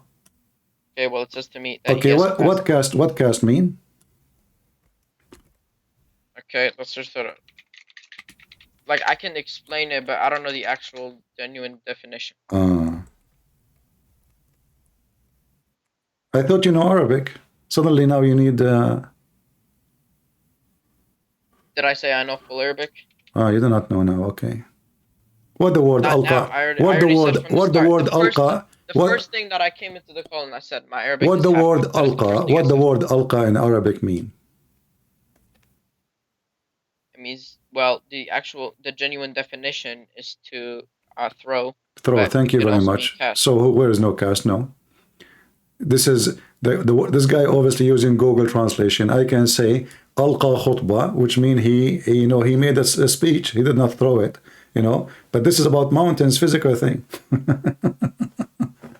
He did not make a speech. So alqa, I can use cast, broadcast, if I am making a speech. So I say alqa khutbah. We don't say he threw a speech. That doesn't mean what it means. He said a speech. So this stupid who made the translation obviously is using Google translation. Right. So it's okay. So I already told you the explanation is to cast. So when you say through, that's false. You cannot cast mountains. What do you mean you cannot cast? You know, cast because simply he said alqa. Alqa mean he throw. That's what alqa mean. And you Muslims, when you translate, every one of you will give different. Cast. Do you even know what cast means? My friend, does it say? You said to me, alqa. You said means to send out. You said, right? You said no. Oh, you said alqa mean throw. You agreed, correct? I didn't agree. You said that. Everybody heard you. Everybody, okay. Show me the footage. What footage? It's recorded. Alqa means throw. There's nowhere I said that. It's recorded. I laughed. It's recorded. The fact that you said throw. It's recorded. recorded. At the fact that you said throw, but I didn't laugh at the fact that it's alqa because it doesn't even mean throw. I laughed at the word throw. That is okay. You said to me that the word. Okay, let's go to the dictionary, can we? Okay. Well, in the genuine, in the actual definition, it doesn't mean to throw. Do I agree? Yes. But can you use it in that way when you're talking about my? Okay. Can we go to the interpretation? What interpretation? Any interpretation, Muslim interpretation, you scholars. If they say does not mean throw. My dad. Okay. Wake up your dad. Ask him what alqa mean. Does it mean throw? I will later after this call, and then I'll ask him. Okay. Why we don't go to the dictionary right now? What we can do? What we will lose. Okay, sure. All right. Here we go.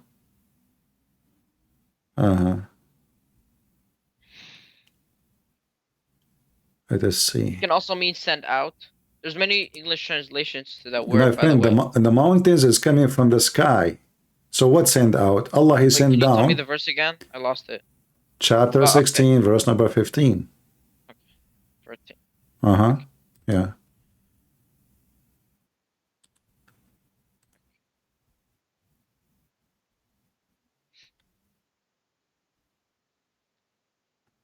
Your God, he have a fiction, imagination of how the earth is created. So the mountains. Okay. I literally used every single and I'll share. Can you share screen on Skype? Can you share what? Share screen on Skype. Tell me what translation you want me to show. I will show it to you. What do you want? Okay. Can I share screen on Skype so I can show you something before we get into that? Okay, share. Go ahead. I don't know if you can do that, but okay, share screen. Nothing coming from my side. Okay, now let's see. I literally used every single translation in English, Uh-huh. and all of them say he placed and he cast and he has cast and he placed and he has placed and he has cast and he made and he had and he has set up and he has placed and he said. So your translation is wrong. You're just getting your translations from nowhere. I'm not getting translation. I did not even use any translation. I'm saying to Arabic. It says alqa. Alqa mean throw. Well, alqa mean throw, but it can also mean he has set, and you can say set. No, out, he cannot. You cannot. No, because this is a physical thing. This is a physical thing. So you're, and the word set there's other words in Arabic. So alqa, he mean a throw. Like I mentioned to you. I mentioned to you chapter 22. I mentioned to you chapter 22, verse number 52. Alqa fi umniyatihi. What is the translation? He throw in his mouth. He throw in his mind. So this is what alqa mean. Alqa, the Quran mentioned many times the word alqa. So alqa fi umniyatihi. Shaitan, he throw in his mind. So when Shaitan, he throw satanic verses to Muhammad, what he did, he throw it. How he throw it? In his mind, in his tongue. This is what alqa mean. And this is the same word used. What he throw? He throw mountains. And this is and look at the reasoning. Do you agree that by Allah setting mountains at the top of the earth is not shaking no more? Is it true that the reason Allah he put the mountains in the top of the earth so the earth will not shake? I don't know about that. Well, according to science, the earth shake in the areas have mountains more than other area because this is where the volcanoes and this is where the earthquake. As an example, all of Japan is mountains mostly. Yeah, and, sure. And they have the tons of thousands of earthquake every day almost. Some of them they can feel them, some of them they cannot. So mountains did not stop the earth from shaking, and they will never. And in fact, whatever mountains are, earth shake more. Okay. So this is a mistake in the Quran, correct? Why is that a mistake? It's a mistake because this is not the reason for the mountains. The mountains don't do that. It does.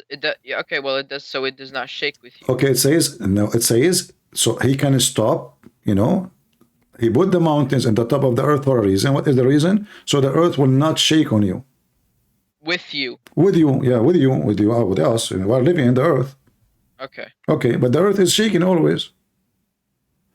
But we don't feel it. The more mountains we have, the more mountains you have, the more you live in mountain areas. This is where there is the reason the mountains exist because that area, the ground is disturbed.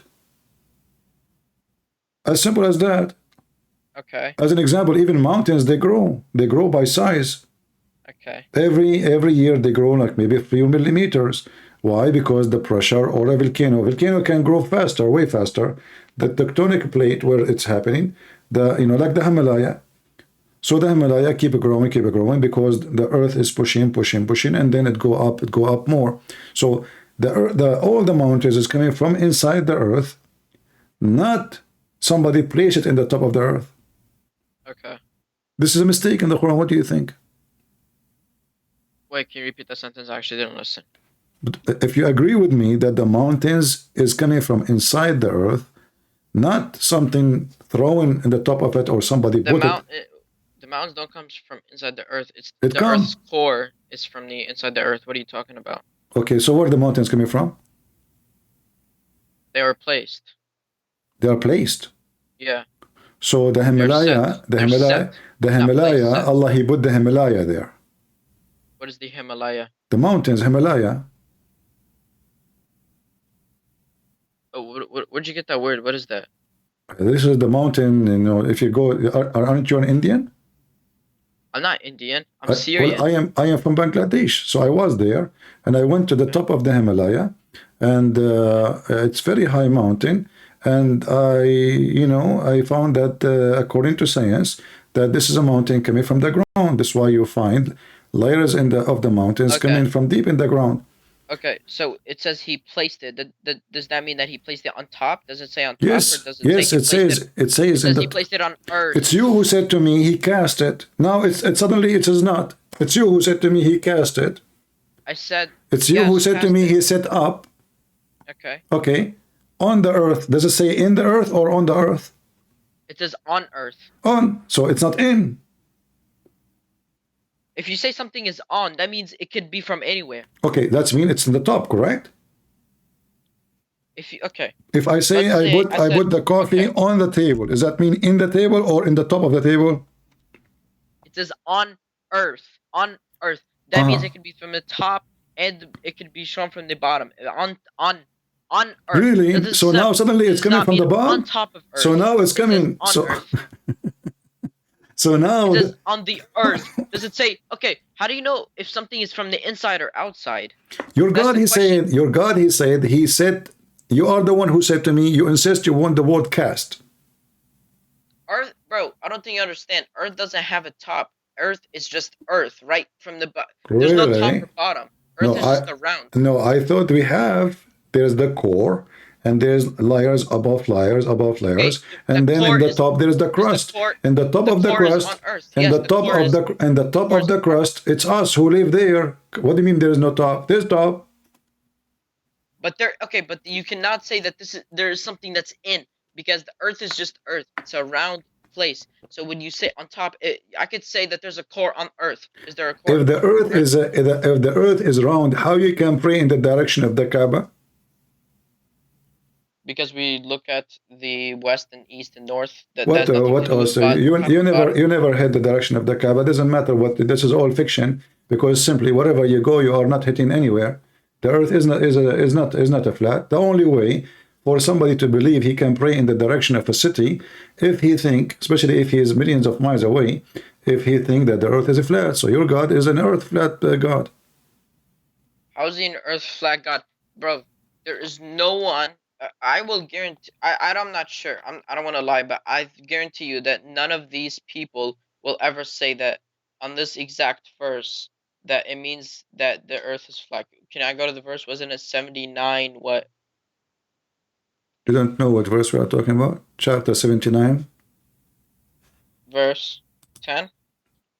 You can read it from verse. Yeah. Okay.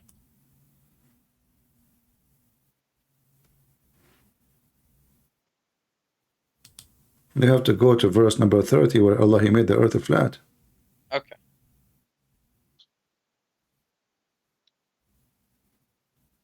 Well, they also spread. So where's flat? Okay, this guy says flattened. Which guy he said flattened? This guy. Who? That's the only person he said flattened. What translation? What translation? Dr. Gale. Dr. Gali. Okay. Probably some mutakhallif. He must be an idiot. But this is a doctor. He's educated now. This is not from the 500 years ago. So now this guy is an idiot. Here we go. Because he don't agree with you. No, it's not that he don't agree with you, but look, spread. That's the only guy that he said. He's being more honest. He is being more honest, my friend. He's being more honest. Yes, he's being more honest, because even your interpretation, your scholars say, this is what it's mean. Your scholars. Did you even look at the thing that I sent on Skype of all the meanings of the haha? Okay, why this guy, Dr. Gali, he is saying it is a flat? What is that? Do you think somebody paid him? No, he's a mutakhallif. What mutakhallif mean? Mutakhallif, that means like you're not very educated and you are... You are describing your prophet. You don't know how to read his name. But the prophet wasn't uneducated. How come you say somebody is not educated, he is mutakhallif, which means he is ignorant, stupid? And now the second I ask you about your prophet, he says, my prophet just was not... stupid. Well, he was. Here we go. He think that the earth is a flat, and he think that mountains place on the top of the earth. And, he have tons, and the hail is coming from mountains, and he don't even keep things in order. And I say mutakhallif, that means you ignore all the facts that you still uneducated. Okay, hold on. You said to me that you are a Quran only. You said to me you are a Quran only. Where in the Quran it says Muhammad do not know how to read? Because we can see historical evidence of it. What? Without using hadiths. What? We can see historical evidence of it without using hadiths. What is what? You want me to show you? What? I don't understand. What? I said we can see historical evidence of it without hadith. I mean, some hadiths may be true, right? But what I'm saying is, I'm saying maybe, right? I didn't say they are true. I said maybe they are true. Okay. Right? Well, the word But like illiterate. I said, for that rule, for that rule that he no, made, you are ignorant. donkeys are now haram. No, you are ignorant. You are ignorant, my friend. I am ignorant? Yes. Okay. You see, you are accusing people to be ignorant, and the fact you are the one is ignorant. The Quran consider those who they are not Christians and not Jewish as donkeys. This is what the Quran is describing. Anyone, yes, anyone who is not a Christian, he is not a Jew, he is ummi, which means he is ignorant, stupid. This is your Quran. Chapter, if you go in the Quran, there's tons of verses in the Quran speaking about that. So those who they have the book, the people of the book. The people of the book. Chapter, okay, as an example. The people of the, let me explain something. Chapter 3, just hold on. It means when the people Chapter 3, verse number 75 says, there is people who they are the people of the book, and they laugh at us. Why? They laugh at the Muslim. They say, why? Because they are ummiyin, they are ignorant. So the Quran describe always people who they are people of the book. The Christian and the Jews are smart, they are educated. That's why they are people of the book. But okay, those who they are not. Where's the verse talking about the people of the book? From the beginning. And from the people of the book. People of the scripture is okay. Never mind. Okay. And then it says here. It says here. Great amount of wealth. Yeah. And then it says, and you know, and those are and the ignorant. Who is the ignorant? The Muslims, al-ummiyin. Okay. If you entrust with the great amount of wealth, he will return it to you, and among them is he who, if you entrust him with a single coin, will not return it to you unless you're constantly standing over him, demanding this, because they say there's no blame on us, considered the unlearned, and they speak untruth about Allah. Who is the unlearned? What is the unlearned? Ummiyin. So you Muslims are unlearned. We are the learned. The Quran confirmed that all Muslims in the world, according to the Quran, are ummiyin, and all the Christians and Jews are smart, educated, and this is the Quran description. Really? Okay. And we can show you. Okay. I can show you tons of verses. I can show you tons of verses. So. And even when Allah, when Allah he sent Muhammad, because you finished and you asked me a question. When Allah sent Muhammad, he sent him he sent him to the okay, hold on a second, just have patience. You asked me a question, can I answer? No, I didn't ask you a question. You did ask me a question. No, I did not. You said you told me, okay, well, does that mean that all Muslims are ummiyin and all Christians and Jews are the ones that are smart? You asked me a question. That is a question. Is it? No, so I'm not saying. I'm making a statement. The Quran confirm it. I don't need your. I do not need your opinion. Who cares? The Quran says that in your Quran only. The Quran call us people of the book. The Quran call the people who are Muslims illiterate. This is your Quran. In this specific verse, that people who don't return a single coin, some people, if you entrust them and he doesn't return a coin, then yes, they are an idiot. Yes. They are. No, my friend, the Quran confirmed that. Okay, hold on. Read it. Where does it differ? Okay, hold on. Okay. Let me ask you. Okay, let me give you other. Let me confirm to you. Other verse will show you that you are again wrong.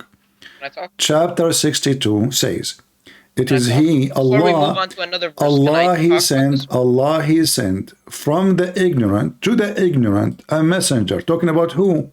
Talking about Muhammad. This is your Quran. Okay. Wait, he called Muhammad ignorant? Yes, ummi, ignorant. Wait, can you reread it? Reread it.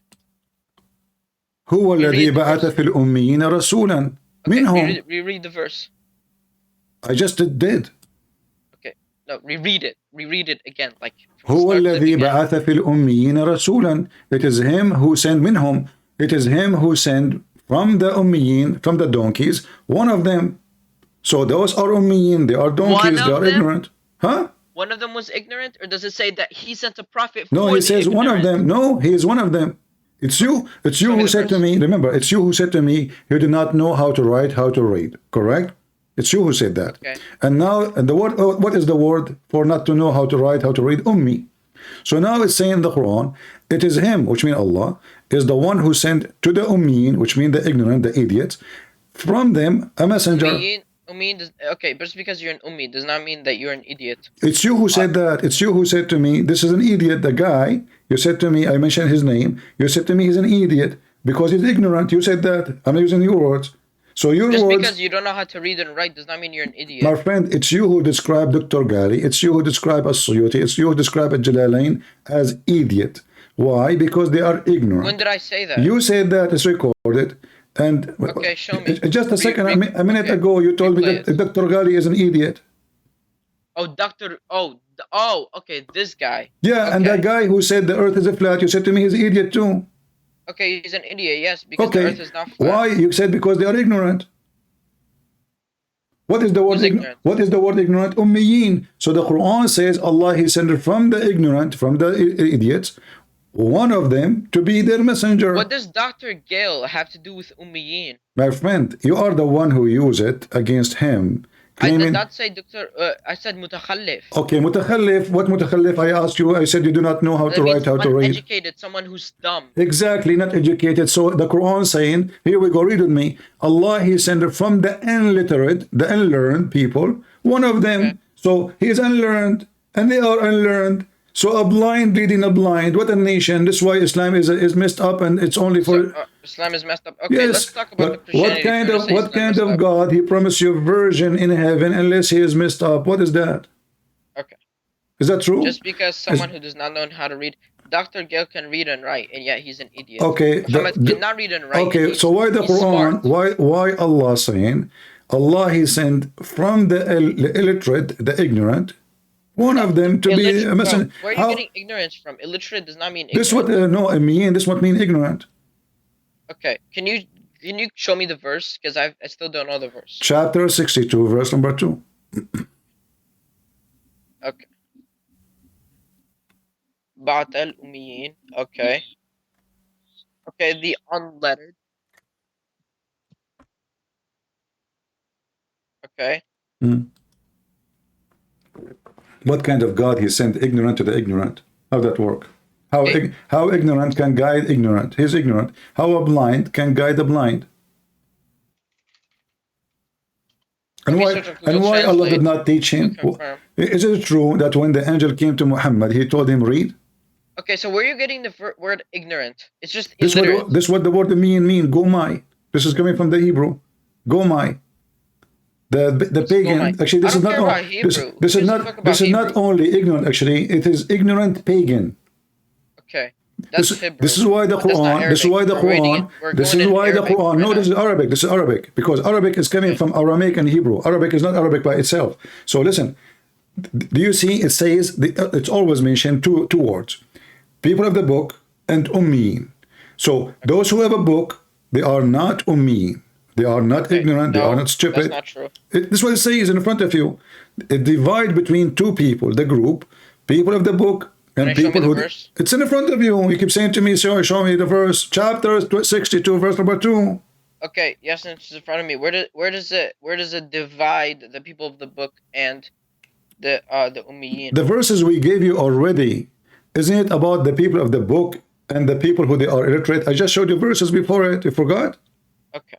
Okay. So now the Quran divide between two groups, those who have a book and those who don't have a book.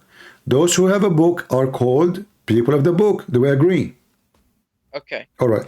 Those of the book. Those who don't have a book. Can I speak? Those who don't have a book is called ummiyin. Do we agree? Okay. Can I speak? Do we agree?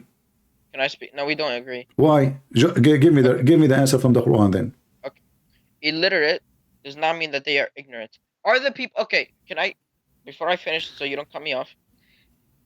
Illiterate just means illiterate, right? The people of the illiterate are ignorant, yes, but the word ummiyin does not mean they're ignorant because the messenger was illiterate, but he wasn't ignorant. Those people were illiterate and ignorant in the front because they didn't believe in the book. Of everybody. Muhammad was sent the book, so he was not ignorant. He was not arrogant. He was an amazing human being. Okay, hold on. The one he is not.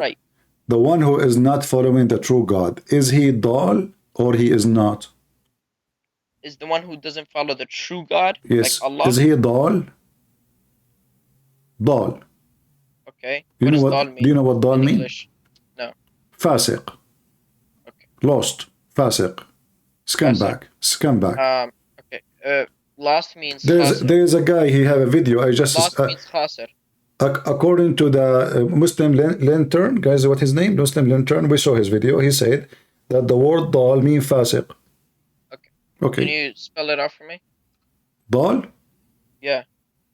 There's D-A-L. Da. Letter da. I gotta find it because my keyboard is in Arabic. Okay. I can type it for you. Here we go. Let me type it for you. Okay. All right.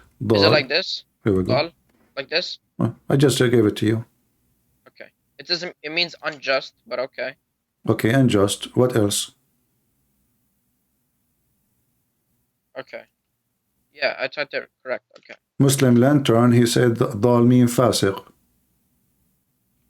So what does fasiq mean? Filthy. Evildoer. Okay, unjust, filthy, sure. Okay, sure. So now the one who is dal, is he from those who follow God So or dal those? means stray. Okay, yeah, lost. Okay, yeah, finish, sorry. All right. So if somebody is dal, like in the Quran it says, غير المغضوب عليهم ولا الضالين. Okay. Okay. Is Muhammad from الضالين? Or he غير is... المغضوب عليهم ولا الضالين. Uh-huh. What No, ضالين mean? he's not from the dal because he's not lost or stray. Okay, thank you very much. So why the Quran says Muhammad is dal? Let's go to... You see why we laugh at Muhammad? Because this guy is messed up. How he is claiming to be, he is guided by Allah, and he was a pagan person, always dal. The Muslim, they claim that Muhammad was not a pagan, but the Quran confirmed. غير, not those. You're translating it wrong. غير المغضوب عليهم ولا الضالين. They're not. Muhammad. It says in the past who have blessed. غير المغضوب عليهم ولا الضالين. So now you're just lying. You are so excited, my friend. Are you an idiot? You just confirm what I'm saying. I am saying in that verse, my friend, that verse is not about Muhammad. That verse about us, you idiot. In the path that you have blessed. Not That verse is about us. The verse about the Christians, supposedly. So your God is stupid. So he said, غير المغضوب عليهم ولا الضالين. So he said, let me teach you. This is the prayer you pray 5 times a day, and you do not. You try to search in Google to be able to read it. You pray this prayer supposedly 5 times a day, and you need Google to search for it. غير المغضوب عليهم ولا الضالين. So don't make us the same as those who they are cursed and those who they are lost. Who are the lost? You ask the Muslims, they say to you the Christians. But you're a prophet. Hold on. They are the Christian according to your religion. So according, you can search it. Search Google. You are an ignorant. You are just an idiot like the rest of them. Okay, listen. I'm being. According to the Quran, yes. So here we go. What does it say? Show me right now. Show me where this You're a prophet. He is a dal. Is that correct or not? Show me where it says Salabin. What? Show me where it says the people of Christ who believe in like Jesus is God and stuff. Show me where it says. Well, you are a Quran only. Then tell me what is this? What is what? What does it mean then? Mr. Quran only. In the name of Allah, most compassion. I'm asking you. Okay, listen. Quran only. You see how you expose yourself? You see how you expose yourself and you expose your dad? Quran only. How you are Quran only and you do not know this is about me? About who? What do you mean about? Okay, show me. Who is the one? Who is the one? The Daleen. Who is the Daleen? Tell me. You are a Quran ones only. Who are straight, like the atheistics, the satanic. No, right? This is about the cursed one is the Jews and the Dal one is the Christians. You are ignorant. Okay, show me. Please show me where it says about Christians. All Muslims agree. Don't tell me this is show me. Open any interpretation. Show me. You want me to open interpretation? Like tafsir? Uh-huh. Okay, well, let's open it up. Okay. Let us open that up. I mean, this is a prayer. You pray 5 minutes, and your father, he speak Arabic very well, and wow, man, but he did not tell you what this is mean. Here we go. This is Tafsir al-Jalani. We can open Ibn Kathir. We can open the whatever you want. All of them speaking about the Jew and the Christians. Okay. The Jews don't make us the same like the Jews or the Christians. Do you see it? صراط الذين أنعمت عليهم غير المغضوب عليهم ولا الضالين. Do you see it? So are Christians and Jews who are astray, or According are to they the Quran. misguided? But I just remember I showed you, and you are the one who, when you call me, listen, when you call me first 2 minutes, you said to me the Christians are believers, and now you are a Quran only, and you learned the Quran from your dad, who is super scholar, and yet everything you know about religion is absolutely wrong. So look what happened now. You thought all your life that the Christians are believers. You thought all your life that the word Dalin does not mean Christian and Jews, and it turned to be everything you learned is upside down, and it turned to be that you pray 5 times a day and you repeat a verse and you don't understand talking about who. This is what happened to you when you are a Muslim. Now let us go. So as long as we agree that Dalin mean the lost one, the misguided, the bad one, the evildoer. Now, isn't this what the Quran says about your prophet? You guys believe in, have different beliefs about the God, but Listen, no, we don't.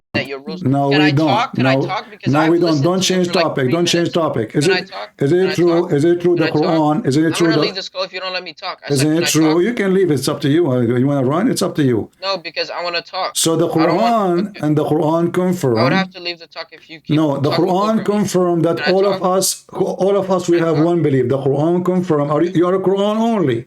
The Quran say, the Quran say, the Quran say, the Quran say, the Quran call us Nasara. So we have one belief. Otherwise, the Quran is wrong.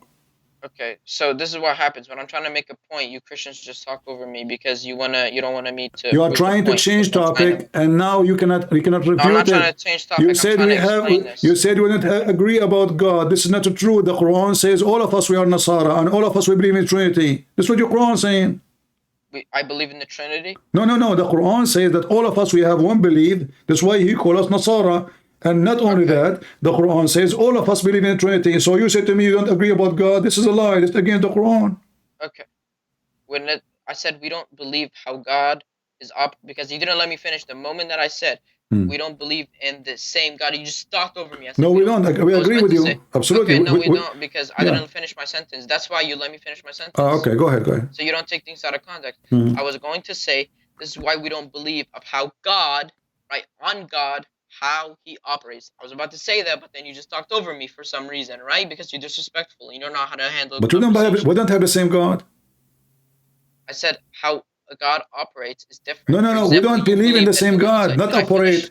We don't believe in the same God. We are not disagreeing about how God operates. That's false. No. You cannot finish because you are making false statement. We don't believe. Okay, are you saying to me that Christians believe in the same God of the Muslims? Yes, we believe in the same God, but we don't believe. No, we don't. God operates. No, my God is a spirit. Is your God is a spirit? Is your God is a spirit? That's why I said. That's why we don't believe in how God operates. No, we're not talking about operation. We're not talking about operation. We're talking about nature. Is your God is your God is a spirit? And you do not know how to handle conversation. Is your God is a spirit? You want to hang up and run? You're talking over me. You want to hang up and run? I'm being patient with you for the last 2 hours. So I'm asking you. No, we are talking at the same time. No problem. Why you are being upset? Is your God Allah? Is a spirit? He's not. My God is a spirit. No, there's a huge difference between saying operation, how God operate. I'm not talking about how I do action. I'm saying if he is or he's not. Your God is not a spirit. My God is a spirit. So if your God is the same God of Abraham, then he should be a spirit. But your God is a demon. Actually, he's not a demon. He's just a pagan. Yeah, he's a status. Sorry, I take that word back because demon is a spirit. Your God is just a status because he have no spirit. Okay, how your God is alive and he is not a spirit? Explain to me. Okay, did you say he's a statue? Yes. He's a statue. Yeah, because in the Quran it says that Quraysh worship statues, and that's the whole reason that he brought the revelation upon Muhammad, so he can teach those Quraysh people, those mukhalifin, not to believe in statues because they can break easily and they're not gods, but to believe in the one God above. But then you say that we believe in Allah is a statue. You're an idiot. But I thought, You're an idiot. so are you You're an saying to me, idiot. are The you, whole reason that Quran was okay, brought okay, from Muhammad was so to are teach you those saying to Quraysh me, people all right, that all you right. cannot worship idols and you cannot worship statues. Are you saying to Let me, me talk because I'm talking no, right now. hold on, I'm talking. did your God command you to make statues or not? What do you mean make statues? You are the one who said the pagan who make statues and they are idiot and Yeah, you they call me worship idiot. Okay, so do you Muslims have statues? Not of God or not of the prophets. We So don't. your God never command the Muslims to build the statues in their mosque? No, that's disrespectful. Okay, so why the Quran say so? Where does it say to build a statue of Allah? Show me. So your God, your dad is a scholar, but he did not tell you that Allah, he commanded his prophet to build the statues in their mosque. Chapter 34, verse number 13. 34, verse number what? 13. Oh, 13. Okay. Uh-huh. They made him for him whatever he desired of sanctuary statues, bases as large as riviers, Uh-oh. pots fixed Did to you the say ground, statues? girded work gratefully, O family of David. Did you say statues? Okay. What Where kind does of it say God? Muhammad? Is he talking about Muhammad? This is about the prophet of Allah. This is Sulaiman. Allah, he commanded Sulaiman to build a mosque full of statues. And you are the one who said to me, of course they are idiot because they have statues. This is against Allah. I said to you, are you sure that Allah is against the statues? You said, sure. You are an idiot. Yes, here we go. Your God is commanding his great messenger. You just put words into my mouth. You said that it's recorded. People will watch it later. You can. By the way, I invite you to because you just put words into. By the way, I invite you to download the video and post it in your channel if you have one. You know, you have my permission. All right, and please give it to everybody. So, do you see that your God Allah is commanding His great prophet to put statues in the middle of the mosque? Okay, you just put words into my mouth. Is it true? What kind of God your God is? What? I said you just put words into my mouth. Your God is, no, it's recorded. Okay. You called the pagan, you called them idiot because they are... Because earlier I said you could not build statues of Allah or His prophets. Yes, that is disrespectful. So you can make statues of others? I'm not sure if this is talking even about a mosque because it doesn't say what this is Sulaiman, and you know the statues around the Kaaba. Listen. You see, you are a hypocrite. You said you are against the statues, and for sure this is pagan and it's not allowed. And I ask you this clear question: are you saying that Allah is against having statues? You said yes, for sure. It's recorded, and now it turned to be that your God Allah Himself, He enjoy having statues in the mosque. By the way, those are statues of who? Where does it say the mosque? Well, this is a mosque, isn't you Muslim? You claim that Sulaiman was a Muslim prophet? Yes, but where does it say mosque? So this is what? This is what, the temple, the Hindu temple? Okay, but show me where it says a mosque. So is it a mosque or not? If he is a Muslim prophet, so what is the place of a prayer for Muslims? Give me the name. Nowhere does it say the Give me the name. What is the name of the place of a prayer for Muslims? Sulaiman, according to you Muslims, he is a Muslim prophet. You hijack everybody. Even Alexander the Great became a prophet. We pray anywhere we can. No. We want. No. No? No. So we can't pray at home? No. Muslims, they pray like goat anywhere in the corner. You're right. But I'm talking about the mosque.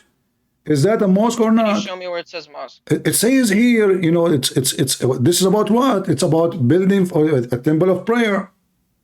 Can you show me where it says building a temple of prayer? Open, read the interpretation. Okay, you are the one who said to me, I want to search. Okay, search. This is about the temple. Okay. So you're just bringing up interpretation from other people, which I don't even... You are the one who said to me, I need to ask my dad. Isn't he other people too? Okay, but he's a Quranist, and I only Who cares if he's a Quranic? He's still other people too. How come the other people because are they not? are Sunni So and you they see, make up their own stuff. no, what Sunni? You are not even a Muslim. You don't even know your religion, my friend. Okay, I asked you to invite your dad tomorrow. If I go live, do you like to invite him? Okay, I will tell him. I don't know if he'll accept. I tell him, I challenge him. Not only I invite him.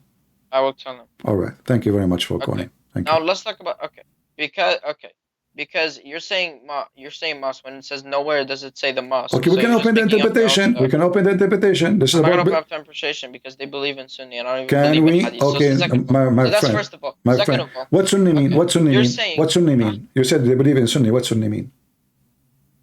Sunni means that you believe in the Sunnah of the Prophet.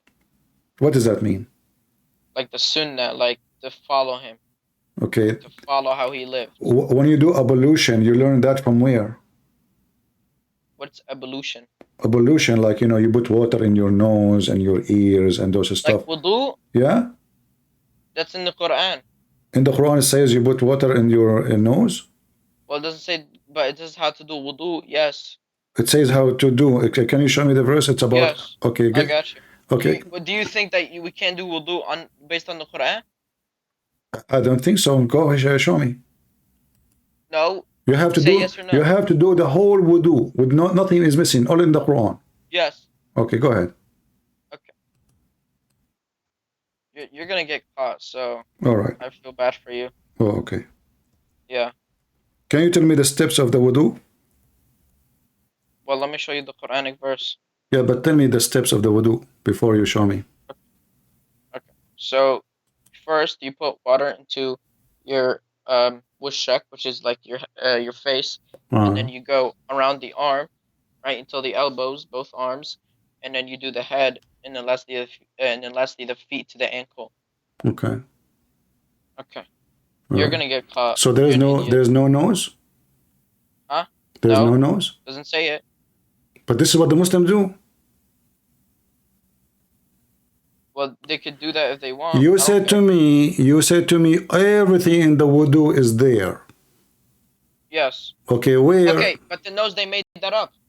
Oh, they made They it just up. made that up. Okay, Yeah, what? they made it up because it's not in the Quran. So what about ears? If it says in the Quran, it says to do your face and then your arms to the elbow and then your head and then your feet to the ankle. Why do we need to add nose and ears? Why do we need to do all that if it already says clearly? So are you saying to me that the Muslims, they are not... Okay, let me tell you something. Is nose part of your head, your face? Is the nose part of your face? It's not?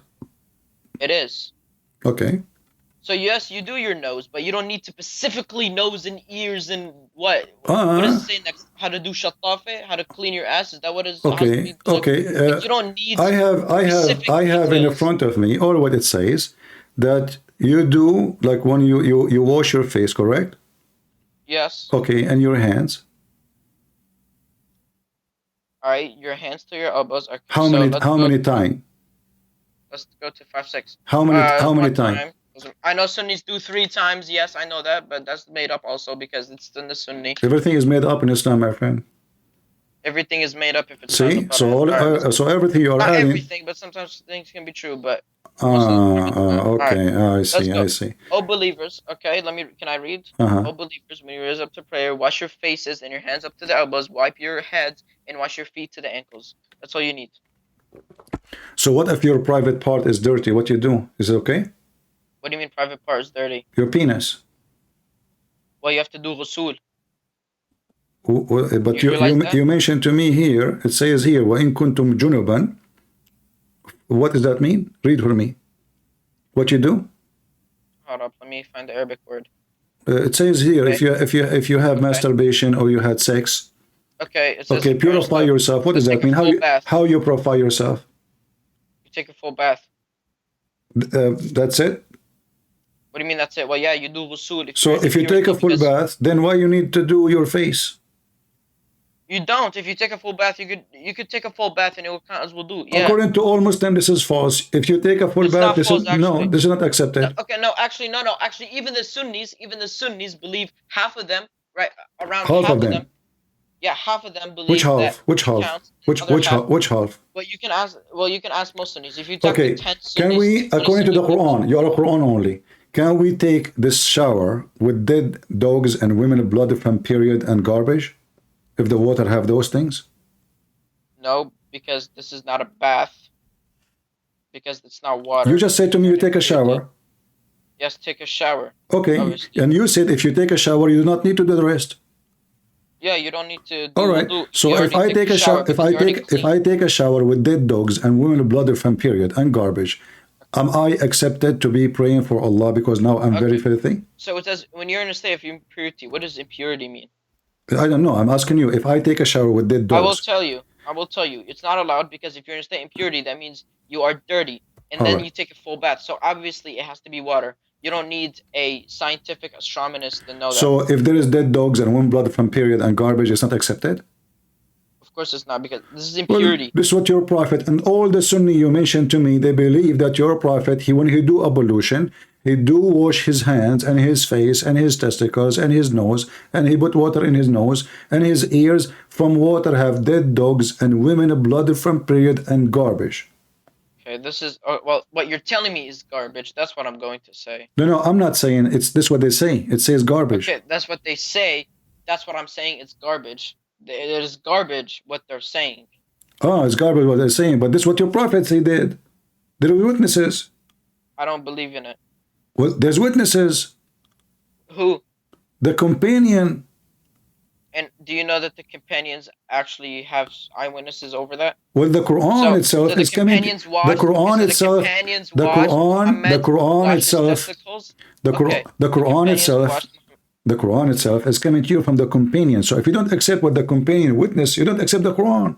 No, I accept what the companions have witnessed over Muhammad, obviously. Okay, so here it says it was said. I'm talking about this hadith. I'm talking about this hadith. Why are you going off topic? I'm not. This is what the companion witnessed. Because I'm talking about this specific. Okay, can I ask my question? Are you again? Are you claiming that all Muslim Sunni in the world? Can I ask my question? No, I want you to tell me something. You can ask as many you want. No problem. We have a conversation. Okay. So, are you saying to me all the Muslims in the world who believe in those hadith are a bunch of donkeys? I'm not saying they're a bunch of donkeys. So what are They've they? been misguided. They've been misguided. Misguided yes. by whom? Misguided by their fathers. Misguided by those sheikhs. Okay. Yes. How many Muslims they follow Quran only in the world? Is it like 1%? Probably very little. Very little. Maybe less than 1 by million? Sure. Okay. That's mean all the Muslims are going to go to hell and only a few thousand Muslims they will go to heaven. No, Sunnis are not disbelievers. That's why you don't realize. You just say they are misguided and they will go to hell. I asked you. I said they're not disbelievers. No, I said, are you saying to me that Muslims are... I said, yeah, they're... Okay. They're misguided in a way of how you think of the Prophet. So are they going to go to heaven if you are misguided? You don't go to... Wait. Do you... Okay. Are you going against the Quran? Because I'll tell you, most Sunnis... Why you don't answer? Is the one who is misguided, is the Muslims who they are Sunni misguided, are they going to go to heaven or not? Okay. They are misguided on how the Prophet lived. That is not the question. Are they going to go to heaven or not? Are they breaking the Quran rules? This is not a question. Those you describe him as misguided. Are they going to go to heaven or not? I don't know. I'm not Allah. So how you a second ago you called them misguided. How you know that this hadith is wrong? So you're telling me the companions watched Muhammad do wudu with everything? Yeah, they are watching him. They learn from him. How you Muslims learn? How you Muslims? No false. You go to the mosque, you see the Muslims showing their testicles, washing. Even they are teaching kids how to wash their testicles. Yes, in the mosque. Yeah, you lift up your skirt. I can show you videos right now. All of you Muslim men go inside the mosque. There's no privacy. Everybody lift up his pajama, his jalabiya, showing his testicles, and he opened his legs and he started throwing water at his balls, and everybody seeing everybody.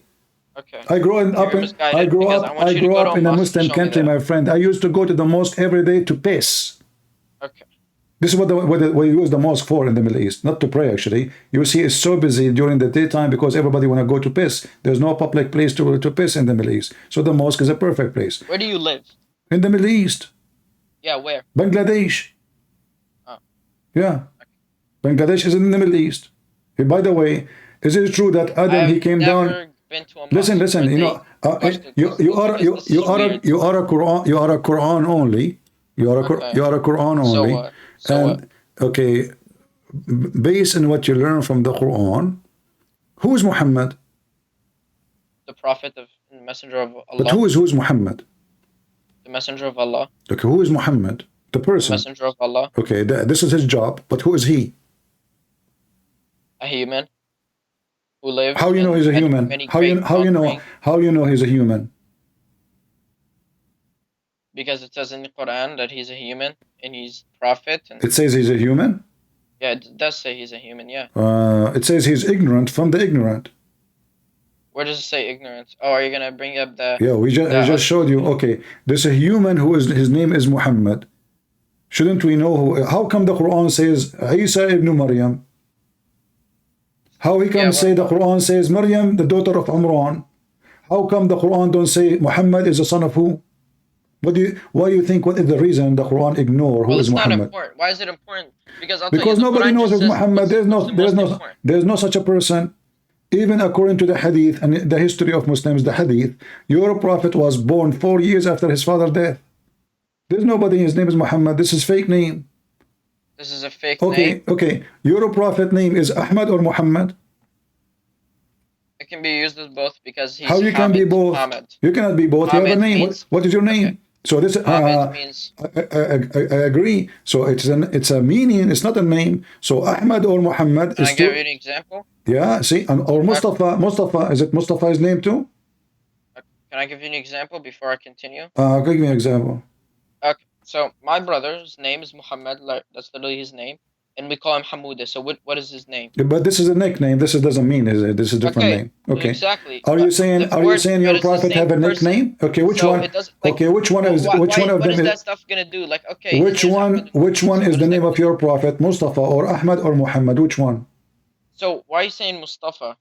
Because supposedly he is a Mustafa, isn't it? This is one his name. According to you Muslims, Muhammad have 99 names as Allah. Muhammad had 99 names. Yeah. Is that a hadith? Well, this is they get supposedly from the Quran. This is from the Quran? Supposedly. Supposedly. You're saying supposedly, so you don't know. You are telling me. I laugh at it. I laugh at everything you Muslims believe. I believe. You see, actually, if how many names Allah have? 99. You said you are Quran only. Yes. But we cannot find those 90 names in the Quran. There's nowhere to find them. No, they are not in the Quran. All is a fabrication. We cannot even find 70. So you are a Quran only, but you are ignorant. Now, listen, those are the names of your prophet. Let us laugh together. Here we go. You Muslims fabricated stories. You worship him. His name is Muhammad. You don't even know who is he. All those are the names of Muhammad, and you made him equal to your God. Read 99 names of Muhammad, P-P-U-H. So what is Jesus' name? Yeshua. So what is his name? Jesus or Yeshua? Jesus, because in the language they don't have equal letters, so they're the same as Muslim. They say Muhammad. They don't have eh in English, so the ha became H. So what is your prophet name, and how Yeshua become Isa? You answer that. So look at your prophet. He have 99 names. 99 names. Just like, okay, can I talk? Because you've been talking a lot. Can I talk? Okay.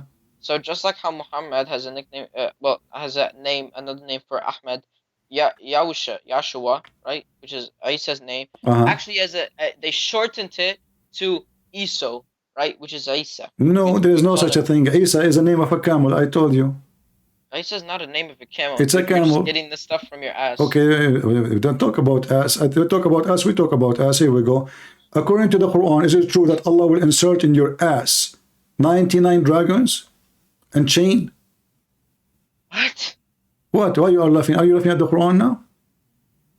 Can you show me the verse? So are you telling me that you are a person who learned from his father, who is a scholar, that you do not know that the Quran says Allah will insert in your anus a chain? Insert what? Chain. Can you show me the verse? I'm really surprised you do not know it. Are you sure you don't know? Okay. No, I want to be sure. I haven't read. Okay, so you gotta understand. I have not read the full Quran, right? I never consider my dad have read it, and he's a hafiz, but I have not. So do you understand the difference? So when you say, "Oh, your dad is a scholar," okay, he didn't teach me everything. All right. So your God, because he's a sexual God. I mean, what kind of God? He mentioned sexual torture. He will insert in the anus of those who don't believe in him a chain. Here we go. Okay. This is your Quran. This is your Quran. Chapter 69. The funny, it's 69. It's even the name is sexual. Chapter 69, verse number 32. Verse what? 69, verse number 32. Uh-huh. Then tie them up with. Okay. And remember, you are Quran only, so tell me what this verse mean. Okay, then tie them up. Okay, so where does it say the word anus? I want to know that. It says in your translation, the translation you like, insert him. Then tie them up with chains, 70 arms long. Okay. Then what? Then into a chain whose length is... did you change the translator? Then tie them up with chains, 70 Where is, arms long. where is tie them? Where is the word tie them? Okay. Well... Are you reading verse number 30? You are reading verse number 30, right? Yeah. Okay, and 32. Okay, go to 32. It says, and this chain you insert it in him, correct? Okay. Where you insert it? Insert him. Okay. Where you insert the chain, Quran only? On probably on. Well, I'm not sure, but like. Where the human being being have holes, like how you insert something in a human being. Give me ideas. I'm not sure. What do you mean? Suddenly you don't know? Like, the human being have two holes. Of course I don't know. He have his mouth and he have his anus. So now you have to insert a chain in him. Where you insert it? You tell me. So where are you getting anus from? You're just getting that. You're just getting that from out of nowhere. Like you're not even. No, all the Muslim scholars I can show you. Even it says in Ibn Kathir, Al-Qurtubi, At-Tabari, Al-Jalalain, all Muslim scholars agree that Allah will insert in your anus and the chain will come out from your mouth and even from your nose and every. Okay, that is extending it, and yeah, yani that is like. That is exaggerating it. That's probably some hadith. Right? Well, aren't you a Quran only? Explain it to me. Go ahead. Then tie them up. How do you tie someone up to chains? You just tie them up around their body. I know. And they says insert in him. How you tie it up and you insert him. You see, the Quran is messed up. Stupid book. How you tie him up. Okay, how you tie him up and then you insert it in him. How does that work? Well, in this translation, it says then tie. Okay, listen. You are reading verse number 30, it says tie him up, right? Okay. Then in verse number 32, it says and insert it in him. Okay. Well, you could insert it through his body. Yeah, sure. Insert it. So where the body? But why? But the thing is, hadiths make this stuff up. Oh, from the anus and then from the. So where you tell me your Quran only? Tell me Allah will insert. In him. Oh, okay. Allah will insert it in him. Where? Your Quran in his only. Body. Where else? Where in his body? How you insert it? Where? Okay. When you say insert it in him. Where? Right? Where? Okay, where? Insert it. Not like doesn't say make a hole. Body. Doesn't say make a hole. It says insert it. Push it inside him. Okay. Actually, in Arabic it says فَأَسْلِكُوا, which mean like silk. You know, like you put something to open something. Like, you know, they have a blocked hole, like, you know, that's why we say silk, like wire. So you push it inside him and you keep going until it come out from the other direction. Asliku. Okay. No, what does it say come out from the other direction? This is what asliku mean. That is not what does that mean. This is what asliku mean. Okay, so why the scholars, they are saying this is what it's mean? Because they don't know what they are explaining. Because they got that from hadith. They probably got that from hadith. Oh, so your prophet, he got it wrong too. So got it from hadith, make it more horrible because this is your prophet. I don't believe that the hadiths were from the prophet. So why are you putting words into my mouth? So the scholars, they don't know Arabic too? I said they're getting it from hadith. It's not that they don't know Arabic. They obviously know Arabic. Well, next time, okay. Thank you for calling. It was nice talking to you. Okay, let's talk about the Bible. Why are you running away? We are talking for the last. It's for me. It's getting so late. You know, I'm getting so late for me. I'm here for many hours, my friend. Yeah, because you want to run away. Same time. Okay, tell me about the. I will give you a chance to hit me in the Bible. Go ahead. Go ahead. Got you. Okay. Go ahead. Okay. Yeah, I'm speaking. So let me speak. Okay. Go ahead. Did God kill his own son, or the father kill his own son? Well, this is a very stupid question because who said that the Christian believe that God, he killed his son? Who is the donkey he said that to you? I will tell you, Muhammad, correct? Because according to the Quran, okay, hold on. You asked me the question. Let me answer you. We as hold on, shut up. Let me answer you. You asked the question. It's my turn to answer now. Excuse me, don't say shut up. You get upset because I interrupt you. Now you don't want me to answer. Find me one Christian believe that God, he killed his son. Isn't it the Quran itself says that the Jews, they said we killed the Messiah? So did God told the Jew to kill the Messiah? No. God did not tell the Jews to kill the Messiah. So this is a false claim from a false ignorant, from a false believer, and he is even going against his book. Secondly, hold on, I did not finish yet. Secondly, Jesus the Messiah, he says, nobody can take myself. I put down myself, which means they want to kill me, yes, but I will let them do it. And there is a reason for that.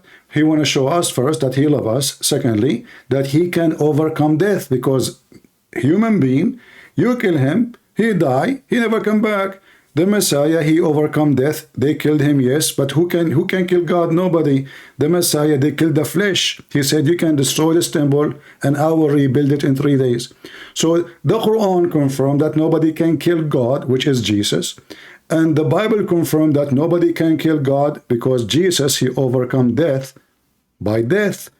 They killed the flesh. Jesus, you overcome death by death? Absolutely, because you shoot me, I come back to life. That's mean you cannot kill me. So Jesus, he overcome death by death. So when they killed Jesus as the flesh, Jesus exists without the flesh. Jesus, he said, before Abraham I am, which means my existence have nothing to do with the flesh. Okay, before you just Abraham, went into a whole another topic. No, I'm answering you. I'm answering you about the flesh, about killing the flesh. So before Abraham, the Messiah was, and this is why when they killed the flesh, the Messiah still exists.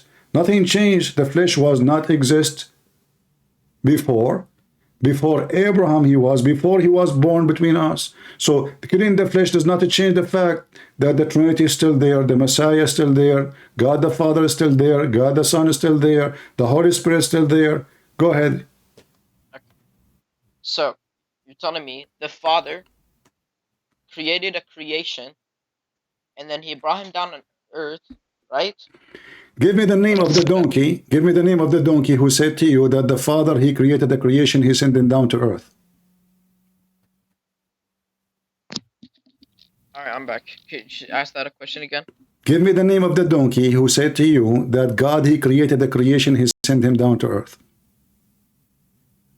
So, who created Isa's body? Nobody created Jesus. Jesus, he said, before Abraham, he said, I was with you before the world exists. Go to John chapter 17. So the Messiah exists. Hold on, you see, you are ignorant like Muhammad. You do not. You're a prophet. He think that God the Father, he marry a woman. Her name is Mary, and they have a son. That's why he think that the Trinity include Mary, which is no Christian believe in it. So your prophet is ignorant like you. Secondly, Christians don't believe. Hold on. Christians don't believe that somebody created Jesus. Jesus is born of the Father, not created by the Father. So you have a very false understanding of everything the Christian believe. But this is not strange. So who came before the Son of the Father? You see, born of the Father, and the Muslim, he says to you, who came before? Born of the Father. That's why the Father is called the Father. So the Messiah called the Son because he's born of the Father. It's not about before and after. It's about he is with the Father always as a unity. And when he is born, he came to us. This is when he come in appearance as a flesh. So the Bible says, he humbled himself and he took the flesh of a human being and he come to us so we can see him, because nobody can see God and live. But your God now, look what happened. You mentioned to me the Bible. How you can explain to me that your God do not know that the Christian Trinity have nothing to do with Mary? Okay. What? Let me get this straight. So who was first? Who was the first? I'm asking you a question now. I answer your question. You can ask me a question after you answer me.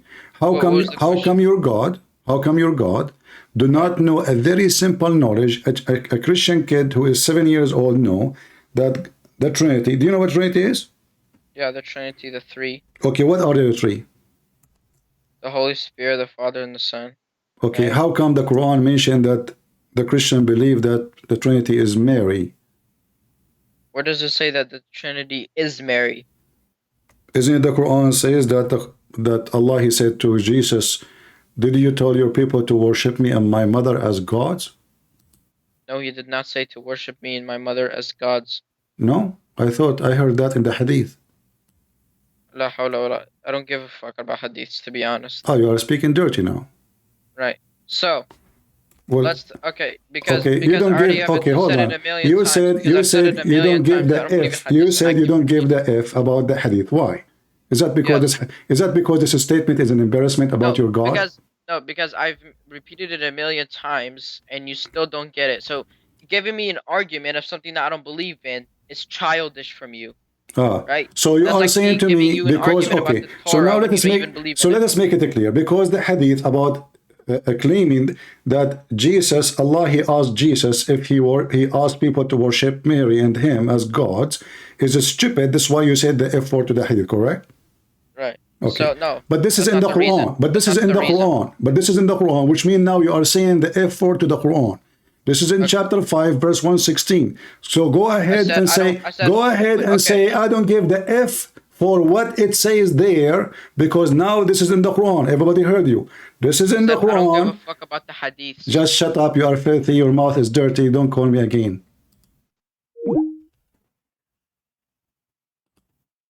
Dirty boy. It's in front of you. And you said you don't give the F. And you laugh at it. So it was laughable because I said to you it's in the hadith. Now you bite your penis, not your tongue. Your prophet, he says, "A'idduhu bihinni abi." Tell him to go and bite the penis of his father. Go do that if you want. It is in the Quran. And I told you from the beginning, don't use the F word, you filthy. So you call me, you speak about you believe in God, and you are a person who follow God, and you keep saying the F word. How many times you use the F word since you called me? I will call you one more time. Don't use the F word. And now you apologize for your God being stupid and ignorant. Apologize for using the F word. Apologize for using the F word. Did I use the F word with you? No. Why you are using the F word? Why you are using the F word talking to me? Because I said I don't care about the hadiths. No, why you are using the F word? What is the purpose of it? Because you kept saying. But you said you don't give the F about what it says, and you laugh at it. I said to you, is it true that your God in the hadith says that the Trinity is Mary and Jesus, and Allah, he said to Isa, did you tell the people to worship me and my mother? You laugh at it. I didn't laugh at it. You laugh at it. You laugh at it. Everybody heard you and you explained. Yeah, sure. And now this is in the Quran. So now explain what kind of God he think that the Trinity is God marrying Mary and have a baby. His name is Isa. Go ahead. Okay, so can you give me the verse? Chapter 5, verse 116.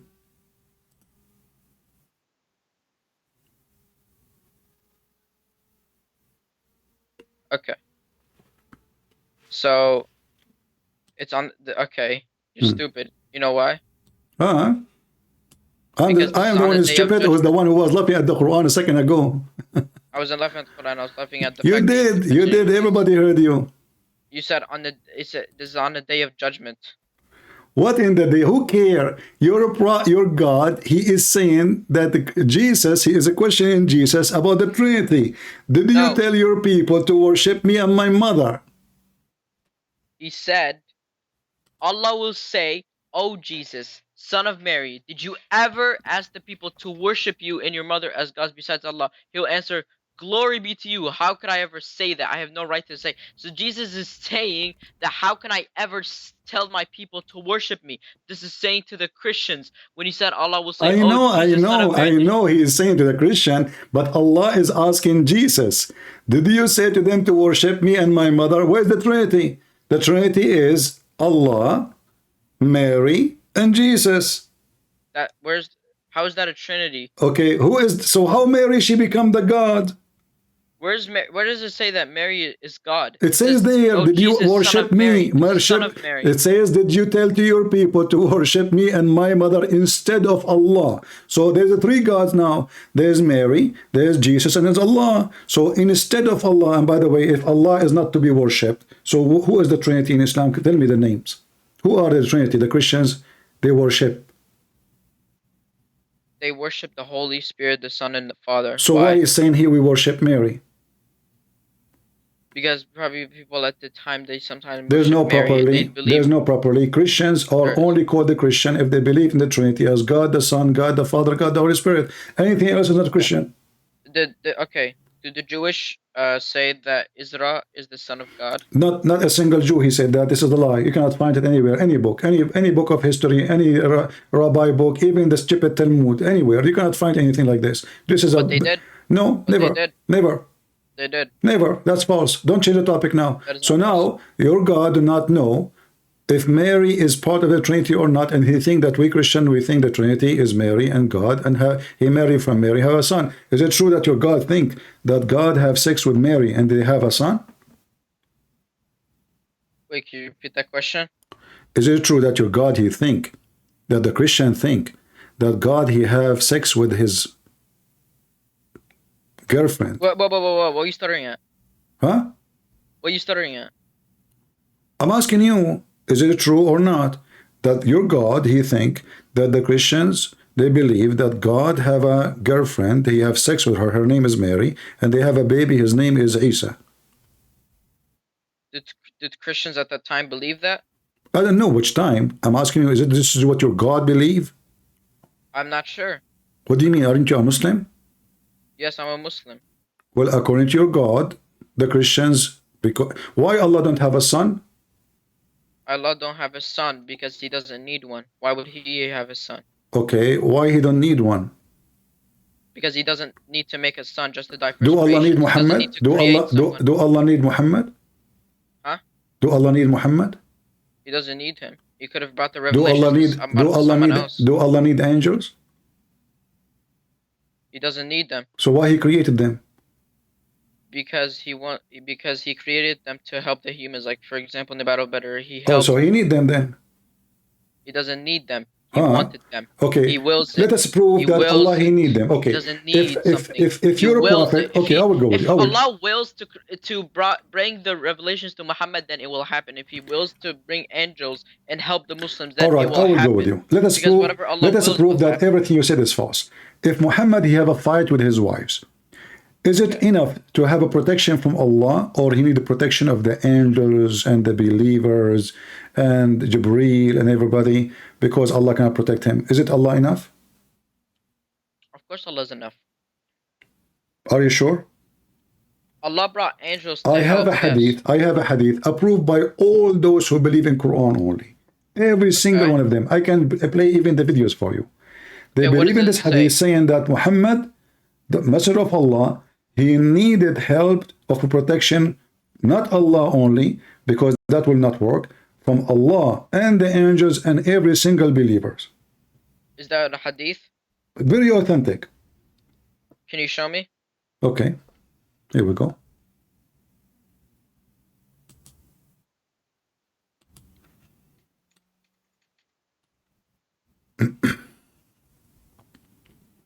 Give me a second.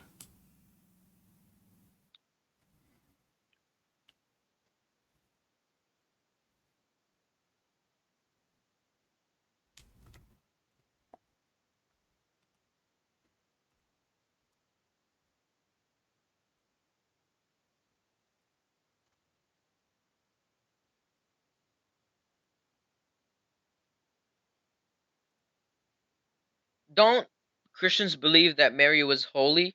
Yeah, we believe, but your God believe in something else. No, it's not. It's Okay. something else. This is exactly what Two this of the is, wives, is here that we go. she's holy. Read this hadith. Two of the wives of Allah Messenger, they have fight with Muhammad, and they have a strike, and they throw like tomato and potato at him, and they strike.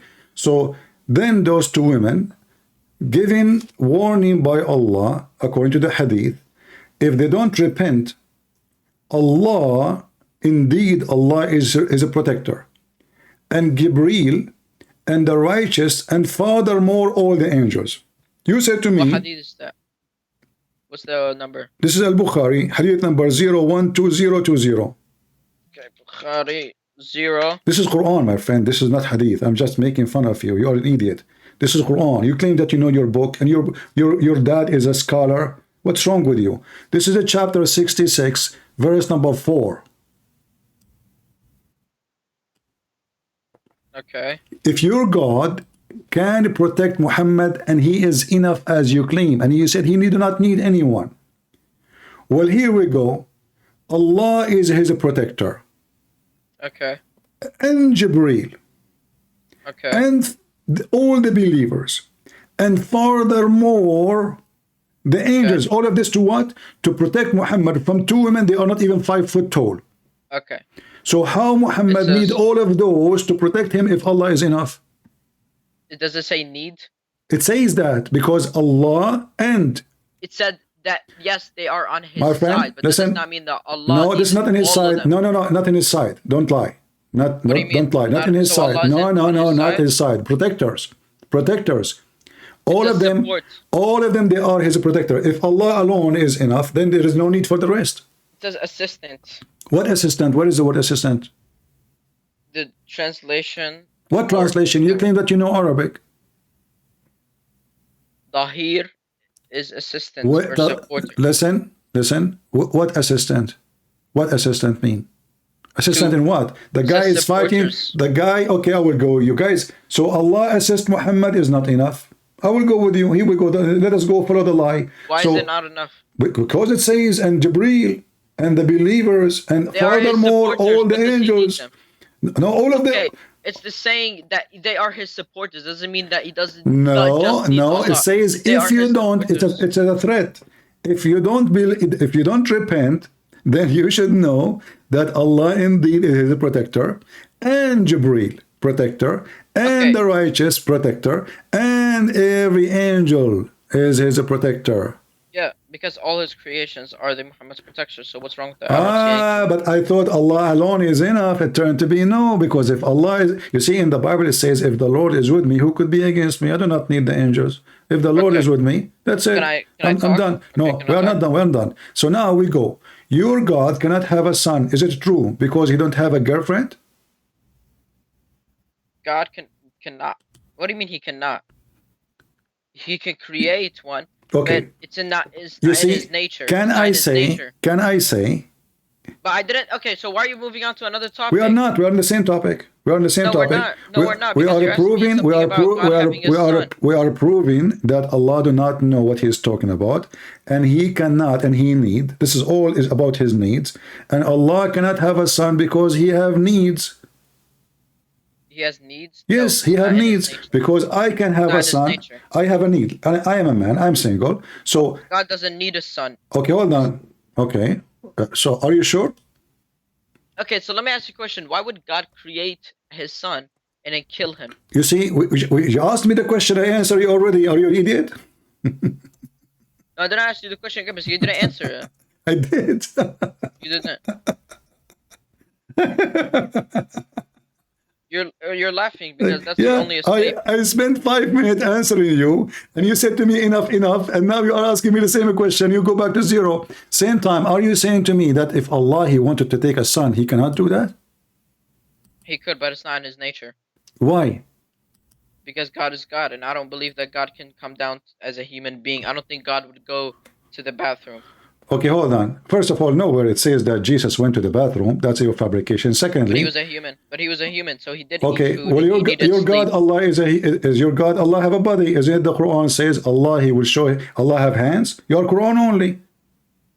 Allah have hands. So when he says he has hands to create, when he says he has hands, it's part of him. That doesn't mean it's physical thing. How you know? Your Quran only, right? Yes. So if he say he have hands, that means they are hands. He did not say they are not physical. What do you mean they are not physical? Well, can you see God's hands?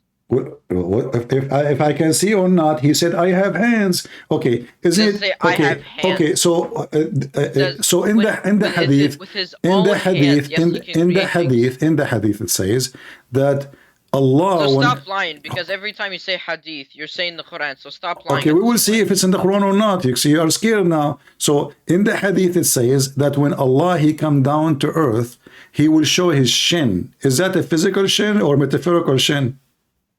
Okay, someone asked me that before. Okay, what is the answer? What was the verse? I thought somebody asked you this before. I'm I'm not gonna remember every verse on top of my head, so give me the verse. Give me the answer without knowing the verse. As long as somebody asked you before, that means you gave the answer. I didn't give them the answer. How come? Because I didn't study the answer. Now you will study it. Okay, chapter 68. Chapter 68, verse number 42. Okay. So what about it? Is the shin of Allah is physical or metaphorical? Allah will show his shin. Is that a real shin or it's a fake shin?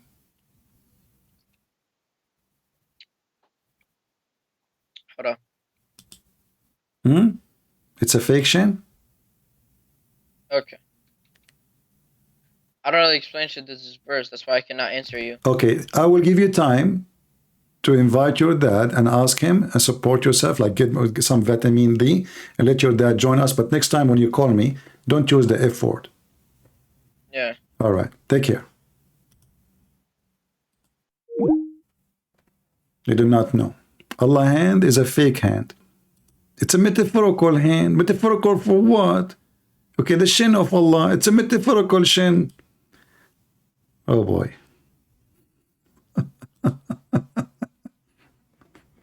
And you are lying. You are saying hadith, but in the Quran, you know, he's terrified because now anything I say to him, you have to trap them. They are liars.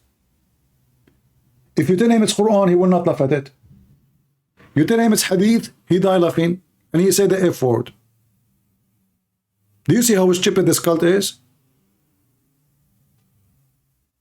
You say to him it's hadith, he said the F word to it. But now he learned. Oh, this guy, he said to me, it's hadith. I laugh at it, but it's Quran. I'm not going to accept what he said no more.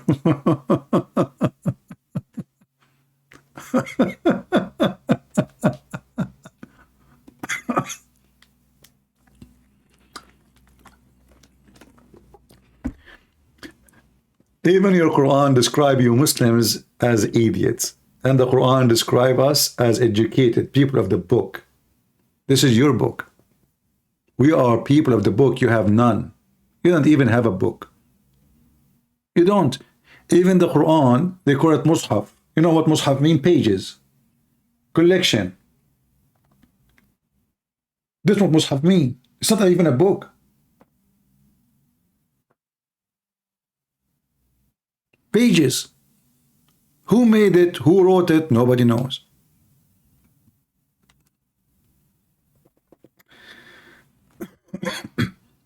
Did we have a good time? I hope so. I apologize. I have to go. Really, I'm losing my voice. You can tell. It's already so late for me.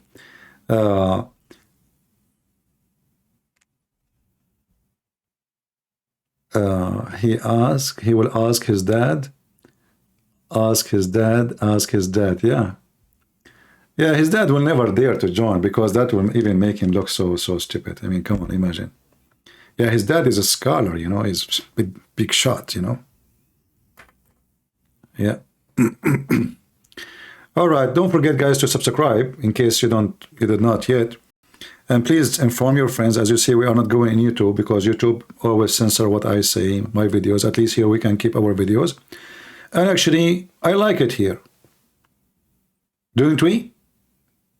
Aren't we having good time? Does it make any difference for you between YouTube? You know, we are used to a place. That's why you find it hard time to leave YouTube. But the fact, I don't see any different. The only difference here, we don't have the Sharia YouTube in the top of our head. Right? So you will use to it. Like when you came first time, you don't know how to go into the chat, where it says when we are going to go live, how it work, you know. But now you learn it. It's easy. And you know, if you invite somebody, teach him how Rumble works, so they will not be confused too, you know. Sorry, my voice is getting tired. Everything we are doing here is just to show you how easy to debunk. Do you even imagine he asked me the same question again? This is how he is so much in pain. How God, he sent his son, he created his son and he won't kill him. You know, look how silly, how stupid they are. Who said that to you? God want to kill his son? They fabricate lies about our belief. They do not know what we believe. Their God is ignorant himself. Muhammad himself is a fake man. He's a con man. He's a horny sexual predator. All what he wants is your money, your women, and power.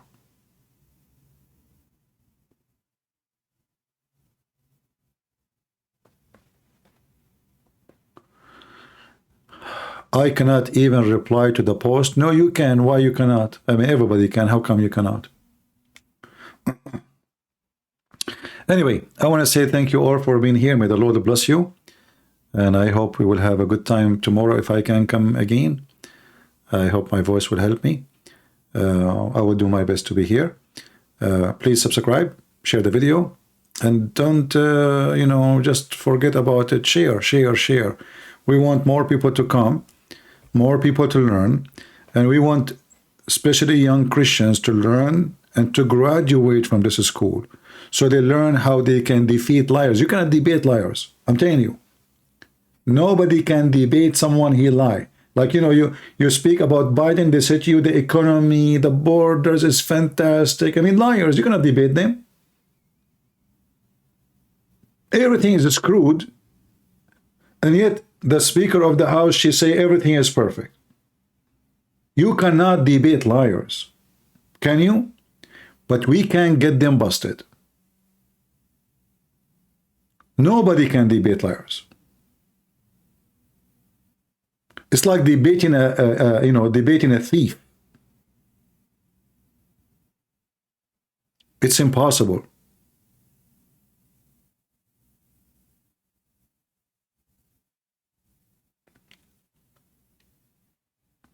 So you need to learn how you corner them. It's like chasing a mice. You go to the corner here, the mice go to the other corner. She go under the couch. So what do? You have to trick the mice. And this religion teach people how to be mice. In order to catch the mice, you have to be smarter than the mice. But we don't want to be mice like them. We want to keep our dignity. We want to be always truthful. We will trick them just to get them busted, but not to lie and not to deceive. Thank you all for being here. May the Lord bless you. And until we see you soon again, God is good. So is Jesus. I mean to that. See you soon again. Bye-bye.